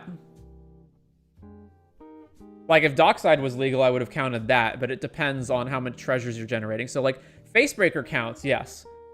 But, and I'm surprised that you don't also have Grim Hireling in this deck, which is black Facebreaker. But stuff like, you know, Mahadi, probably not. It's not anywhere near as consistent. Diamond Pickaxe is pretty bad. I see Dockside still over here in the maybe board. All right. Main problem you have is not anywhere near enough ramp spells. You need way more.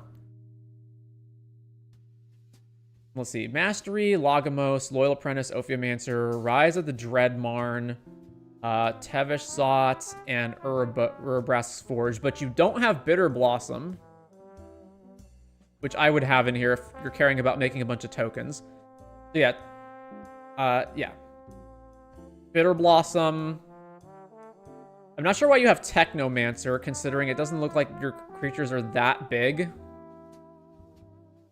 I guess Juri, right? Because the idea is to make Juri really big, and then I guess sack it to Ruthless. If that's the case, then why not also play, you know, okay, oh, you do have Disciple of Bolus up here. All right.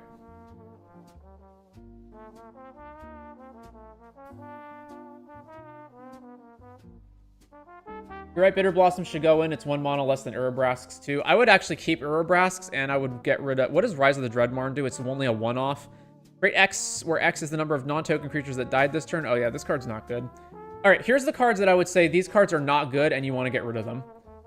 Let's see. Also, if you're playing, like, you're missing some of these Reanimator effects, right? Because you've got Undying Malice, Supernatural Stamina, Malkia, Rebirth, Feign Death, but then you're playing this 2-mana one. You're missing Undying Evil. Oh, no, Undying Evil doesn't work with Juri. You're missing, not Feign Death. You're missing, Not Dead After All is the one you're missing.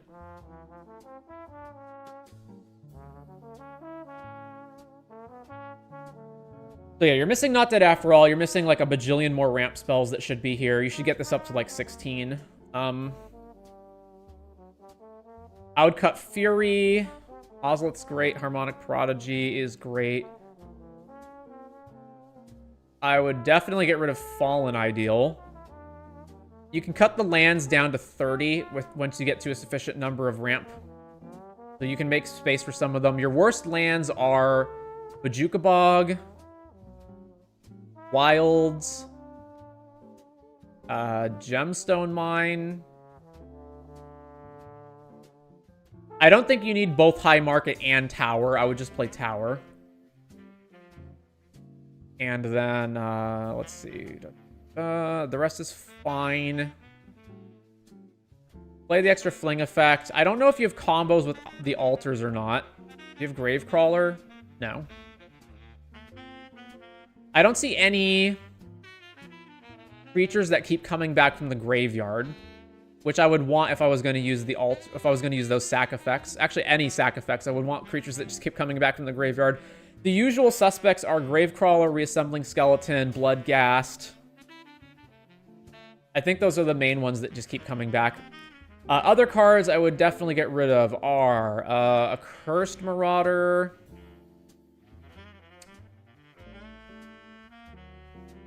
No, this is fine. You have a lot of removal. I think you can cut your removal down significantly.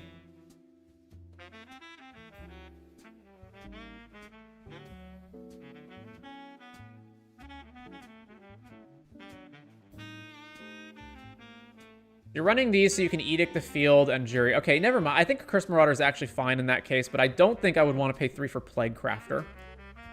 You can probably get rid of Bolt. Let's see. Soul Shatter can go. Tempt with Mayhem can definitely go. You may or may not want Tybalt's Trickery. That one's kind of iffy. I definitely don't want these crappy guys like Impulsive Pilferer and Diamond Pickaxe. I would definitely get rid of those. Mahadi, I'm not sure how many times you can even trigger it in a turn. I find that pretty suspect. And in general, I don't like the one-off sack to draw cards. I much prefer things like Yawgmoth and Skullclamp that can just keep drawing more and more cards every turn, rather than Village Rites, Corrupted Conviction. Deadly Dispute is more acceptable in the fact that it produces the treasure token that then also makes another sack. But I don't even really like Deadly Dispute that much. I really don't like Boomer Scrapper. I would cut that for sure. Braids strikes me as a card that's probably not that great either. Dockside Chef definitely sucks and should be gone. And Light Up the Stage has the same sort of problems that Deadly Dispute and Corrupted Conviction have, which is that 2 cards is usually not that good in EDH. You want a lot more than 2. Smothering Abomination, that's, I guess, acceptable.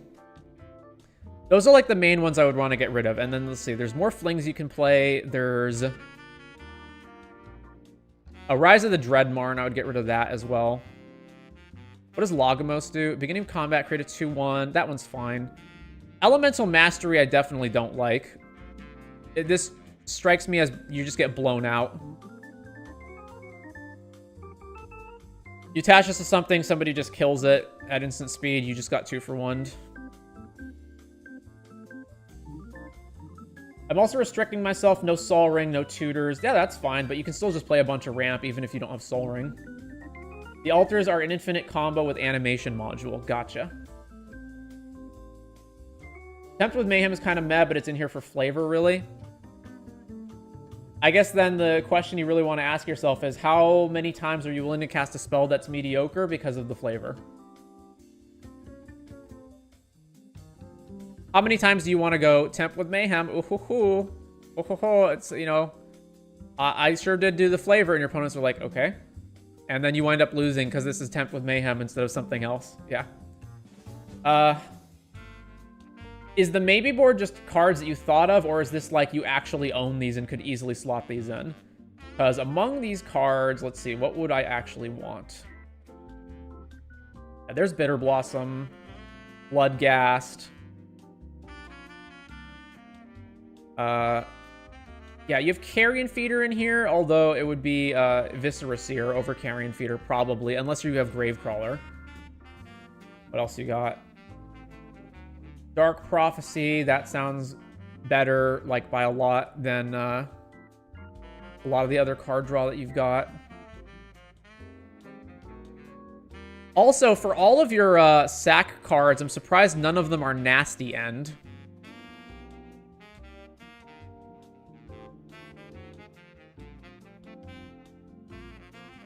Dreadhorde Invasion's another decent one. It's basically like another Bitter Blossom. Oh yeah, Dying Wish. That's the one that I was thinking of. That's sort of a fling. It's not a fling because you have to still sack the creature, but it's essentially the same effect. What else we have? What the heck is Ghost Lantern? Oh, it's a Raised Dead. Okay. I would definitely have Grave Pact in your deck. Like 100% have Grave Pact in your deck. Grim Horror Specs is another one. Definitely have that. Oops. Yeah, Grim Horror Specs. I would much rather have cards like Grim Horror Specs, Midnight Reaper, those types of cards than I would one-off Corrupted Convictions and Village Rites. It's literally a draft of cards that were originally in the list and I've sifted through that were either in the deck at one point or considered. Yeah, Dying Wish was just okay. Just slow since he still needs to get sacked. What else? Jadar is another really good one. It's essentially the same as Bitter Blossom, because if you're just going to keep sacking at least one creature per turn, then it doesn't matter that you can never get more than one, because it's fine. You're just going to sack it anyway. So yeah, Jadar, Dreadhorde Invasion, all those are good. What else? Dreadhorde General is defensible. It's kind of expensive at 6 mana, but it's also another thing that lets you just draw cards and sack stuff and produces more tokens. So if you're... I've already told you to cut a whole bunch of cards out of the deck, so Liliana would be a fairly decent one to have. Mob Rule's another great one where you can steal your opponent's stuff and then sack them all. What else?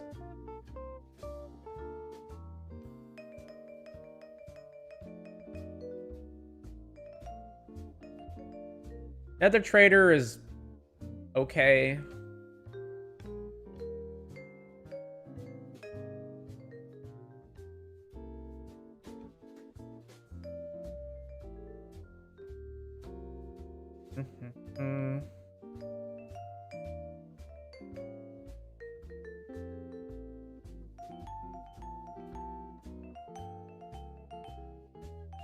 Yeah, Shriek Maw seems decent too. I might have that in the deck.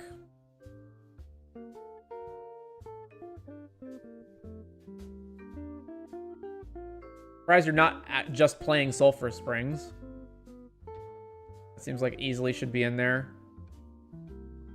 I forget exactly what removal you have, but Terminate could be worth considering. Dragon's Migrant's Crown, get that in there. Urborg, get that in there. Vandal Blast, also good. I think that's the main ones. Need money, so you can't afford these. Yeah, sure. Okay. Too Strong would use, how do I look at the whole name of this? Too Strong, not going to use it because it's too strong. Gotcha. Sure. So yeah, those are the changes I would make to this list. So hopefully that was helpful. Grim is good with a bunch of bulk creatures. I want more token creatures route. Well, you've got plenty of options. So I think we're good there. All right, let's end Juri. I think one of the other problems with this is also just that there's other Rakdos commanders that are also sacrificed themes that are just better than Juri is.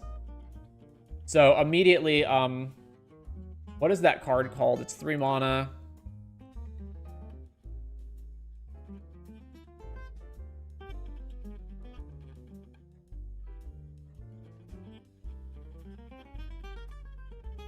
What the heck is it called?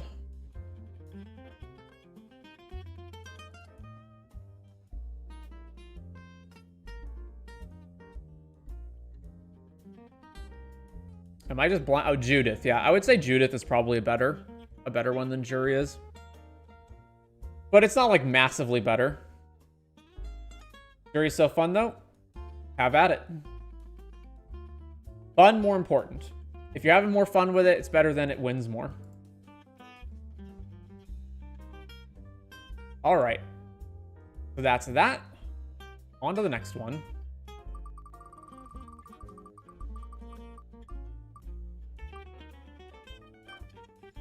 All right, Bomberman has asked us to take a look at their Child of Alara deck again. So we've already looked at this deck before, but they specifically said they made some changes and that now it's more of a World Tree, get all your gods into play thing. Where is it? It's this one, right? Yeah, okay. We got the World Tree. Indeed, here's the World Tree. And then, where are the gods? Let me... So we've already looked at this before, so I'm not going to go over it again, but I will look at specifically the World Tree stuff that you've got going on. So the gods, there is already a World Tree combo deck in Pioneer, and it requires specific gods to be in your deck to win. Of course, you have access to multiple copies of the same card in that, but mainly, let me see if you've got it here. So, it's also, a lot of the gods are just not good, so it's also a matter of finding which gods are, like, good regardless. So, for example, Klothys is, like, reasonable as a way of generating, you know, it's basically like a 3-mana rock, essentially. That's reasonable to have.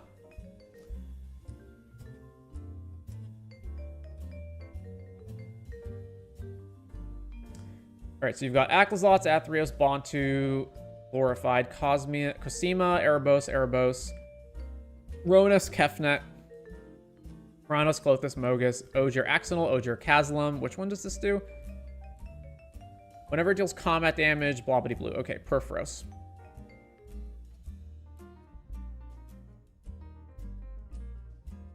So I think your combo doesn't work right now. You're missing cards. So problem number one is you don't have, I don't think you have the devotion to get this stuff online. So let's see. If you go and look through your whole deck, or I might be wrong. Porphyro, so let's see. We want Klothys to be a creature when it hits the board. So you've got 2, 3, 4, 5. Okay, never mind. You do have enough. So the main combo is you World Tree, which usually involves you have to ramp with a bunch of lands. Sometimes you like scape shift into the World Tree plus a bunch of other stuff. And then, of course, because you just scape shifted, you want all of those lands to untap. So you're going to want Amulet of Vigor, Tiller Engine, and Spelunking so that they all untap immediately, and then you can activate them all again. Now, that either requires that you have, of course, since World Tree costs... Where is it? World Tree costs 10 to activate. So you need, including it, 11 lands, or you need lands that produce more than 1 mana, which is Sunken Citadel. Now, in the Pioneer version, of course, you can just run 4 Sunken Citadels. In EDH, obviously, you can't do that. So you can run Sunken Citadel, but then you still have a bunch of other lands that you need. So mainly what you want to do is, yeah, have stuff like Sakura Tribe Elder that fetches out lands so that when you get all your lands, so that you have enough lands so you can scape shift them all. And you don't specifically need scape shift. You could just naturally build up to the World Tree. It's also possible to have like Vesuva or Thespian Stage to copy this, but then that's not scape shiftable. That has to be slowly built up over the course of the game. What is good ramp in Rakdos? All the Mono Rocks. There's a million Mono Rocks, even the ones that produce colorless. Here.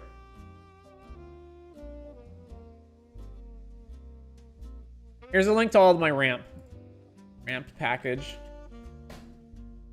Go nuts. There's all the black and red stuff that you can ramp with.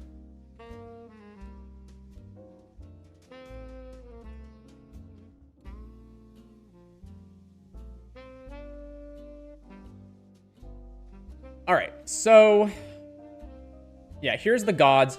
So you only have one half of the combo. So the main combo with World Tree is it tutors as many gods as there are in your deck into play. And the main thing you want is you've got Perforos and Ogier Axonal are the big ones, along with Ronus. So Ronus says everything doubles. Ogier says all your non-combat damage is equal to at least however big it is. And Perforos says shock everybody equal to the number of creatures you had to enter. So basically, you just math this out so that you go... Ronus' ability resolves first, then Ogier Axonal becomes 8 power, then you resolve all the Perforos shock triggers, and they all get upgraded to 8 damage per, so you only need, assuming your opponents are at 40 life, or maybe a little bit less, depending on like fetching and ancient tombs and taking damage off of other stuff. They're probably not going to be exactly up 40 by the time you get here, but let's just assume we have to deal 40 to everybody. So that's 8, 16, 24, 32. So you need 5 creatures entering to trigger that. And Ogier counts, Ronus counts, and then you just need 3 more because Porphyros is not going to count itself. Of course, any of that can get disrupted by instant speed removal. So if they do have instant speed removal, they're just going to shoot Ogier, and then that completely collapses. So you want alternative ways of winning, and I noticed that you don't have one of them. So mainly when you're doing World Tree stuff, the only, and in this deck in particular, it's Child of Alara, meaning you want your permanents to be indestructible so Child doesn't blow them up. Mainly what you're looking for is the god does something relevant, so it's fine that I play it. So like Klothys is probably the best example of that. Or I only care about the god in terms of its ability to World Tree combo, in which case I want it to be the most efficient at doing that. So there's stuff like, you know, the Erebos can draw cards. It's obviously incredibly inefficient at 4 mana to cast and then 2 mana to activate it for the Greed ability, but at least it does something, as opposed to like Hefnet, which basically does nothing, or Bontu, which realistically it does nothing. But the main other combo that you're missing is you want God Eternal, Bontu, Ogier Tack, and the Locust God.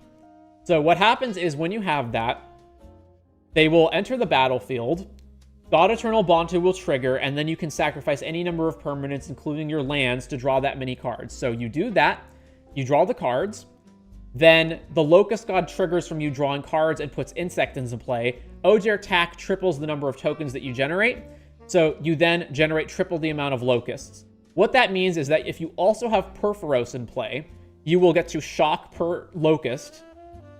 Now, you should have won the game just based on Ogier Axonal, but there may be reasons why that's not the case. Maybe Ogier Axonal is in your hand, so you couldn't tutor it with World Tree. Or maybe Ogier Axonal got into play, and then someone just cast Swords to Plowshares on Ogier before your triggers resolve. So God Eternal, Bontu, Ogier Tack, and Locust God gives you a secondary win condition, where hopefully you can generate enough Locusts that the Porphyros triggers will just kill all of your opponents anyway. The other way that it works is, if that's not enough, all of the Locusts have haste, so you can just haste into your opponents. So remember, that is for the gods. That is God Eternal, Bontu. So you're going to want this one. You're going to want Locust God.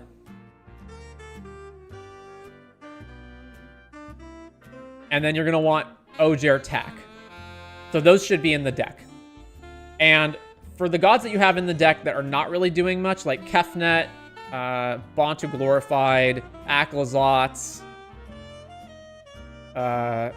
Ogier Kazlim, like these are not really that good. I would cut those. May I ask where I can submit a deck to be reviewed? Also, that discard deck seemed like a fun deck to pilot. You can just post in the chat what your username is, and then I can look you up on Moxfield or whatever website you're on.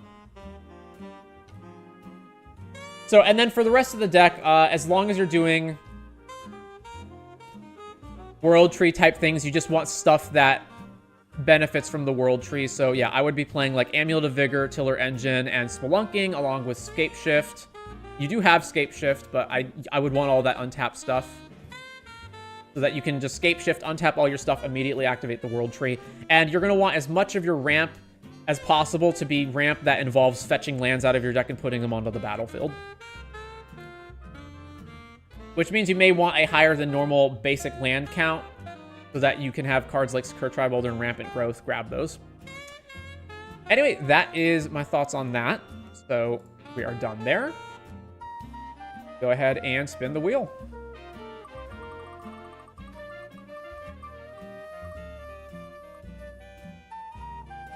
Lynde and Nimrus critique requested by BryceLeft on Architect. Okay.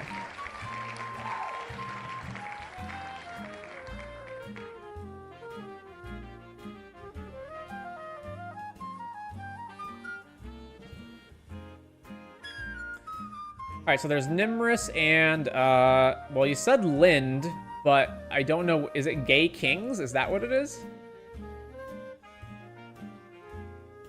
Where is the commander in here, even?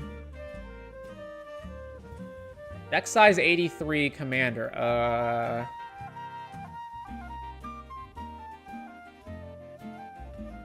Well, that's Nimrus. I guess let's open the rest of these. View all decks. First, test. Gay Kings, Hilda, Obira. Well, it's not Hilda or Obira.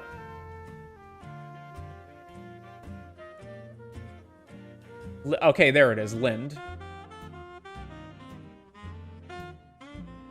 I'd like to request either Liesa deck review or Safara deck review, both on my Moxfield username.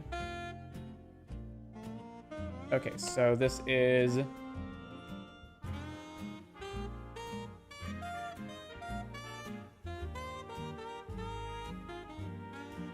Liesa plus Safara. Okay.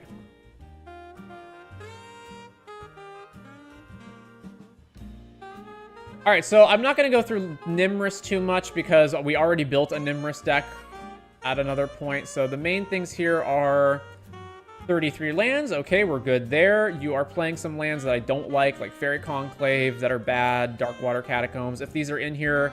Well, if Darkwater Catacombs is in here because you need budget, dual lands, fine. Fairy Conclave seems quite bad, though.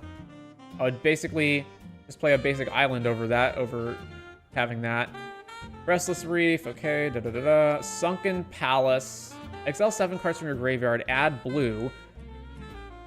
When you spend this mana to cast a spell or activate an ability this turn, copy it and choose new targets. That's really weird and seems worse than just a basic island. Okay. Nimrus is doing Nimrus things.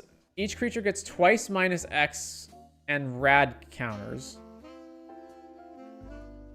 Alright, not sure what we're doing here. Because Nimrus wants us to play stuff at instant speed. You got a lot of counters. And, yeah, a lot of counters. Which makes sense. And then some of this.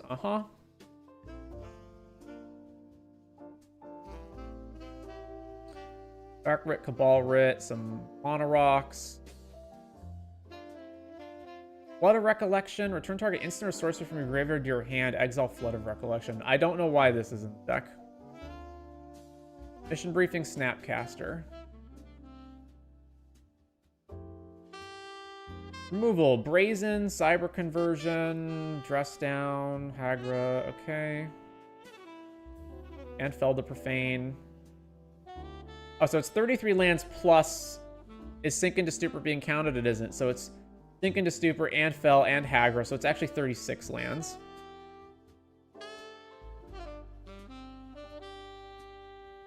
And then the win cons are Citadel, Reservoir Top, or Hullbreaker Loops.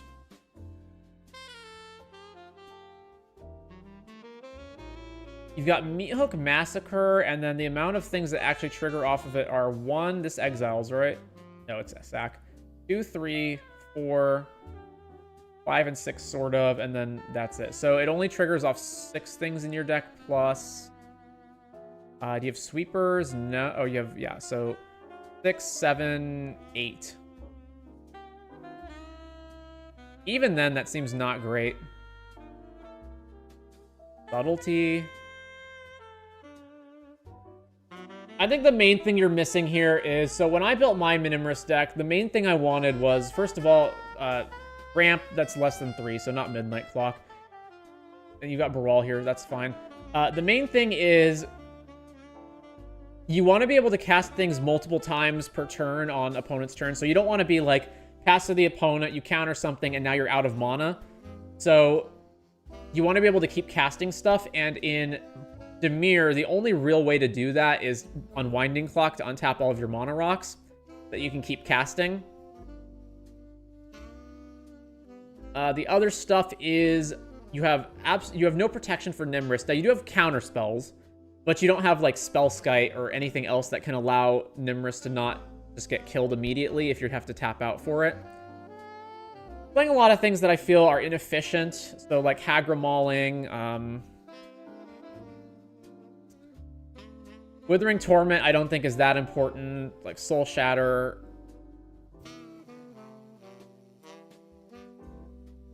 Subtlety I probably wouldn't bother with. Definitely wouldn't bother with Daze at all. Commandeer sounds very suspect. You also have like multiple sweepers. You have 4 different sweepers plus Psych Rift. I think that's more than you need. Especially Meat Hook Massacre, which is very mana. Meat Hook Massacre and Nuclear Fallout, which are both very mana intensive. I wouldn't bother with either of those. What else? Cut down the number of lands, increase the amount of ramp, switch some of these lands to better lands. Obviously, you might have budget problems and not be able to play all the best duels, but you can play better stuff than like Sunken Palace and Myriad Landscape. Like, I would just play basics over playing these. Castle Vantress is also not good. Don't play that. Let's see. Shark Typhoon's another win con. That's fine. Draw, draw, draw. Most of the rest of this seems fine. If you want to take a look, I have my original Nimrus deck. One of the options that I really like on Moxfield is that you can compare decks to each other. So if you were on Moxfield, I'd be able to do this, but since you're not, I can't. But I would just say take a look at this Nimrus deck to see some of the differences. I have the Thoracle Wind. It doesn't really matter which one you go with, but Thoracle Demonic is cheaper than the Reservoir plan. Also, a problem with Bolas' Citadel in the Nimrus deck specifically is that because you're trying to cast so much stuff at instant speed, including your bajillion counterspells, it means you can get bricked on Citadel. So you go cast Citadel, and then the top card of your deck is a counterspell, and then you can't do anything until your opponent's cast a spell you want to counter. It's pretty much just generic Dimir control with Nimrus as the refill. The recursion is just to be extra copies of sweepers or removal. My friends find it boring, but I love control gameplay. Yeah, well, I don't really have too much more to say about it. The main things I would say, like here, I have more, I'd say the main ways that my deck differs from yours are, I've got the Oracle Wind instead of anything else. I've got cantrips that I can cast on opponent's turn for 1 mana, so I can just use these. If, like, let's say my opponent didn't cast anything that I want to counter, I can just cast Brainstorm to draw another card instead of having to just pass without doing anything. Although Torpor Orb is in here when it conflicts with Thassa's Oracle, Torpor Orb shuts off opponents, and the only thing it shuts off in our deck is Thassa's Oracle. And if it's really a problem, we can just pick it up with Flood Maw, Sink into Stupor, Otawara. Or we can just not play it. And then we've got, like, Cursed Totem, because, again, none of our creatures... We barely have any creatures, and the ones we have don't have activated abilities. I'm not running Spellskite either. I do have Lightning Greaves in here and Alexi's Cloak as more ways of protecting Nimrus, because you don't want to just constantly have to hold up counterspells to protect Nimrus at all times.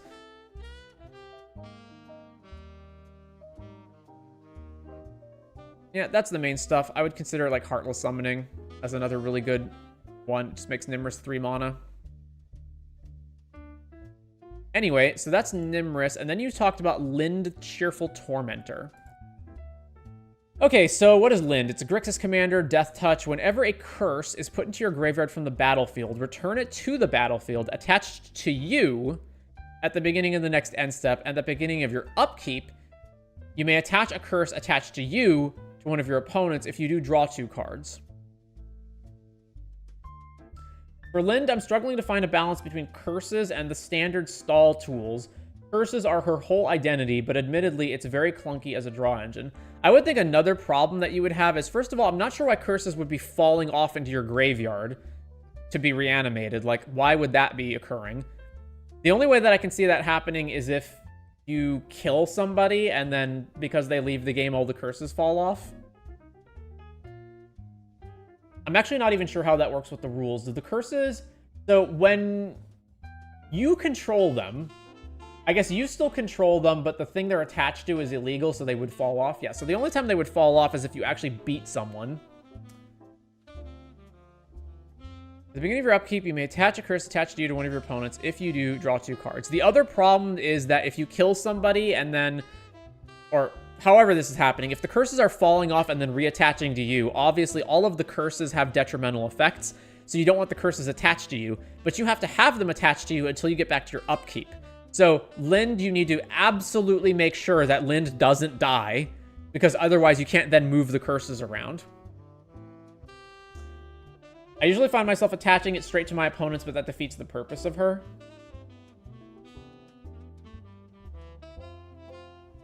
I mean, she just seems like a really inefficient ability.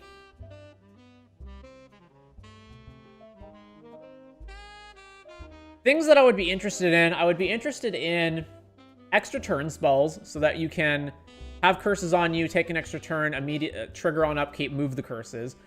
Ways of moving enchantments around. So if you have ways of being able to reattach enchantments to another player immediately.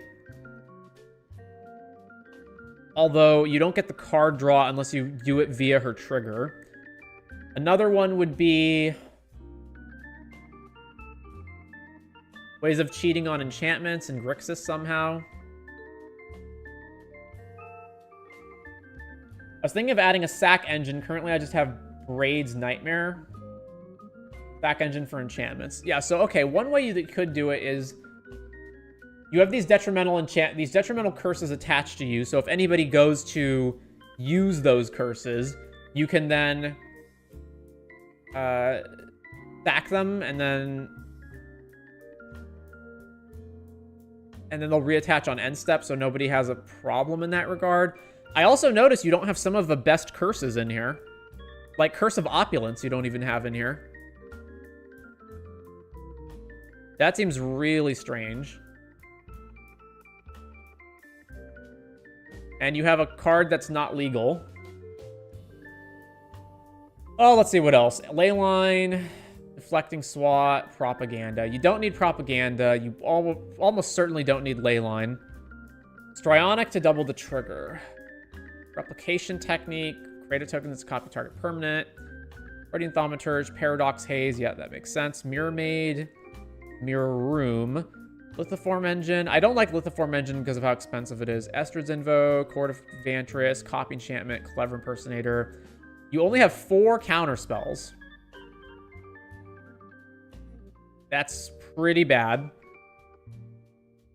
One of the things is this commander necessarily puts you in a precarious position because you got all these curses attached to you and you need to make sure she doesn't die. So you need to be playing a lot more counter spells.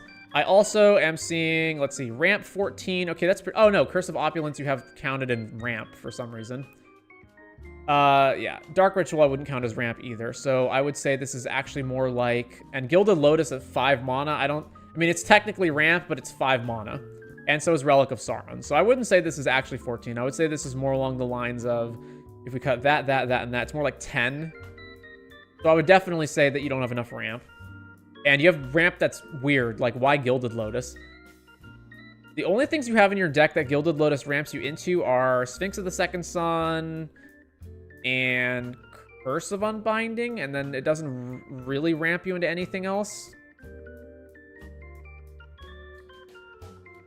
Maybe something like Crystal Shard to bounce your curses if Lynde dies. Well, Crystal Shard bounces creatures only. Trigger Happy is legal in Commander. I don't know what that means. Oh, and I do have Opulence. I just misplaced it. Gilded Lotus in a 3-color deck is choice. It's not even it's not a matter of the colors. It's a matter of it's 5 mana to play it. So if you're playing it, you really need to have a good reason. Like you've got lots of stuff that's extremely expensive, and you don't have enough things that are super expensive to justify playing that. You've got like Captive Audience, Sphinx, and Curse of Unbinding. I wouldn't consider 6 mana worth playing Gilded Lotus for example, because you're only going 1 higher. Let's see. 35 lands is also too many lands. And you're playing bad ones and like multiple basics. What do these curses actually do? Like, they're not great, right? If a source would deal damage to enchanted player, it deals double that much. Is the main deal here you mainly just want to get her move the curse draw 2? Is what's, like, the curses themselves are not that good? Because that's what it seems like. Enchanted creatures are -1. Curse of Disturbance. Enchanted creatures attack, or enchanted players attack to make it 2/2. Each opponent attacking the player does the same. Curse of Fool's Wisdom. Enchanted player, whenever enchanted player draws, they lose 2, you gain 2, and it does madness. Curse of Misfortunes. At the beginning of your upkeep, you may search your library for a curse that doesn't have the same name as a curse, and put it on the battlefield attached to the same player. Curse of Shaken Faith. Whenever enchanted player casts a spell other than the first one, it deals 2 damage to them. Okay, that's good. Curse of the Nightly Hunt. Creatures enchanted player controls attack each combat if able. That's really not good. Curse of the Restless Dead. Whenever a land enters under enchanted player's control, you create a zombie with Decayed. Curse of Unbinding. Enchanted player's upkeep. That player reveals cards from the top until they reveal a creature. So bribery. Curse of Vengeance. Whenever enchanted player casts a spell, put a spike counter on this. When enchanted player loses the game, so this doesn't do anything until they lose, you gain X and draw X, where X is the number of spike counters on it, but it's also a 1-mana curse. Curse of Verbosity. Whenever enchanted players attack, you draw. Each opponent attacking the player does the same. In our deck that doesn't have that many creatures in it, that sounds more detrimental to us, because it's just going to allow our 2 other opponents to draw more cards. Trespasser's Curse. Enchanted, drain them 1 when they have a creature enter. Then Smokestack for some reason.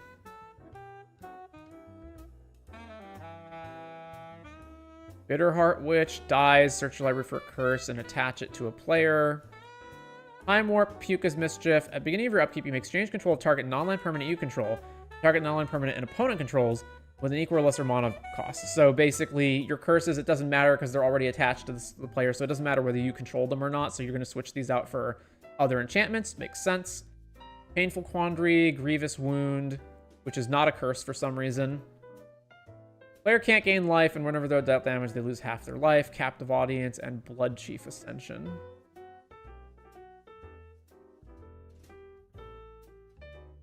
Many of them just turn people into arch enemies or exploit their weaknesses, so I attach the right curses to the right players at the right time as a win con. But in the meantime, I use them as draw with Lynde. So first of all, I would be curious, is Lynde the only curses commander? EDH Legal is a commander and says curse in the Oracle text. I mean, these have cursed in their name, but they're not cursed related specifically. All right. It doesn't specifically have to be curses, though. It can just be something that cares about enchantments, right? Actually, are all the curses in... Are they all in Grixis colors? No, they're not. There are some that aren't.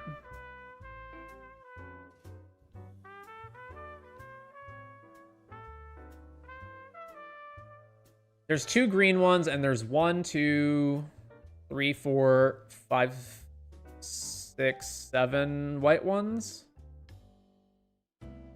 What about just enchantment?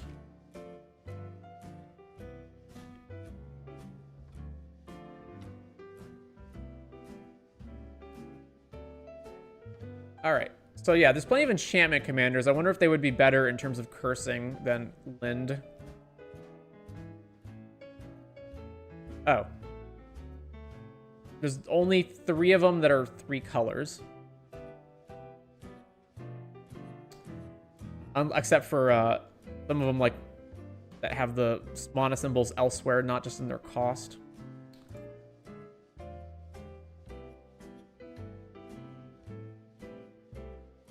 ID equals.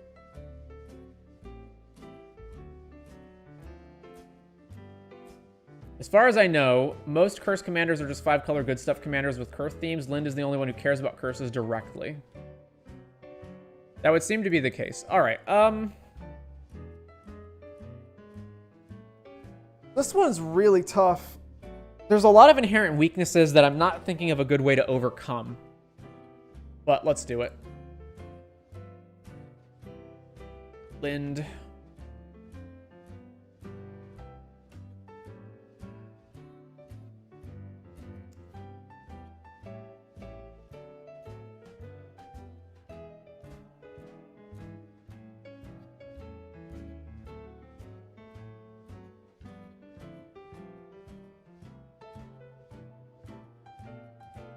All right, starter. We're going to want more counter spells than usual. We're going to want protection spells, probably more ramp than usual.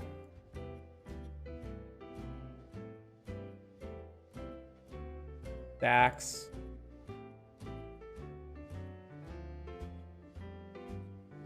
All right, let's fix this up. We can't run Windswept Teeth in here. I don't want Hydroelectric. And get rid of this, and let's see. Probably not muddle the mixture. Bowmasters can go out. We're getting rid of this one and this one.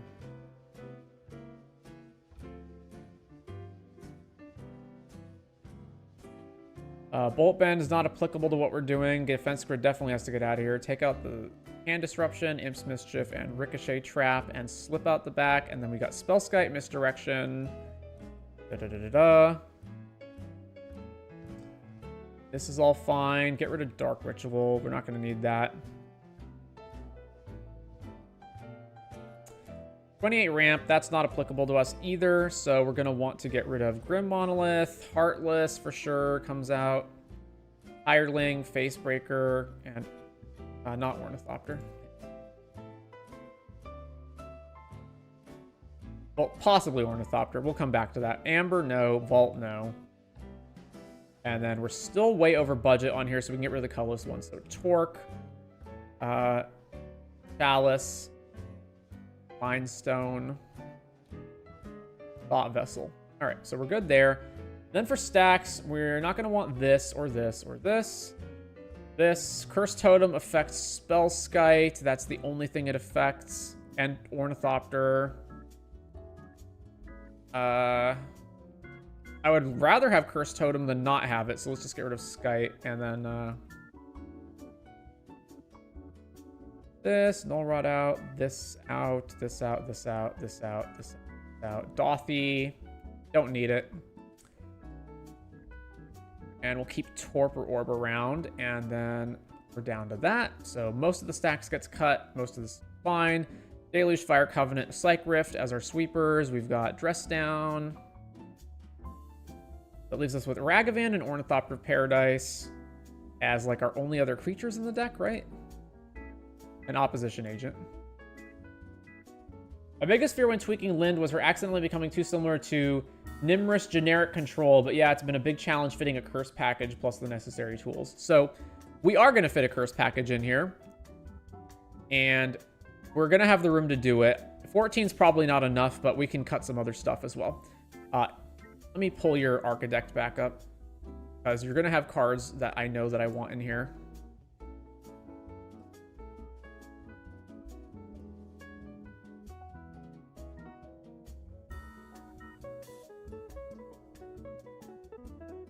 Paradox Haze was one of them that I think I probably would want.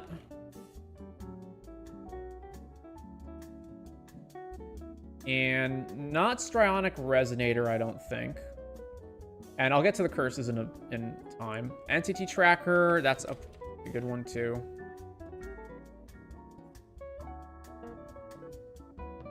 Let's see, not Propaganda.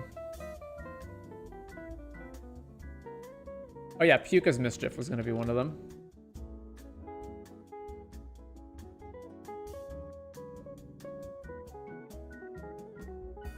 All right, that, pull this back open. Advanced search, show me, what cares about curses that aren't curses actually? Are there any ones that are like that? So it's not a curse, but it says curse in the Oracle.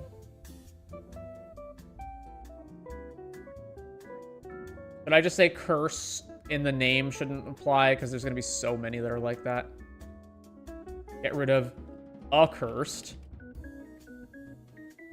Actually, just say curse. Curse in the name, whatever. Asinine Antics, as though it had flash if you pay 2 more. For each creature, oh, cursed roll. Yeah, okay. Cursed roll. So it's Bitterheart Witch, and that's it. All right, then. Advanced search, show me the Grixis color identity, and the card type must be curse. All right. Sorry, what now? Oh, it's a curse on the backside. You can even enchanted players upkeep that player sacks a creature or planeswalker. If they can't, they lose 5. This seems like not anywhere near enough mana, or enough of an effect for 7 mana, so that seems bad. Curse of Bloodletting, we'll come back to that. I'm mostly interested in the cheaper ones. Curse of Deathhold's fine. Chaos. Whenever a player attacks enchanted player with one or more creatures, that attacking player may discard. If the player does, they draw. Okay, that's bad. Enchanted players attack trait 2/2/2s. I really hate that a bunch of the curses apply to all of our other opponents as well, that they get benefits out of them.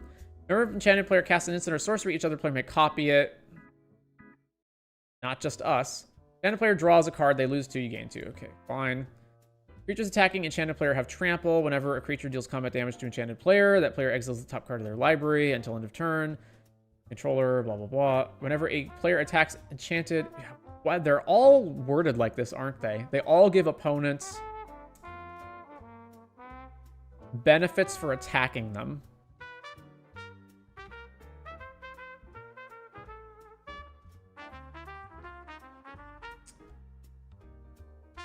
Yikes.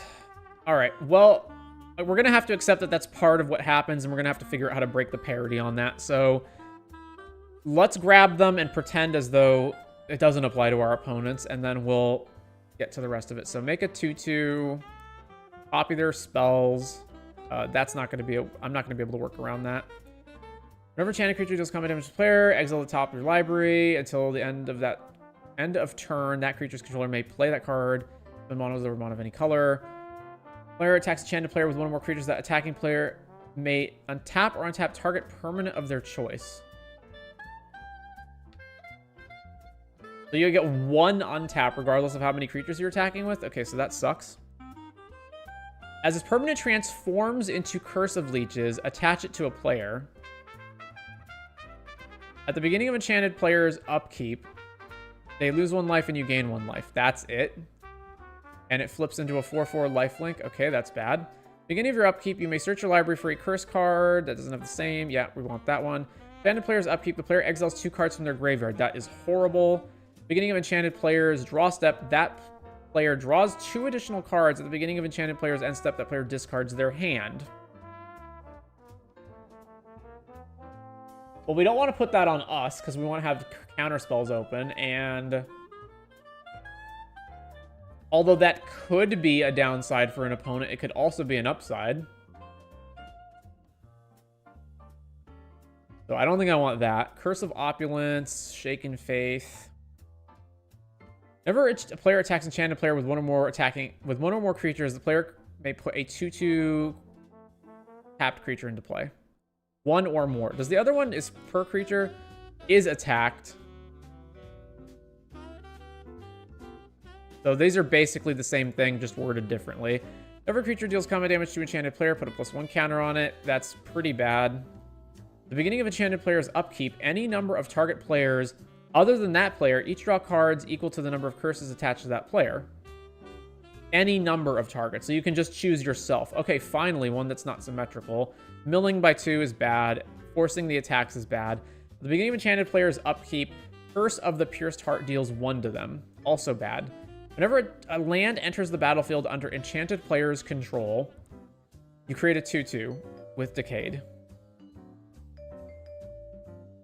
You create the 2/2, not anyone else. Okay, good. At the beginning of enchanted player's upkeep, this deals damage to that player equal to the number of curses attached to them.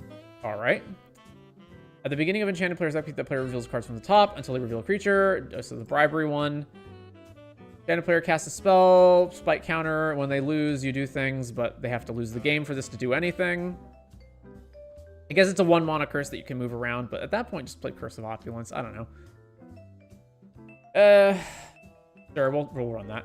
Whenever enchanted player is attacked, you draw a card. Each opponent attacking the player does the same. At the beginning of each end step, enchanted player mills X, where X is the number of cards put into their graveyard from anywhere this turn. That sucks. Maddening Hex is a curse. All right, Maddening Hex. Torment of Scarabs. That player loses 3 life on upkeep unless they... Doesn't matter. And then Trespasser's Curse. Basically, all that does is stop Kiki combos. But it's 2 mana. All right. Back to the deck list. How many curses does this have us have? So that is 19 curses. That is oh wait, that's auras. 18 curses. That's still probably too many. It's been a strength I've noticed with the curse strat. I can kind of influence who gets attacked more often. The first zombie curse will always give me, the owner of the curse, a zombie. Same with the card draw one. So it's still bad, yeah, but it still gives me something. Also, in this deck, I just don't want to play that many creatures is another problem.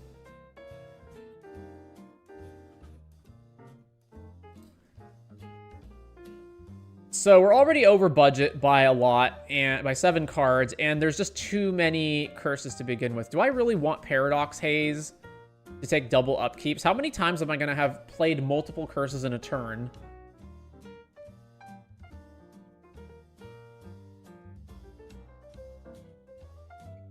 I don't know. That one's iffy.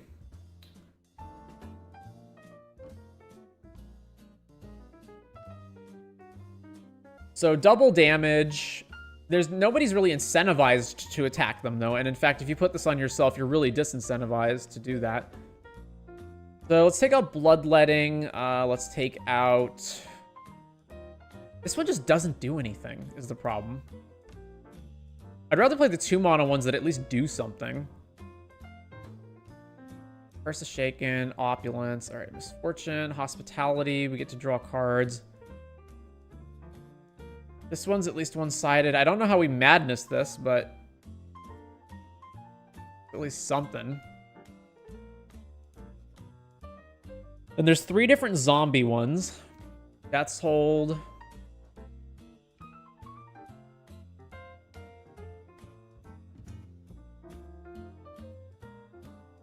Card. Each opponent does the same. Curse of Unbinding. Curse of Thirst.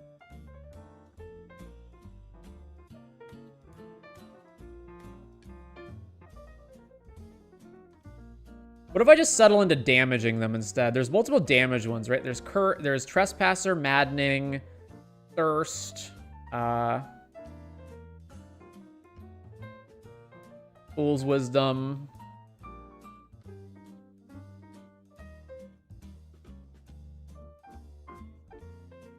Shaken Faith.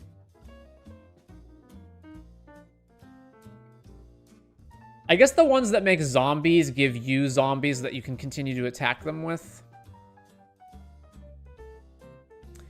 One thing that I would be interested in is the card... Is it called Crawl Space? I forget. I don't think it's Crawl Space. No more than 2 creatures can attack you each combat. No, that's not the one that I want. The one that I want is... Well, first of all... Collective Restraint should 100% be in this deck. Collective Restraint is basically blue Sphere of Safety. Creatures can't attack you unless they pay X, where X is your basic land types.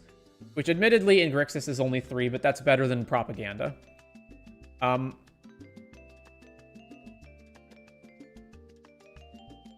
What's the one that I'm thinking of? It's the 4-mana artifact that prevents multiple things from being in play at once.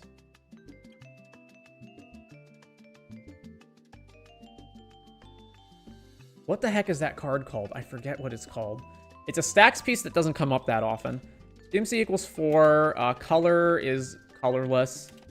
And it says creature. And it says, I think, exile.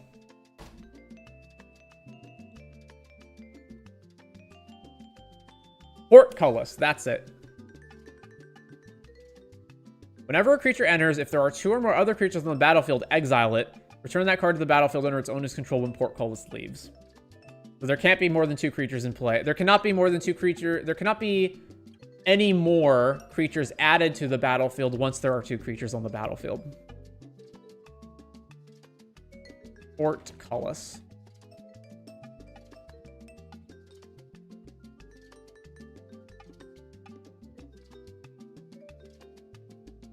How big is Lynde? 2/4.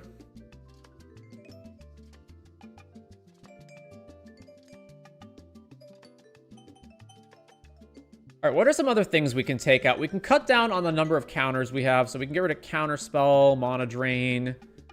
This cast Spell Pierce are probably ones I want. Dispel, Delay. I kind of like all of that. Let's see, Removal. We can get rid of Submerge.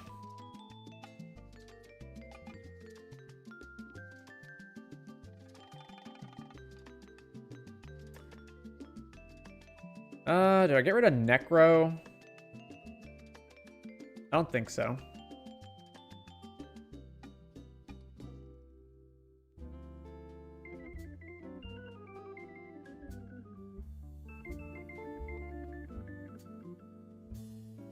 Is that portcullis card good for Gitrog Ravenous Ride? I feel like there's never more than 2 creatures on the field. Well, no, because if you have Gitrog and your opponent's... And literally there's any other creature on the field, then you can't cast the next big creature to battle Gitrog with anymore. Well, I guess you can because it's a trigger, right? So... But then this thing you sack will be exiled when you try to sack it, so it doesn't work with it.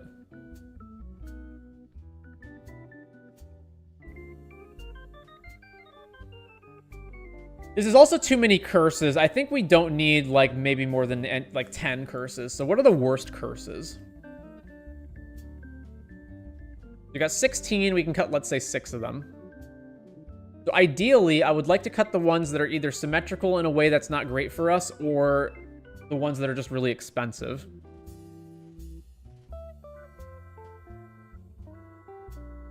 So this just lets us rummage. This is everyone... one of the players gets -1 on everything. And then there's the 3 different zombie ones, where none of them work under portcullis. We also probably don't need 3 of them. This one's a zombie. The other one... Which one's the one that's decayed zombies? Is it this one? But the decayed zombies is only you. Nobody else gets them. All right, let's get rid of the one that is applying to everybody. And then I never, ever want to spend 6 on this. So we have Curse of Chaos to rummage. So as long as we get that one first, we can madness this. Trample, and whenever creature deals combat damage to enchanted player, exile. So Impulse Draw the top. Okay, that's fine. Curse of Misfortunes, Opulence, Shaken Faith. Shallow Graves, whenever player attacks a enchanted player with 1 more creatures, they get a zombie. Get rid of that one. And Surveillance is at the beginning of enchanted player's upkeep, any number of target players. Other than that, player draw cards equal to the number of curses on them. So that's us. Thirst. Trespasser's Curse is just so bad. So bad. But it's 2 mana. But we have other ones that are cheap. I guess it's okay.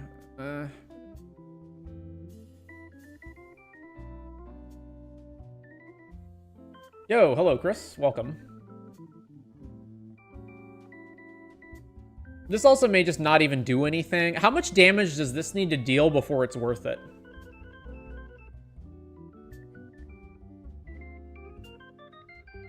Like 10 plus? I'd say get rid of it. Maddening Hex is another one that's like... Well, Maddening Hex keeps triggering is the thing. So... It's not just average of 3. It's 3 per spell. This one's the Bribery one. But Bribery's their graveyard, or their library, so we don't have to have creatures in our own deck. Thirst. Restless Dead. Surveillance. Shaken Faith. Opulence. Misfortunes. Hospitality.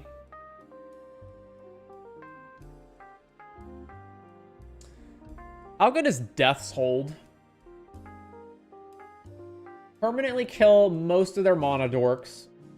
Or... I guess I like that I can tutor this with Curse of Misfortunes if I need to.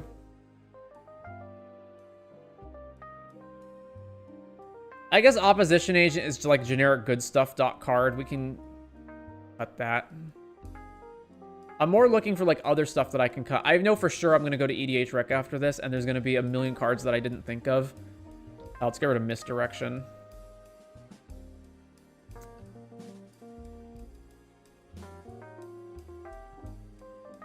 How many blue cards do we have for Force of Will? Yeah, that's enough.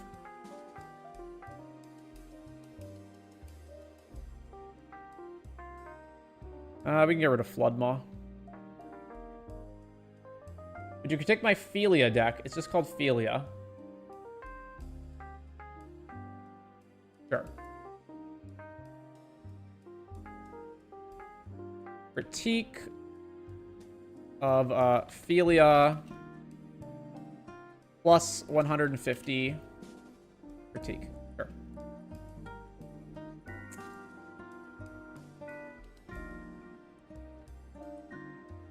Honestly, though, this is probably going to be the last one of the day. So for everybody else who asked for a request, we're probably getting this to this like tomorrow or something.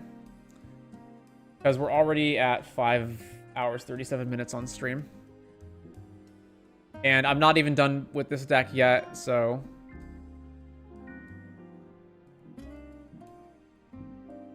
Yeah, okay. I've run out of thoughts of what to add here, so let's...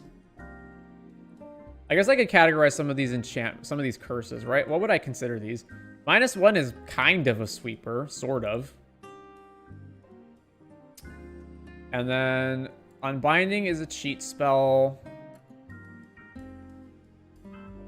Misfortunes is both a tutor and cheat spell.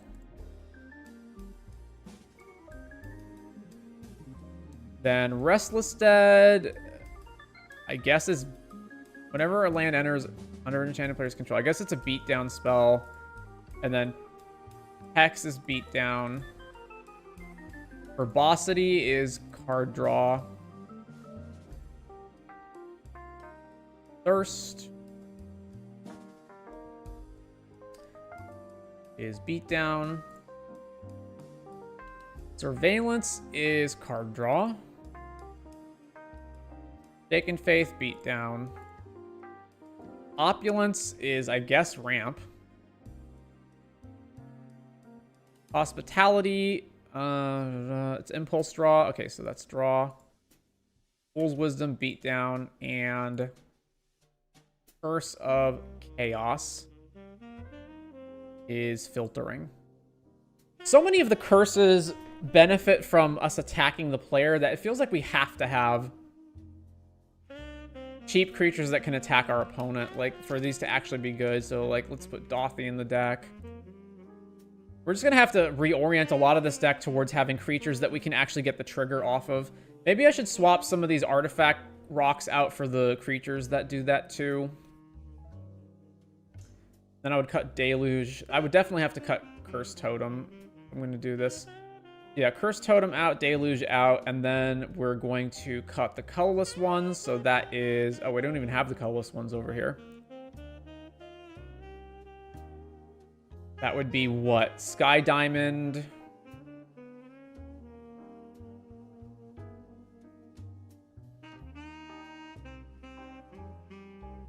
I guess the diamonds. Yeah, so Diamond, Diamond, Diamond, Cold Steel Heart. And then the rest sticks around. And then since I've cut First Totem, we can add Spellscape back in. Now, some of the curses trigger off attacking and some trigger off damage, right?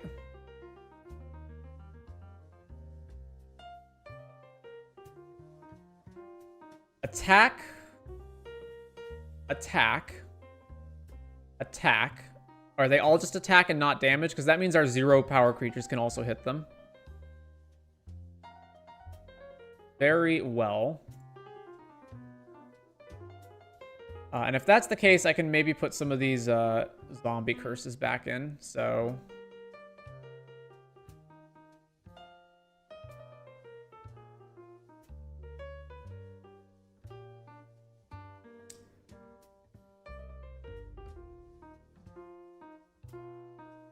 I guess the only difference between these two is one of the zombies is tapped and the other times it isn't.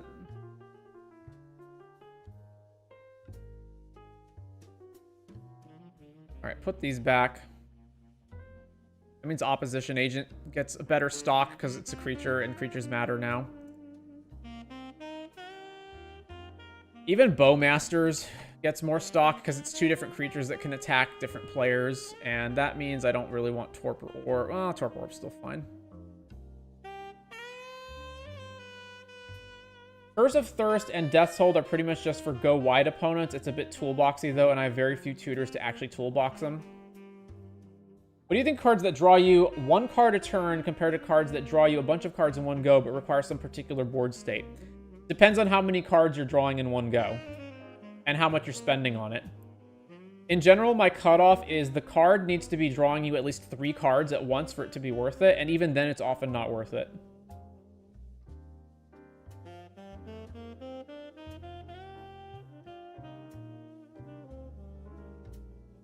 Also, 1 card a turn depends, right?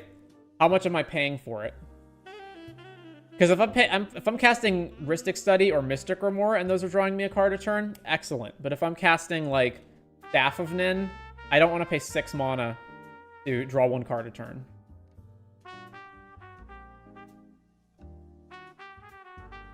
In general, I like the cards that draw you a card every instance of something happening, more so than cast this spell and draw a whole bunch of cards. But there are exceptions. Right, let's look at Lynde.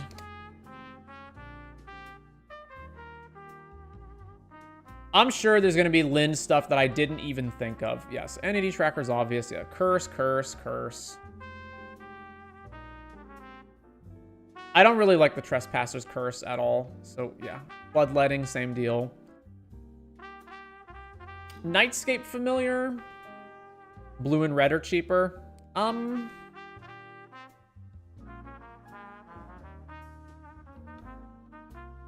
Not type, color. So, that is 39, except not exactly, because some of these are 1, so that's 38, 37, 36, 35, 34, 33, 32, 31, 30, 29. So it makes 29 cards in the deck. Oh, sorry, 20, so it's 30 with Fire Covenant and our commander.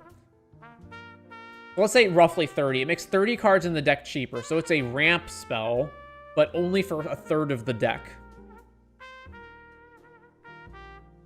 I don't really like that.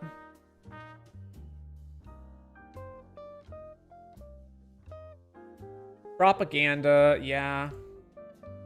We probably actually do need propaganda in this deck, because we just can't be in a position where we're just getting attacked. Oh yeah, I was gonna move a bunch of the... I cut all the ramp. I cut a bunch of ramp, but I didn't include the creatures that ramp. ID is red, black, blue. Type creature, CMC equals 2, has an ability that says... tap, add. Ironmer, Silvermer, Leadenmer. So Ironmer... Silvermer, Leadenmer, Convert, and then there's the colorless ones, which I don't particularly want. This one's only for artifacts. This one only for spells. There's also the ones that they don't tap. They trigger on... spend only on non-creatures. That's pretty close to what we want. Nardle. We mostly don't have creatures, and the creatures we have are cheap, so that's fine.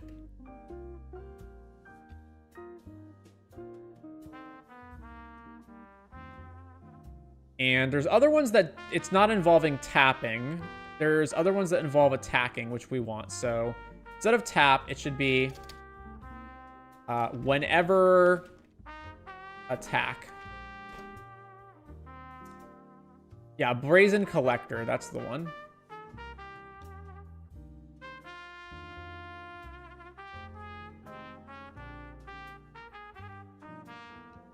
I should add that to my ramp packages. Let's add Nardle. And let's add Brazen Collector. Why don't we just add all the other ones as well? Milliken...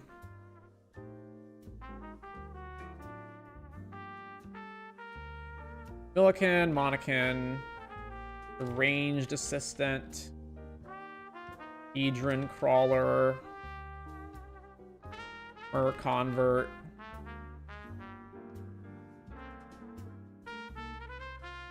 yeah, Leadenmer, Silvermer, Ironmer, Goldmer. Not the green one because we've got way better options in green. Plaguemer.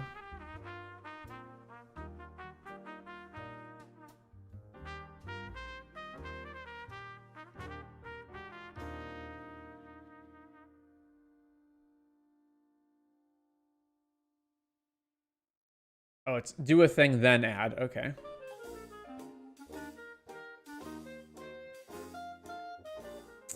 I was wondering why it didn't show up in the list before.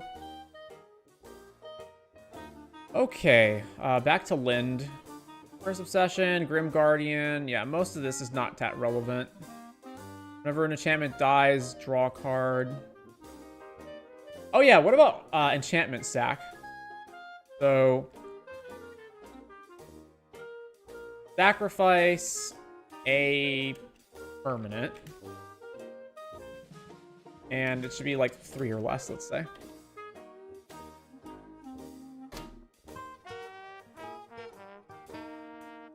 Sacrifice a permanent : Xyzix Baron. Sacrifice another permanent.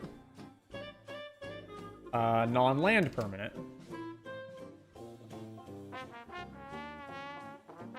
A non-land permanent. Sacrifice an enchantment. There's not a single one. Or enchantment. Alright, shouldn't Dockside Chef be in here? How is it worded?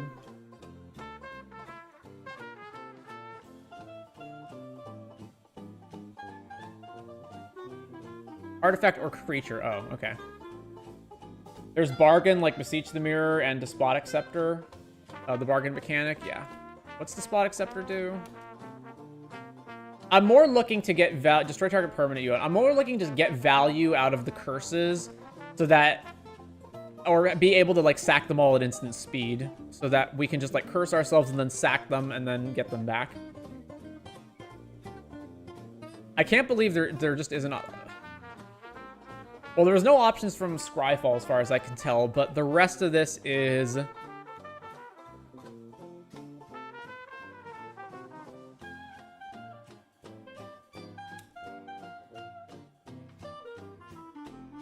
There's got to be something. So yeah, sack an enchantment, but it's 3 mana. I don't want to do that. Whenever deals combat into this player, get that many additional upkeep steps. Yeah, no more than one creature can attack each combat. I don't think that's relevant. You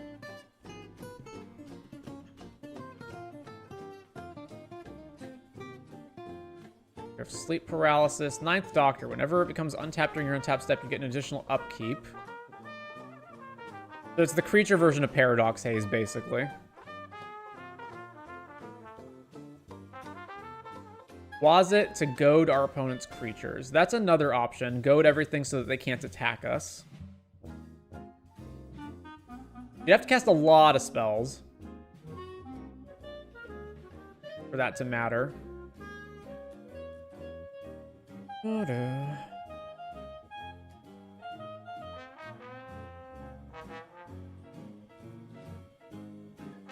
Instants and sorceries. I don't think we're going to really see anything here that we care about.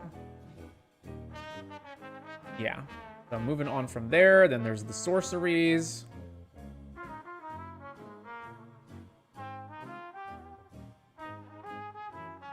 Beseech the Mirror is like a card, sure, we can play it, but what are we grabbing with it? I guess Paradox Haze, maybe. Sure, Beseech the Mirror. Do I have Urborg in this deck? I do not. Let's cut Manamo.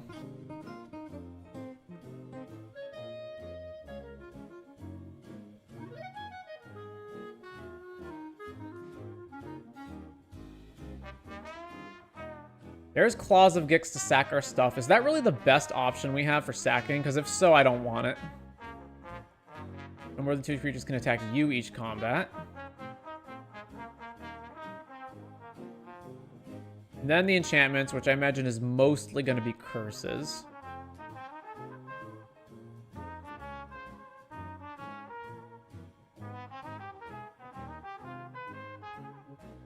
Port of Vantress.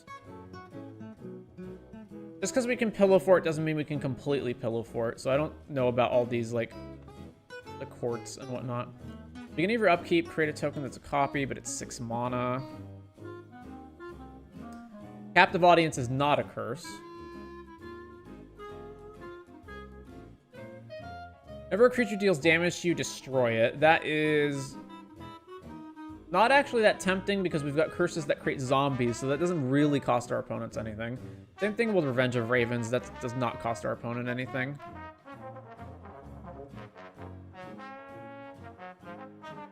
Back a card in play, draw a card.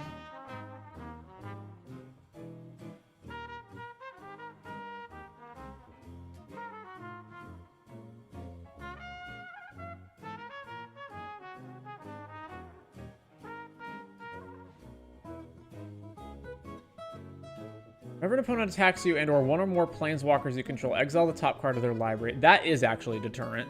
Cunning Rhetoric.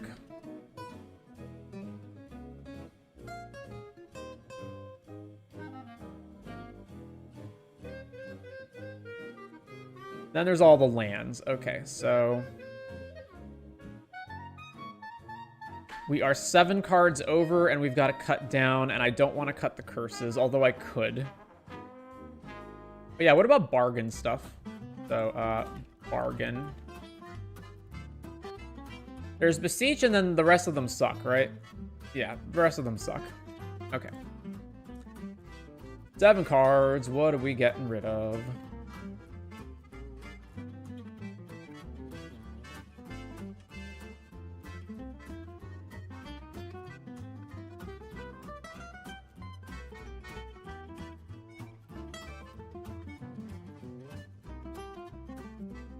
I guess the enchantment cloners are a cut. Yeah, they seem not great. The court that clones them seems like the best one, but that requires that you are able to pillow fort and not have anybody hit you to steal the monarch. We've got 8 removal, which includes lands, so it's really 6, so I don't want to cut any of that. And then protection, I also don't want to cut that.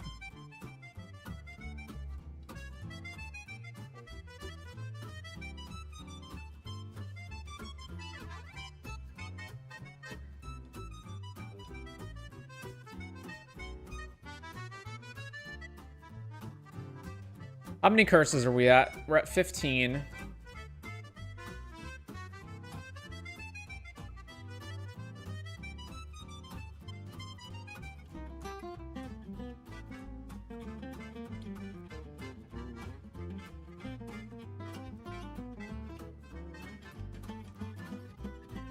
Chaos is rummaging.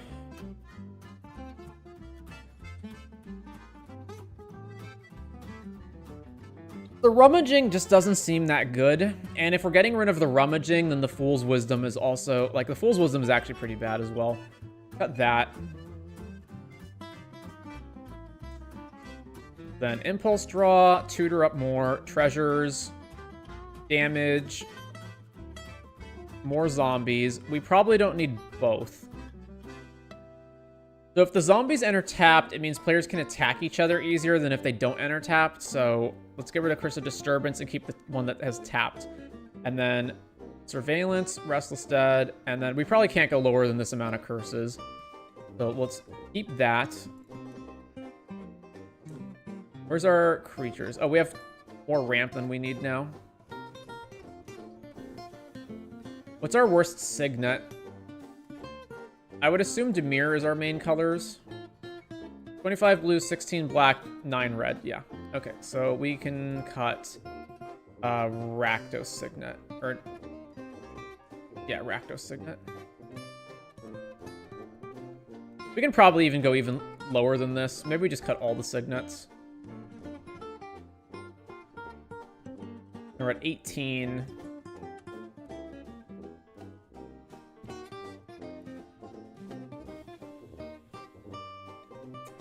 And then we need one more cut. The Portcullis, given how I've restructured the deck, is not really doing anything for us, so we'll get rid of that.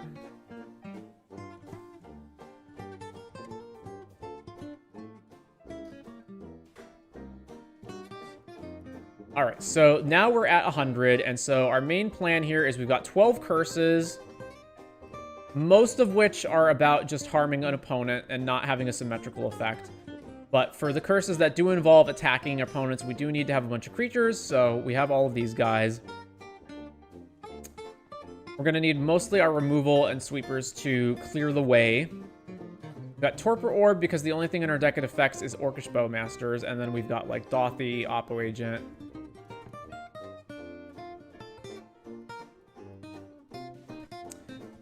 Even cards like Spellskite can at least attack our opponents to trigger the curses if we need it to. Or like Ornithopter of Paradise has flying, and so we can just attack them to trigger the curse if we need it to. And then the actual curses we have can slowly just chip away at our opponents. Mostly the damage ones, but also stuff like bribering them can maybe win us the game as well. So I think that's where we're at. Also, Puka's Mischief can switch the control of our auras, or of our curses, to other players, and we can like steal their Rhystic Studies or whatever. So that's another potential option. All right. So that is the Lynde deck. There is the link in the chat. So we got more of this to go next time. But for now, that is going to be it for the day. So Bijan, I'm not sure if you're still in the chat or not. But yeah, next time I get on here, we can look at your cube if you want. So I will see you all then. Take care.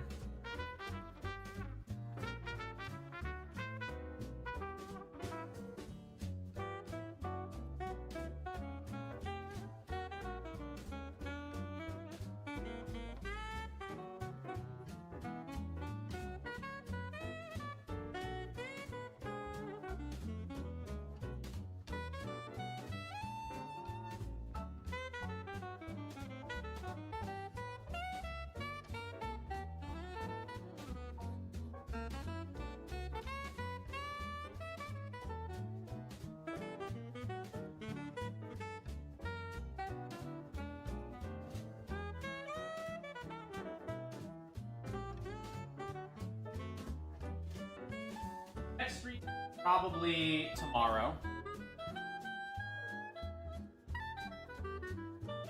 Likely around 10 a.m. Pacific.